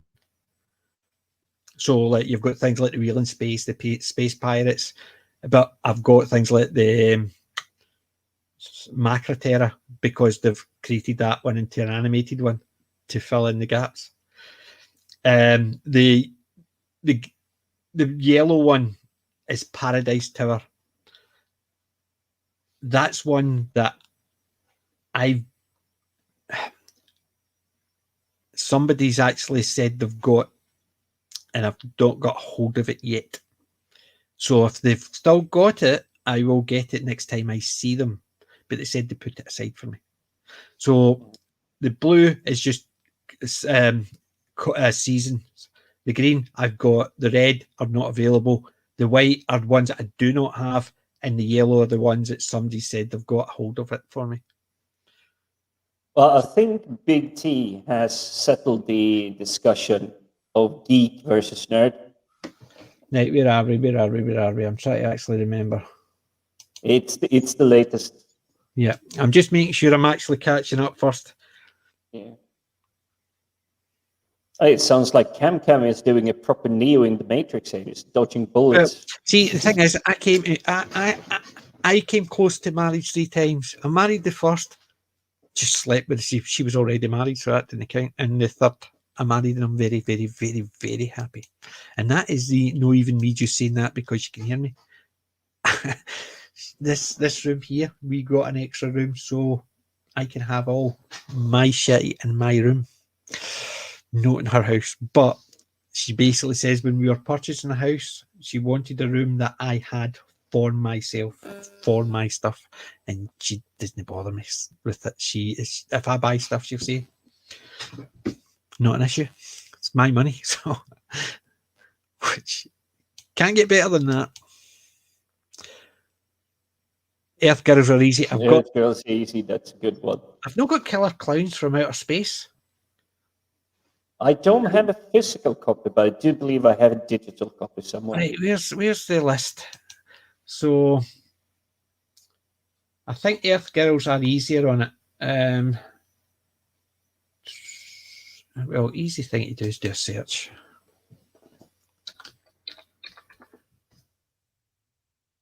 Right. Quiet Earth, this island Earth, 6 million miles, the man who fell to Earth, and the day the Earth stood still. So Earth Girls are easy, are not on the list. And Clowns. That's such a crime, because that's a good, fun film. There is no clown one at all on this list at all. So no, none of those two movies are on that list, which is a shame, because the Earth Girls are easy. Jeff Goldblum, I've got that. I think that's just a fun one. Right.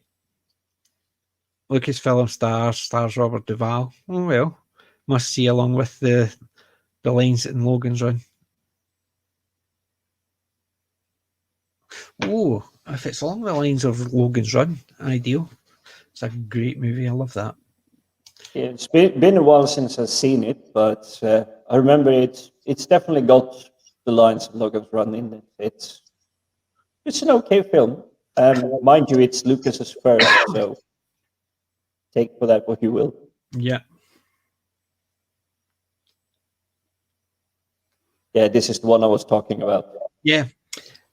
Yes, unfortunately, I tried to actually match them because I'll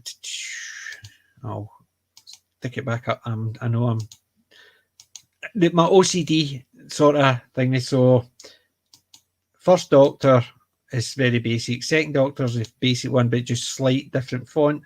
Third Doctor, similar idea, different font. Fourth Doctor, the best one ever. Fifth and sixth, they're similar. There was just a different change to it. Sylvester had a different one, and that is just I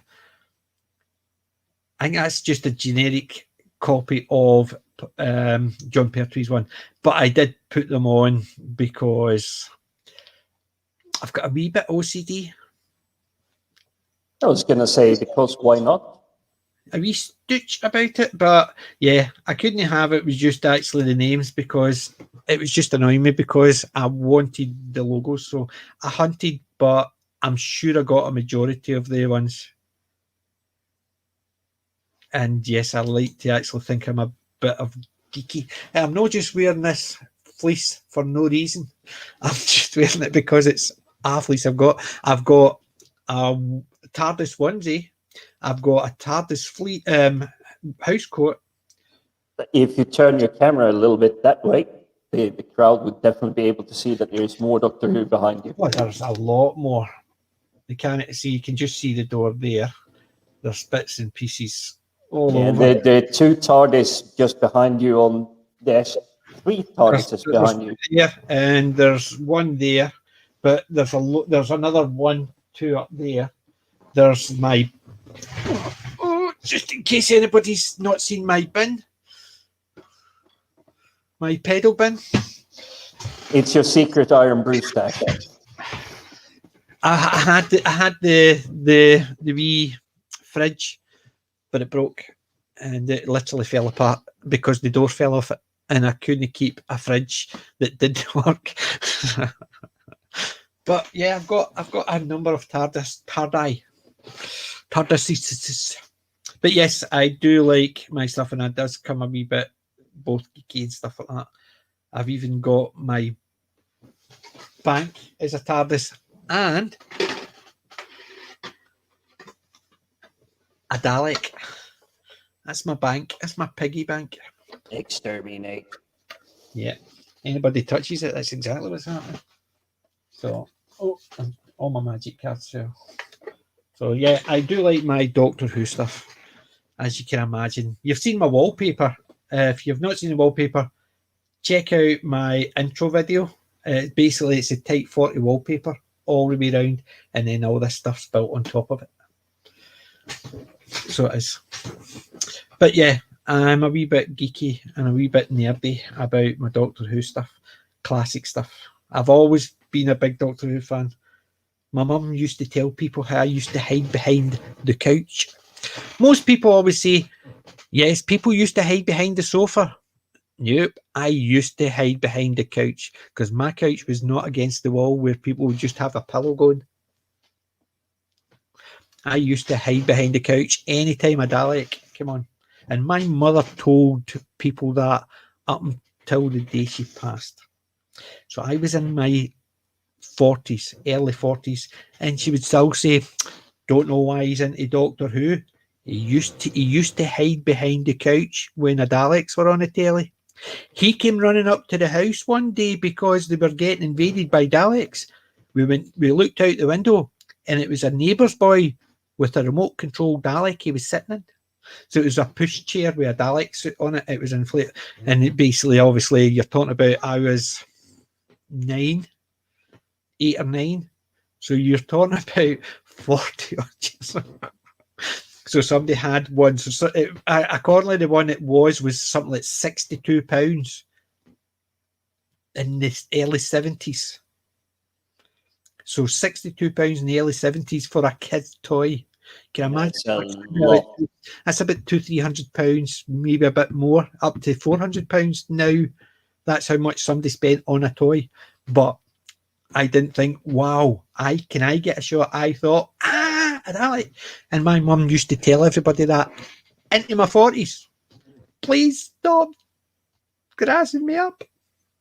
Well, again, I am not the greatest Doctor Who fan, but if your first instinct is when you see the Daleks is run the other direction, I think you're doing well. Oh, yeah, it definitely was. The destruction of the Troughton and Hartnell stuff was an absolute disgrace. But at least they're now trying to do it. Hopefully they don't screw it over like they did with one or two of the early ones where they put Bad Wolf on the wall in some of the animated scenes. And I thought, no. But accordingly, they're actually going to change them. That's why I'm worried about any new ones, because they're going to remove aspects of it to make it less toxic. That's the rumours I heard. But imagine the BBC turning around and saying, "You don't need those anymore, just record over them." No.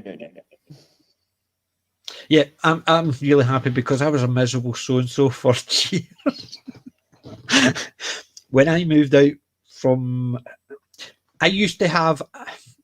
Technically, I had a man cave with my first wife. It was the shed, and the shed was leaky. So anytime I would go out, all my Warhammer books were all damp. My the paint would start flaking because it was not only damp, when it was frozen, there was no thingy. So anything I put in the shed, thingy, I was told I had to put all my Target Doctor Who books in there, but they all got binned instead. All my 2000 AD, my first 100, I didn't have issue 1. I wish I had. I didn't have issue 1, 2, or 3. So, but they from issue 4 up to 100 got binned because I refused to put them out into the damp, so they get binned. So basically, I kept them in the house. So when we split up, I went back to get them, and they had been binned. So my new wife knew I was a geek before we got married, and she doesn't encourage it, but she doesn't hinder it either. She's happy I'm who I am, and I'm happy she likes who I am. So I'm lucky. I'm very, very lucky, Cam. I know how lucky I am. Oh, God, I know. Tom was and is and always will be the Doctor. The first Doctor, Pertwee, is the second. Huh? Pertwee was my first Doctor, but Tom is my favourite Doctor. I know most people say their first Doctor is always their favourite, but it was really because I liked Pertwee. But when Tom was in it, maybe it was because he was in for so long when I was so young. I think that's what ingratiated me a lot more. But John was basically my first Doctor, so he was. Oh, we I got the had classic mention in the chat. Yeah, I had a load. So I did. I had I had all the Target books. Some of them were a wee bit thingy because I used to go down the Barras. The Barras is like going down to a car boot sale because people would just get a stall at the Barras and sell all their old stuff, and I would go down, and I ended up the same way I'm just now. I used to hunt, and I hunted, and I got every Target book. I would buy a Target book even if I knew I had it, if it was in better condition than the old one. So I constantly upgraded them, or if it was an older version of the one I had, I would get that. They all got binned. So I was not a happy chap, but the books were great.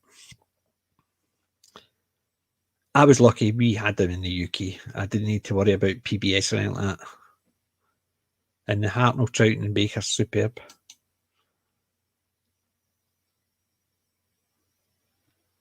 See,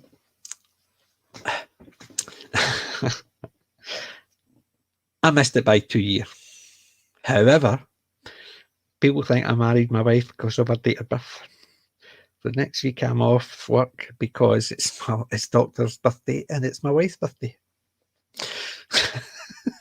I didn't marry her because she had the same birth date or birthday, not the same birth date, the same birthday as the Doctor.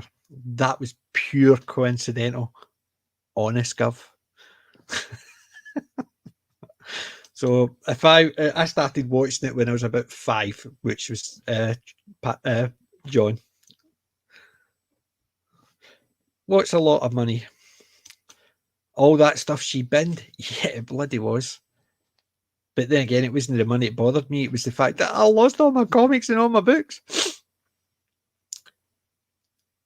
Yeah, I started doing that. I got up to John. I just finished John and I got up to the Genesis because I'd not got Revenge yet. I don't want to skip. So I'll wait until I fill in the gaps and then I'll continue on. So I do like doing that. Every so often I'll watch them from one, and I don't just watch the DVD. Or the show. Actually, all the extras as well. I love doing that. That's one of my favourite.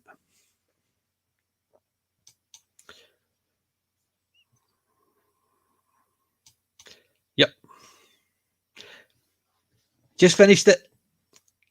DVD and watch the special features right now. So good. Yeah. Did you see my stream?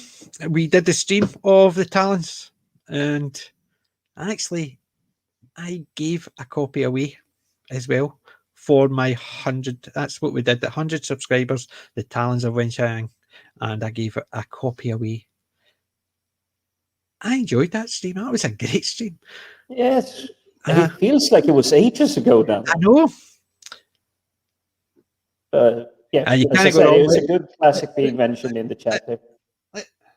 Can't go wrong with Pat.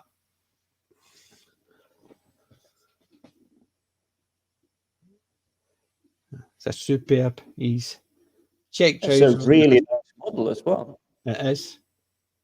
Got that in Forbidden Planet. I've still got the box. I keep the boxes of my special stuff. Other stuff. Forbidden Planet, that must have cost a fortune. Eh? My daughter used to work there, so I got a discount. Oh, of course you did. Yeah.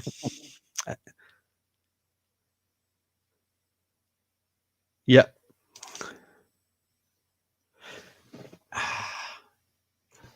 You seen this one for the Three Doctors? Right. Not just the DVD, the Three Doctors special. Nice. So, is it completely unboxed, or have you actually had it out? No, I've had that these because I watched these. So, but the car's actually still attached. So it is. I've not taken the car out. I've only taken the DVD out. So it has been opened, so I can open it. But how's that for Bessie? It's part of my Three Doctors box. That's a really nice box there. Yeah, it is. It's one of my favourites, I must admit, because there is a few which are my favourite sets. And I've still got my videos, and I've got the first video I got, which was the Curse of, no, it wasn't the Curse of Frederick, was it the Gunfighters? Gunfighters, I think, was my first video I got of the Doctor. So video, you say actually VHS. VHS, yes. I haven't seen Rift Tracks commentary. I don't know if I've seen that one. I've got that. Of course you do. Those ones. I use this. That's my pepper shaker because I don't take pepper in anything. So my salt one I use. That's my day-to-day salt. So I do use them. But yeah, I love the salt and pepper. But I've not got the Dalek. That's not a Dalek card. This one is it? Oh God, you've done it again, Chad. Now he's digging out everything he has. No, it's the diecast one. I thought that was the Dalek and TARDIS salt and pepper shaker, but it's not. They're just diecast. I thought maybe I had them, but it's not. I know, stop doing that. I can't help it. It is. That's a fantastic trick. As soon as I saw that, I had to buy it, and I made sure my daughter got it for me with her discount, which was still a wee bit, but it wasn't as bad as it could have been. Yeah, it's a good call. Yeah, it's problematic because it had a white guy playing a Chinese guy. Yeah, that was it. But to me, that's just a sign of the time. You look at a lot of early actors; some of them used to actually. You look at what's it called? No, I was thinking about Get Some In, but it's not Get Some In. That's about the RAF. That's problematic because of some of the things he used to call the new recruits. Then you've got well, Dad's Army's not that bad, but what was the other one?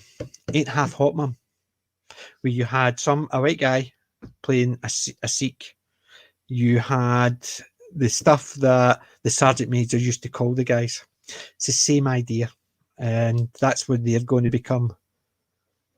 So you're going to get with this, shall we say, it's not race swapping, it's not black facing really, but you have tons of Peter Sellers stuff. Oh, aye. Once they, although I'm not really worried because the woke culture is probably never going to explore the classics, but yeah, a lot of stuff that he did, but it's a sign of the time that it's what was done, and it was actually accepted. It was realized it wasn't to make they weren't doing it to mockery because they didn't have the actor, or they had an actor who wanted to play it. Christ almighty, it's just one of those things. If they did it to slag, then I can understand why they want to get rid of it. So if somebody was actually using it, but they wanted somebody to play a part, and that was the only part they had, or they couldn't get someone well known enough to actually fill a part, so they got somebody. Which, if you look back, it's stupid because there was some great actors out there, but it's just a case of a lot of them might have been doing others, and they didn't want to give somebody that nobody knew a chance. It's unfortunate, but it's fucking stupid. If they were doing it to disrespect the person, I can understand, but most of the time it's just the story narrative. This is what frustrates me so much, because there are now, it's getting into even our parliament. They're actually doing it during the prime minister's questions and everything. They know what woke culture is. They know what cancel culture is. And then you have BBC saying, whoa, there is no such thing as cancel culture. I'm sorry, cancel culture isn't me going, I'm not going to go and see that film. I won't give it my money. But cancel culture is that person. That film has to be removed. No one can see it. This person cannot go and speak at this university. No one should hear what they have to say. Yeah. That is what cancel culture is. but they're trying to deflect it and saying, "Oh, it's just people saying they're not going to go and pay for something." I was like, no, they're actually actively preventing people from Yeah. seeing something. But that doesn't count because they say that's to help free speech. What by stopping people talking is to help free speech, which is it shows they're mental. They've got a mental disability. See, when you're saying you've got 1984 several court. TARDISes, the trouting with the TARDIS. Are you talking about these TARDISes? The size for these figures. So it's the figures with those TARDISes.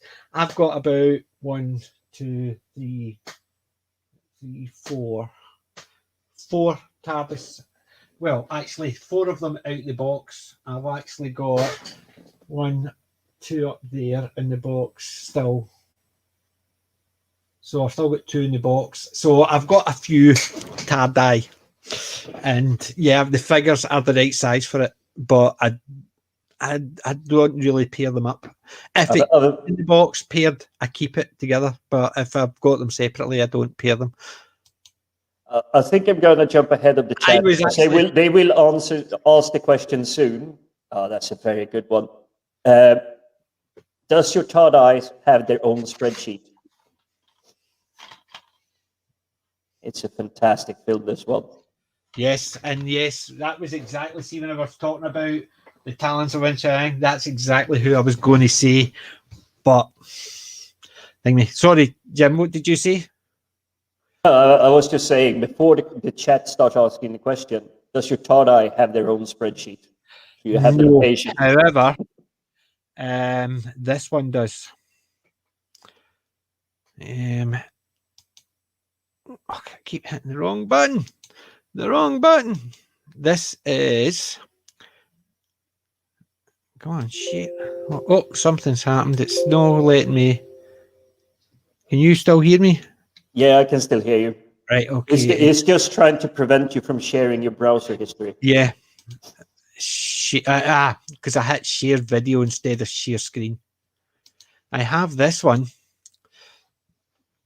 which is, the headers are bike, car, helicopter, plane, space, sea, miscellaneous, and B5 figures. So under bike, I've got Street Hawk and Chips. However, I've got a Star Wars speeder. So the yellow is what I've got. The white is what I want. These are vehicles from my childhood. So under cars, I've got a Zebra one, but I don't have an Echo one, a General Lee, which is hard to get, a Kit, an 18 van, a Mystery Machine, which I nearly bought today, but it was about that size. And the Mystery Machine with all the characters in it, and it was £10 in Home Bargains. And I was so going to get it, but I want something small because it would take up half my shelf, and I don't want half my shelf taken up by Scooby-Doo. But I've got the Batman 66, got him. Still, it's Scooby-Doo though, and Batman 66, that one you've shown before, that one is really good. I want a Back to the Future. I want a Lady Penelope's Range Rover. I've got Bessie, as you saw, and I want a Captain Scarlet's car. So that's the ones that are on that list, but I've only got 3. Zebra 1, Batman 66, and Bessie. I have no helicopters or planes. I can see you have excellent taste in aerial vehicles. Yeah.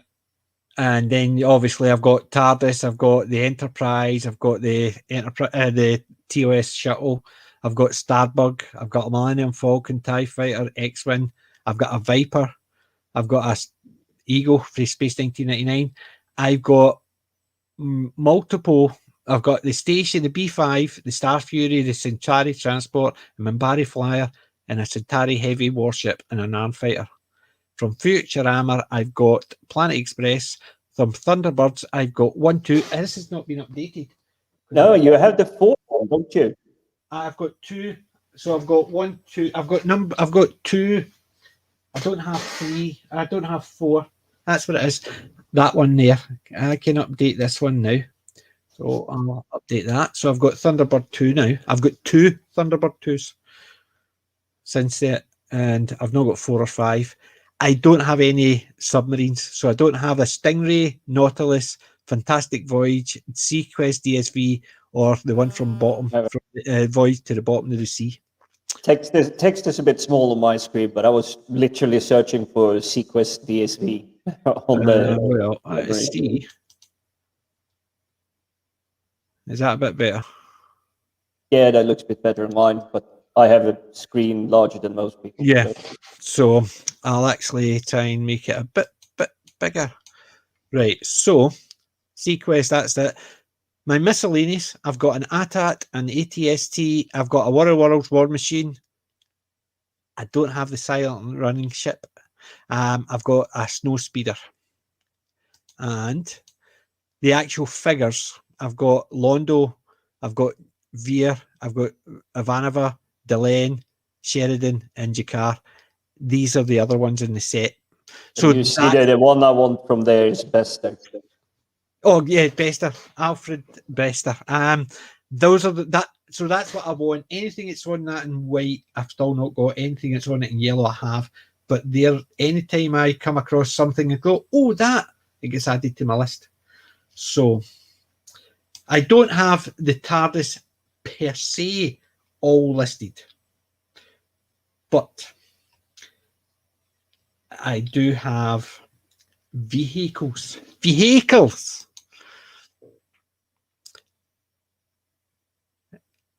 If Triton had gone with his original ideas for Talons, it would have been banned by now. Unfortunately. Gone with the Wind. No, Gone with the Wind. So that's one of the few. I know it's already been cancelled. It's basically because, I'm definitely looking for a physical copy of that because they can't cancel it. They're getting rid of a movie because they say it's racist that the first black woman got an Oscar for. The one that played the nanny. Well, we know, but she got an Oscar for that. I'm sure she got an Oscar. I know she got nominated, but I'm sure she won it as the best supporting actress. And they're effectively going to cancel a movie that made such strides. That's how because they haven't seen it, they don't understand what it's about. Because it actually depicts slavery, but that was the object of it. It was to show it was set in that period. What were they going to do? Set it in that period, and everybody was mixing together as if that country at that time didn't have those prejudices. That word I'm trying to say. I can't. But you know what I mean? That's how nuts these people are. Yeah, I mean, it's crazy. I saw an amazing TV show a couple of years ago, probably 20 years ago now. Penn and Teller. They did a TV show called Bullshit. Yeah. Because apparently that's the only swear word you can do on cable TV in America. And it was all about the environmentalists, climate change, this and that and everything. And they had one of their assistants walk around with sign this petition board.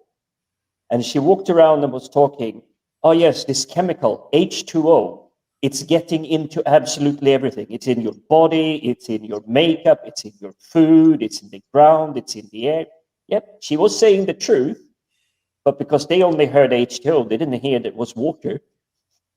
Everybody said, oh yes, we're going to ban H2O. Which is crazy. That's how these nutcases are. You look at the climate, you look at the Extinction Rebellion. They glue themselves to a busy road saying this is going to stop climate. Yeah, all those cars that were actually going to go from A to B are now sitting with their engines running. Yep. They didn't think that. I mean, one of the things Extinction Rebellion did was to try and stop the underground trains here in London that literally transports, 4 million people a day? Yeah. So if you can't take the subway, you're going to go up and you're going to take a car and actually burn gas and whatnot instead of electricity. Do what I do, hold tight and pretend it's a plan. That's my I agree. coaster. My other coaster. Yeah, yes. I don't know why people think I'm geeky. I have no understanding, no knowledge. Yeah, still not sure about your genre. Are you sure you like sci-fi? I'm a wee bit easy ozy on it. But I mean, I've been reading. I grew up learning to reading comics. I grew up. You ever seen Dream On, the TV show with Martin Tupper? Dream On, and he played a person who grew up watching the telly. So as something was happening to him, you would see, instead of a thought bubble or he would say something, there would be an old TV classic sketch. And when somebody walks out and scares him, you don't see him go. You just see a TV show of someone who went and screams and runs away. An old classic, and that's what it is. To me, that's what happens in my mind all the time. So I love that, because that to me is what happens, because I used to watch those. I sat in front of it. I've got the Back to the Future set, but I don't have it in Blu-ray. And the reason I don't have it in Blu-ray is the size of the screen I watch it on makes zero difference. Yeah, I don't have it on Blu-ray yet. The only thing I have on Blu-ray in my new collection is actually Gremlins.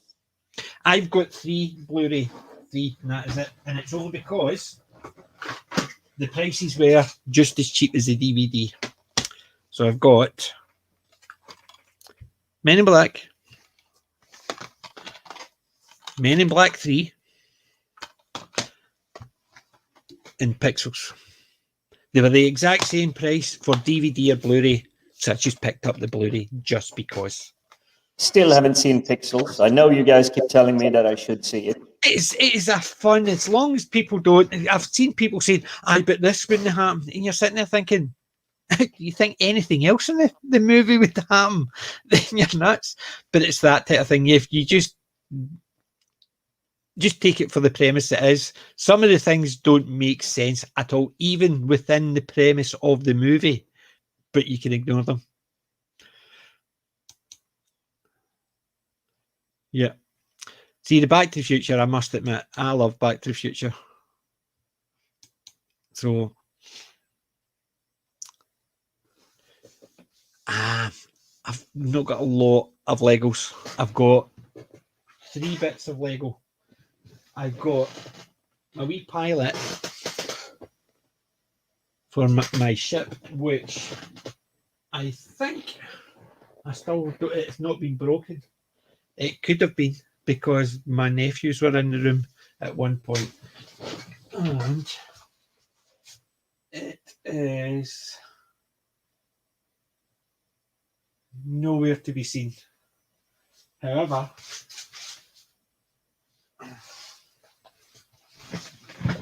I do have a wee Lego. That's a nice one. It's Yeah. quite detailed for being a Lego model. Yeah, it's not too bad. So that's the only Legos I've got. I did have a ship, but don't know where it went to, which means it's either been broken or it's been dropped and hidden. Which I can imagine that, because it was the nephews, but it was basically just one of the cheap ones, and I was given it as a gift.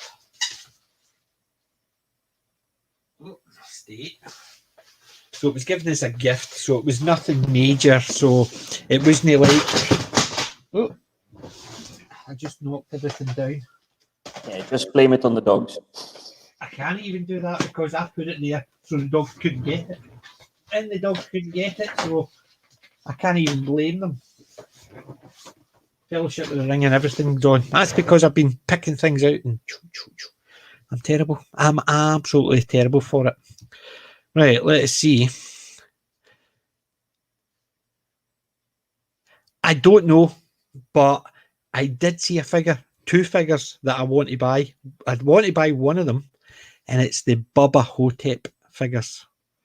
You've got Bruce Campbell's Elvis, or you've got Bubba Hotep himself. 2 figures, and they're in my local thing, but they're £70 each. And I don't have that type of cash. I wish I did. Anytime I manage to get some cash together, I buy a different figure. So if I get half the money, I buy a different figure because I got the Godzilla. I want a King Kong, classic King Kong, and that is £120. I've seen it cheaper, but the shipping added to it is still putting it into the £80-90. There's a shop it does that, and I've asked them if they get any in to let me know because I could get it for about £60 if I can get it from the shop. It's still a good price, though. No, as long as it's the classic Kong, because there's a lot of Kongs out there from the new movies, but there is one which is fairly inexpensive. It's about £50-60, and it's the Kong with Fairy, and it's not. It's the old one, but it's a newer model of the old one, so I'm okay with that. But I would like to get a couple of silent running movies figures as well.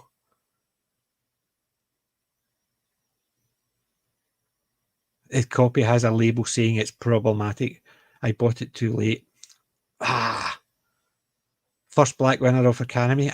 Exactly. And they're trying to say that's problematic. What you're trying to say, that the fact that the first black winner of an Academy Award is a problem. That's what they're saying, because if they want to go down the route of Blazing, I've got Blazing Saddles and Animal House. I've got both of them. Yes. Yeah, Blazing Saddles is in storage, unfortunately. No, But Animal House. Animal House. Look at that. See, all the ones that are on my list to watch are there. So yes, but I've got Blazing Saddles, which is over there because I watched that fairly recently, so it got shifted a wee bit. It looks like you and Cam have something to talk about now. Yeah, I'm still need to catch up. Chat is blowing up again. Well, that's the thing. Even in the UK, right? If I drive to work, takes me, on a good day with very little traffic, it takes me 40 minutes to drive up the motorway. So it's not as if I'm driving inside roads, taking 40 minutes. I'm driving up the motorway, so I'm travelling at between 60 and 70 miles an hour, and it still takes me 40 minutes. However, on a bad day, it could take me over an hour. If I had to cycle to work, it would take me about 3 hours, if not 4, because I'm not in the greatest of shape. If I go the place I lived before, transport, I would need to get a bus from outside my house to the bus station. Then I could get a train from across the road to the Glasgow city centre. Then I would need to get a bus to my work, which takes an hour 40 minutes. It would take me 2.5 hours travelling by public transport to get to my work, and then 2.5 hours. And that's if I catch a bus as soon as I go out the house, and I get a train as soon as I come off the bus. So say 3 hours, and then I've got 3 hours coming back. So I need to leave for my work. It's starting at 9 o'clock. I would need to leave at 6 in the morning, and then I wouldn't get home until at 8 at night. And that's not a clue taken into rush hour. Watch me. That's unfortunately what I had before I moved to this place. 38 miles as the crow flies. I obviously had to go into central London to then get out from central London to where I was working. And it was easily 3 hours 20 each way. Yeah. But yeah, I've been to Florida a few times. Nice place. A little bit too warm for me. But I don't think I was there during the actual touristy season. But basically, the normal streets they have, you can hide like half of London in there. People could still drive past it because it's really wide. And it's just the normal streets, not to talk about the interstates and the big roads. Mm-hmm.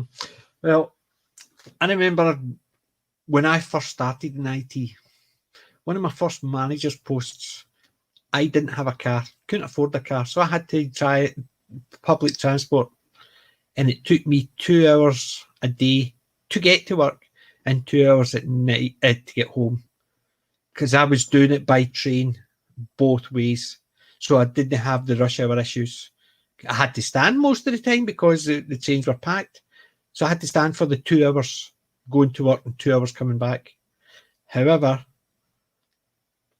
when I got a car, I saved myself a half an hour, because I went from A to B. I didn't have to go to there. I went straight there. So I saved myself a half an hour. So I was still travelling an hour and a half to work and an hour and a half back.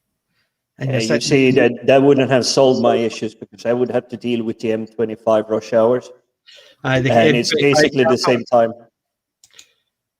The M25 car park. Yeah, that's a nightmare in the location I'm living at the moment. There's literally no car park spaces in this entire town. Oh, excellent. Cam. They are fantastic, aren't they? They're absolutely amazing. I was looking for frames today and I couldn't find frames that fitted them. They were either too big or too small for the pictures. And I was gutted. But the artwork is superb, especially the one with Raquel Welch and Perry. I must admit, the male gaze stuff is good as well. And spent the summer in England, Wales.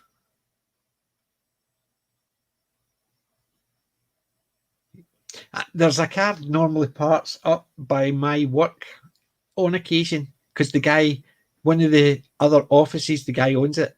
It's an American police car, fully decked out. I've got a picture of it somewhere. He basically just drives it into work every so often, only on a nice day when he doesn't want to get dirty or rain all over it or whatever. But on a nice day, if he wants to come in, he'll bring his police cop car, which is fun, because I'm sure it's I keep on calling it a car 54.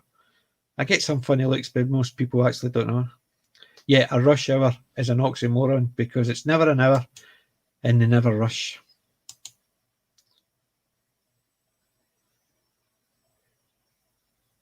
See, Jim did the opposite. He got a place in London so he could walk to his work. Yeah.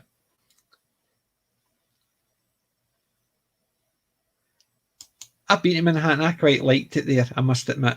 And I did find it easy to get around. But I found it a lot scarier to get around as well, because I got a taxi once. And my God, I'd been in a taxi in Russia, in Moscow, and the one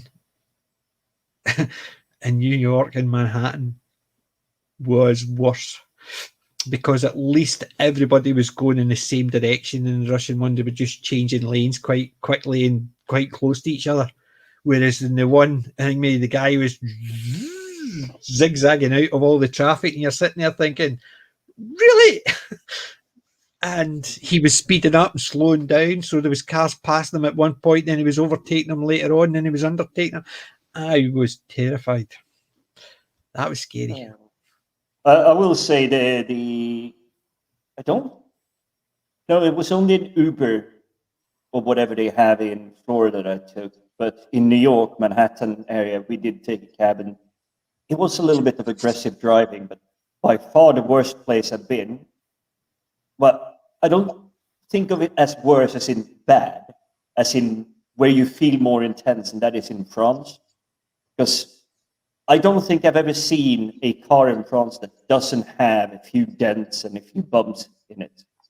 All cars, even the expensive ones, seems to have like bumps and dents and scratches.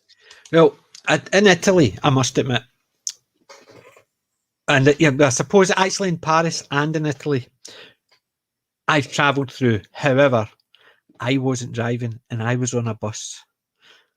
So it wasn't as scary. But yes, when you've got cars coming past you on both sides, it can be scary. Or in Italy, when you're driving, going over the Alps, and you go like that and go, whoo, because the road is going round the mountain. It's literally A straight drop down. That is scary. But I still say the cabs in New York, Manhattan were scary.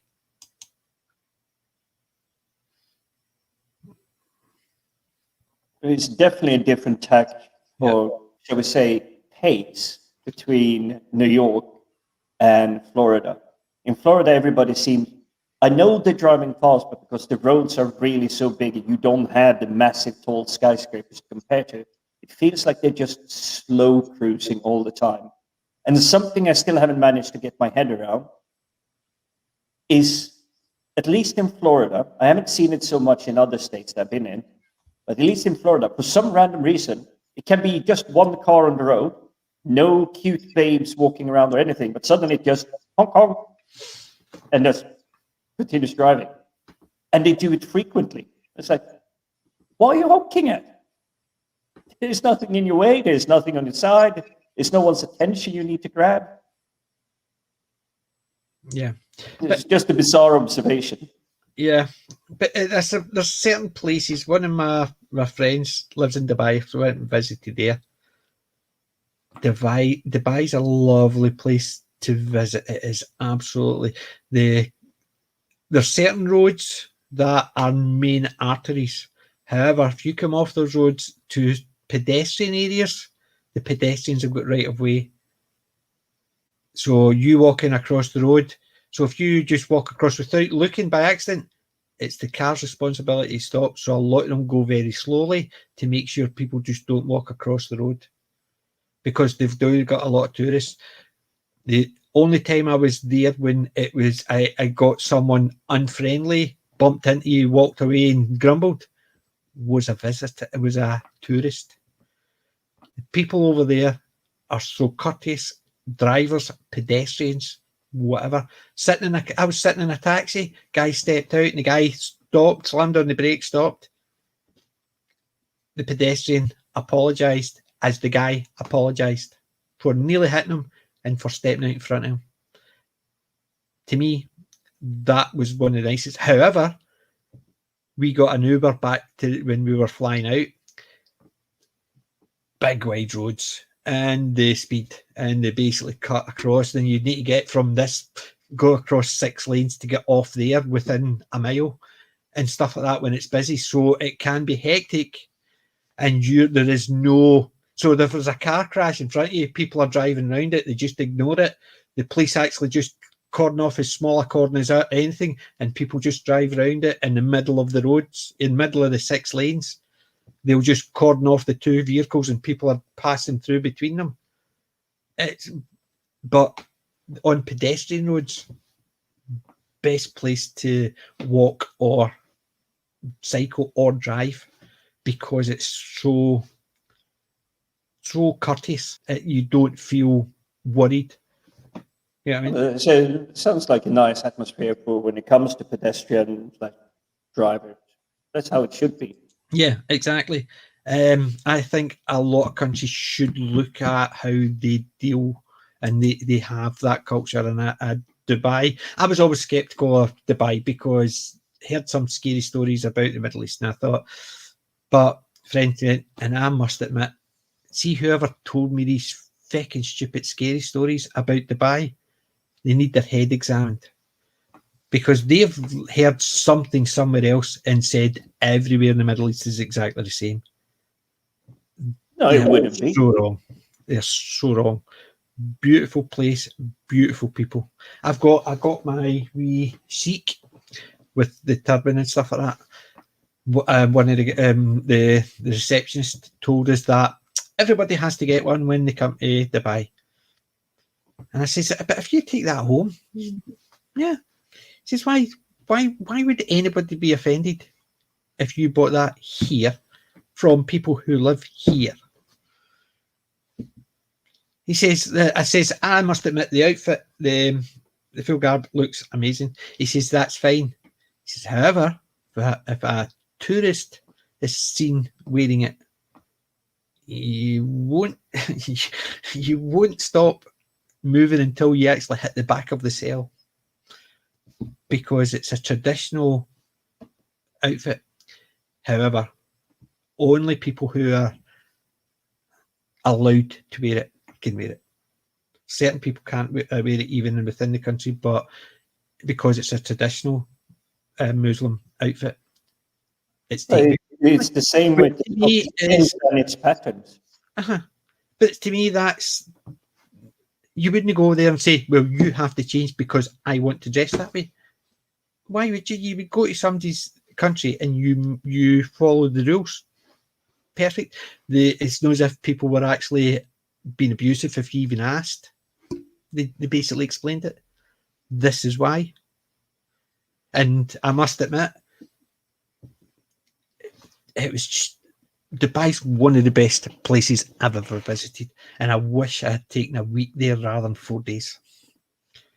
And we plan to go back. It's damn expensive, very expensive, but I still plan to go back. Turin, Italy, scary, although seeing random scenery from the Italian job made it worthwhile. Yes, that's always fun, because we went to California, basically driving along, you see the viaduct where they did Grease, they did Terminator. You saw bits and pieces. I'm like, I know that place. That's always fun. It is, but having lived in London for such a long time now, it's a small pet peeve. It doesn't ruin films for me too much. But when I see them traveling instantly, it's like it takes them 15 seconds to go from like one area to another area. Yeah, London isn't that big, but that is a half an hour travel, especially during daytime when it's like the streets are packed. Yeah.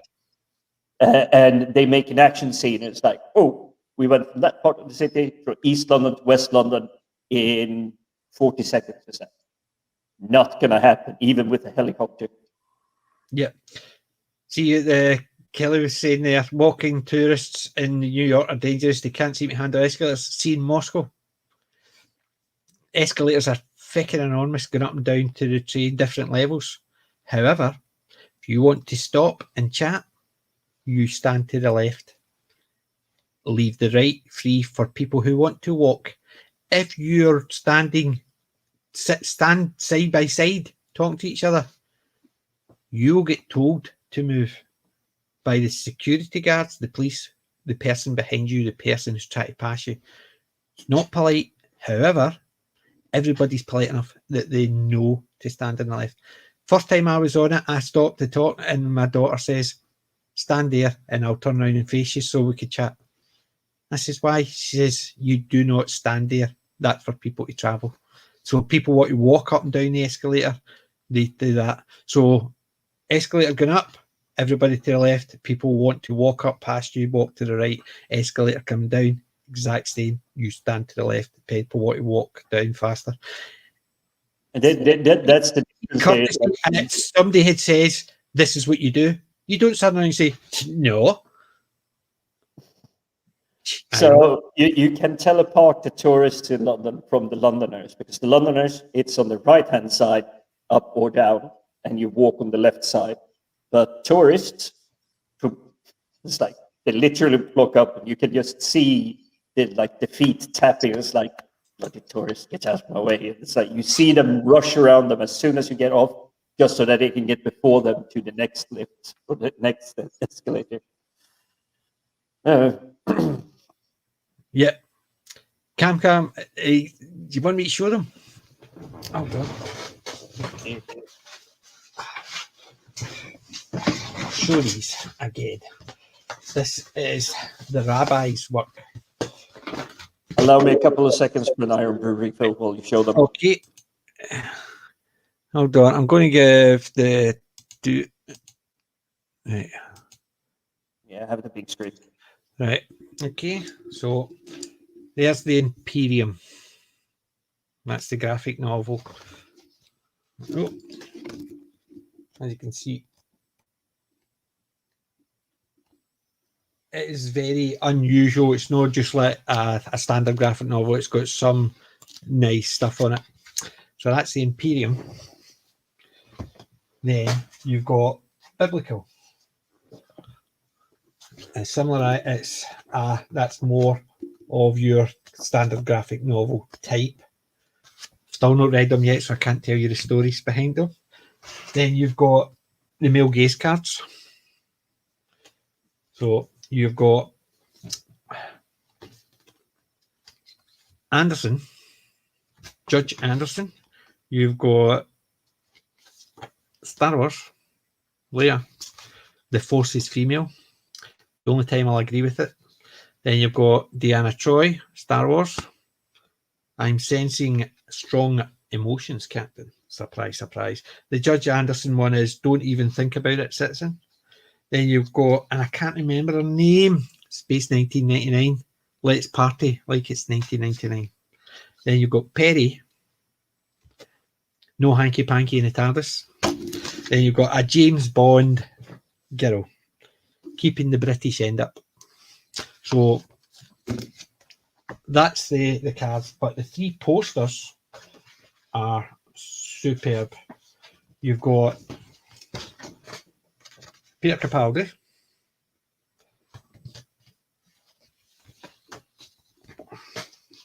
gently. You've got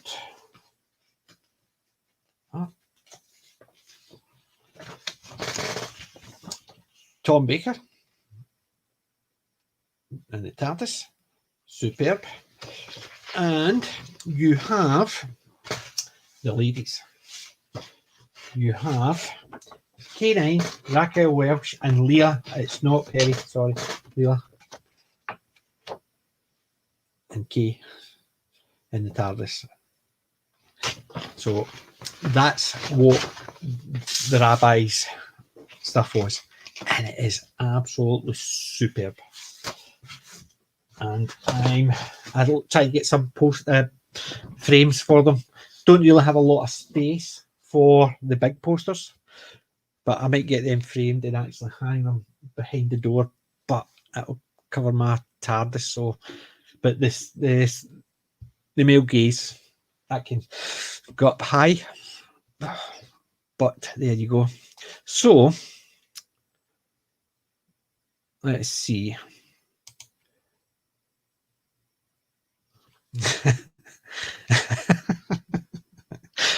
I can understand that. I can. And being a happily married man, I'm not necessarily interested in them at all. However, they are beautifully drawn pictures. The one I'm interested in is the Tom Baker one. The Tom Baker is the one that if there's only one picture I could put up, if I could put one poster up or all the male gaze, the Tom is gonna. The male gaze can put in a cupboard somewhere because they're not as important as the Tom one. I think that's just superb. The pictures, the posters are absolutely amazing, Kelly. I'm telling you, they're so well done. Yeah, definitely like the artwork the style is made in. It's really good. Yeah. It is, Dubai is really nice.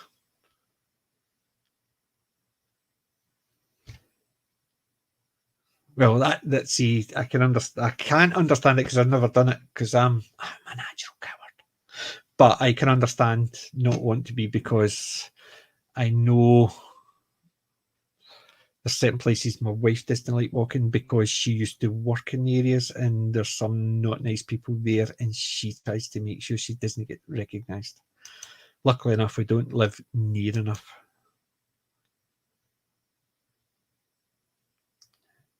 Zena Merton, that's a girl from Space 1999. I'll need to remember that. But that's what I got. I did get one other thing, or 2 other things. You've obviously seen my one from Ed. That's the artist that I did the commission. I also got my comics from Sentinel making through it. So I've got these to add to my read list. So there was a piece of art that came through, and I got the 3 new Sentinel ones, which is To Be a Hero, the one where the artwork came from, and that one. So I've got 5 new comics to read. I need to get frames. Just need to find the time for it. Yeah, exactly. I need to get frames for these 2 A4 pictures. I need to get a frame for one of the A2 posters, and I need to get some frames for the male gaze ones, but they're not they're the least important. So yeah.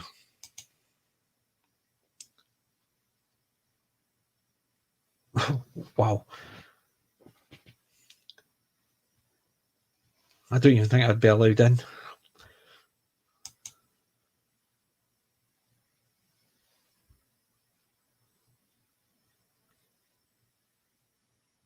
Oh, I didn't know there was another one. Did I miss one, or did I got the Peter Capaldi one? I'm okay with it.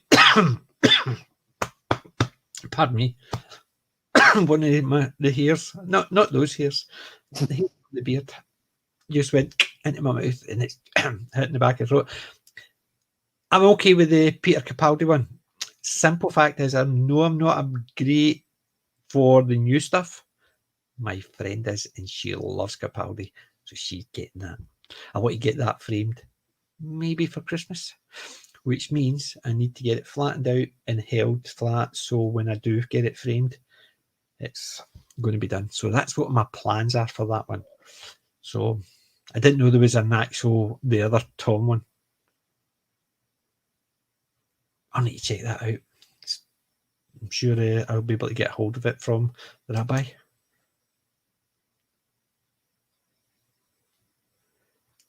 Tom and Sarah.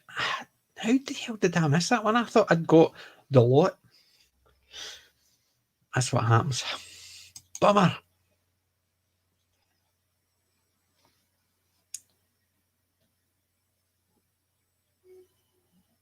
Yeah, he did. Peter Capaldi's actually great. I used to drink in the same pub as Peter. Used to sit at the end of the bar, and I'd recognised him from being on TV, so used to just a nod and a smile and hi when I was up ordering a drink. If I knew he was a big Doctor Who fan at the time, I would have been gabbing to him. But as I keep saying, I miss being Doctor Who by that much. Both from Glasgow, both used to drink the same pub. Both are called Peter, and both of us have got Italian surnames. He just beat you to it. He beat me by that much by having a personality and being able to act. So that's how much he beat me by. I wish. It would definitely have been a different kind of stream if you actually managed to snag the role. Yeah. Hi, welcome to the Doctor stream. Dun dun dun. Tenants from Paisley, which is just outside Glasgow. It's in Renfrew. We're near where I work, but I don't know exactly where. But I know he's from Paisley. He's a Paisley boy. So somebody told me Capaldi was from Paisley, but I'm sure he's Glasgow. See, the thing is, the two, you could drive from one to the other without actually knowing that you've tried to a different village, town. But they're literally right up against each other. One street will have the G postcodes for Glasgow. The other one will have PA postcodes for Paisley. It's the same street, one side of the street and the other side of the street, because they're on the boundary. It's literally, you can drive up the street and you'll know you're in Paisley. It's the same as a lot of places round about Glasgow area. There's ones where one side of the road is one area and the other side is the other area. It's crazy.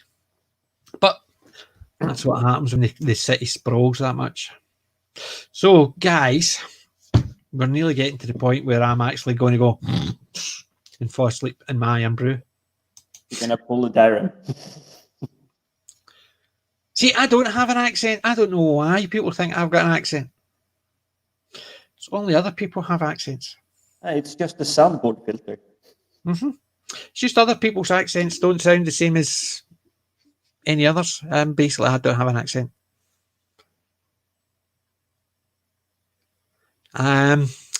Yes, I'm a third generation Italian, third generation Irish, and first generation Scot, because my mother's mum and dad are both Scottish. My father's mum's Irish, and my father's dad's Italian. So my granddad was 8 when he came over to Scotland, and my granny, I think she was 12 when she came over from Ireland. So, yeah. And I don't have an accent. Us Scots don't have an accent, no matter what people say. It's just them not understanding our accent. It's just the Glaswegians that have a little bit of accent. The rest of the Scottish people I understand perfectly. Glasgow boy, born and bred. I stayed just south of Glasgow, but I was Glasgow boy, born and bred. See some of the worst areas in Glasgow. People say, "Did you stay in Postle Park?" I was brought up in Postle Park. Did you stay in Easterhouse? I was born in Easterhouse. Did you stay in Drumchapel? No, I'm too fucking scared.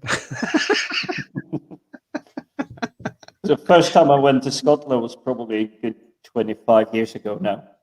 And first port of call was Edinburgh. Perfect one. I was thinking, I'm going to struggle understanding people there. No issues. We went up to Inverness and Islay and the west coast down, and then jumped across to Glasgow, and it was like, I don't understand what any one of these people are saying at the moment. And you've been in Scotland for about 2 weeks at that time, so you should have acclimatized a little bit, but no. Coming into Glasgow, it was like, well. I've worked up north, just by Inverness, and on the Black Isle, each of the small villages could understand me. People, I worked in a restaurant. There was 2 or 3 people from the different villages on the Black Isle. They could all understand me, and I could understand all of them, but they couldn't understand each other because the twang was so different. 10 miles apart, the villages were. So, the Glasgow accent is a very generic accent. It's very, very thick. If you get used to one of the other accents, you'll have problem with other accents. Whereas if you get used to the Scottish accent, you can get used to all the accents. So it's really weird because I found that out. And Cam, that is really nice of you, but you don't need to worry about that. The rabbi will have plenty and I'll get them. But Inverary and Locho, they're beautiful places. I must admit, I've not been up to Inverary for years. Locho, I think I went, believe it or not, I was not even a teenager. I think I was actually, my sister took me there because she used to go with a guy from Locho. And we went up travelling on the bus. My sister took me with her. It was just because she needed an excuse to go. And I'll take Peter up fishing. So I was the excuse. But I think she was going to be a guy for Locho. So it was once when I was, I think I was about 8 or 9. And Inverary, I've not been up for years. No, I have. I'm trying to even remember the last time I was up. Inverary. See, I'm from, although I'm a Glasgow born and bred, I live south of Glasgow. I'm in Kilmarnock area, the valley. I live in the valley. So I do. So it's been a while since I've been up north. I used to stay up north, but I used to stay up by Inverness. And I've not really travelled a lot around. I used to do it when I had my Harley or my Ninja. I would basically, me and a few of my friends would just jump our bikes and drive away for the day, end up different places. Sometimes we didn't even know where we ended up until we were actually driving back and we got lost. However, there you go. But thank you. It's a nice and gorgeous place, and for those that can afford and have the time, definitely go and see Scotland. A real American. We don't call them mutts in the UK. We call them a Heinz Dug. A Heinz Dug is Heinz 57 varieties. You call it a mutt, we call it a Heinz dog. Oh, sorry. I shall translate for the hard of understanding.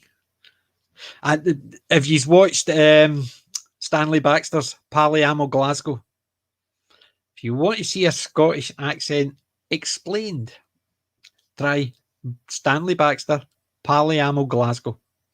It is funny. Gonna give you a break back, man. Would you like to give me a break? But I can't remember. He just does it. He's more eloquent than I am. I mean, so Stanley Baxter's Palliamo Glasgow. I did put it in the one of the chats a while back. I'll need to find it and put it back into the. Well, my first result in the search engine is teach yourself to speak Scottish, part No. 4, Palliamo Glasgow. You want Palliamo Glasgow. You want one at Stanley Baxter's Palliamo Glasgow. I definitely have a snoop around there. Yeah. Because there's the one with Mia Farah and her bara.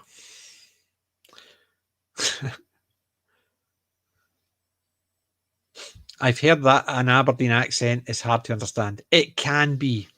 But you know what they say? What do you call two sheep tied to a lamppost? An Aberdonian leisure centre.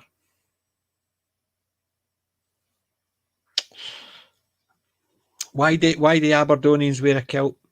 So the sheep don't hear the zip. I've heard them all. I've heard them all. You can put them anywhere, but Aberdonian. I went for a job up in Aberdeen, believe it or not, and I was so gutted I didn't get it. One of my friends moved up to Aberdeen, so did the him and his partner. The two of them are living up there. They're getting married next year, and I thought, lucky buggers living in the Granite City. I must admit, superb. I know. Remember, TV personalities, their accents aren't as bad because they're constantly, because they're on screen, they can't. You want to see a Glasgow program. Look either for Still Game or Rab C. Nesbitt. Rab C. Nesbitt is a very strong accent. That's on the TV. Gregor Fisher doesn't speak as broad as that, but when he's talking like that, he'll just talk whatever way he wants to do, rather than try and my accent is not as bad as some because I deal with people globally, so I had to actually peel back my accent. My family's accent is very strong. Sometimes it slips, and I really talk like I want to go, and then I mumble and I talk like that. But I try not to. Also, I'm a show off. What can I do? Irish, German, Scottish, Russian, Hungarian. That's with some Jewish heritage. Heinz, yeah. I thought I knew I was, as I said, we're all different, but you're not meant to be all different in the one. I'm only three differences, but that's almost as bad as the Captain Cockney Spock. He's got Polish in there as well, so he has. And the last time he said he had about 4 or 5 different. But that's the thing. I only know my grandparents. Where did their parents come from? You know what I mean? Yeah, the only one that did some genealogy was my uncle a lot of years ago, and apparently we stayed put in Scandinavia for the longest of times. I'm basically the first one to flee outside of Scandinavia at all. Yeah. There you go. They attained a strip of land and transported to North America for being Catholics. But the thing is, look how their ancestors turned out. You know what I mean? And that's the thing. I remember my wife's uncle went to Canada because he got the opportunity to go and get a job there. And he loved it, and he's made such thing. I mean, my granny nearly got she was asked to move to Canada because she was a cleaner for one of the ambassadors, and he asked her to continue working when they moved.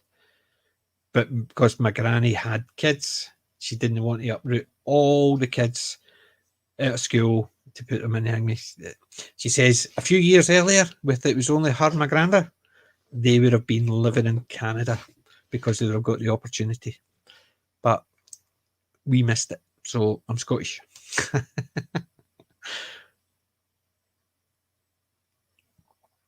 There you go. They were given the You choice. see, from all over the place. I mean, there's nothing wrong with that. Gives you an excuse to go visit places as well. Yeah. That's true. I mean, my dad went over to, before he passed away, went over to Italy to meet the family. And he says one of the ladies looked like his granny. And because basically there were distant relations, and it just goes to show. So, yeah. There's been a lot of that in the distant past. Thankfully, it is the distant past. Nowadays, the religion part doesn't come into it. It's you have to actually change into something else. See, at least you've been in Scotland. That's the main thing. I'm sure she was there on the day when it was raining. Yeah, that's true. Could be part Polish because we're Germans. We're before World War One, so it could be Germans too. Yeah, it just goes to show everything changes. Scottish, English, Irish, English, Polish, Russian, and American Indian. Yep. See, we're what was it? What was it they used to say? We're all a melting pot. See, I like the idea of the snow in Canada. My wife would hate it, but I would love it. I'm certain I would love Canada, Yeah. especially the house prices. Oh, crap, compared Canada to is London. like Scotland, but bigger.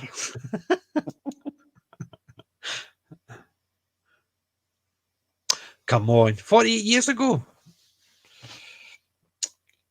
That was like yesterday. Where was I 48 years ago? In school. In Scotland. In Scotland. First time I went abroad, believe it or not, I was 16. Went to France. Or was it 16? And then 17, I went to Italy via... no, I went to Spain via France the first time. And I went to Italy via Austria. And that was the first time I basically... So that was 30 years ago was the first time I actually left the country. No. 40 years ago. 40 years ago was the first time I left the country. It's 28 years ago was the first time I actually left the country for the first time, traveling abroad. Yeah. And as my granda used to say, once you know you're Scottish, that's all that matters. My other granda used to tell me to bug off.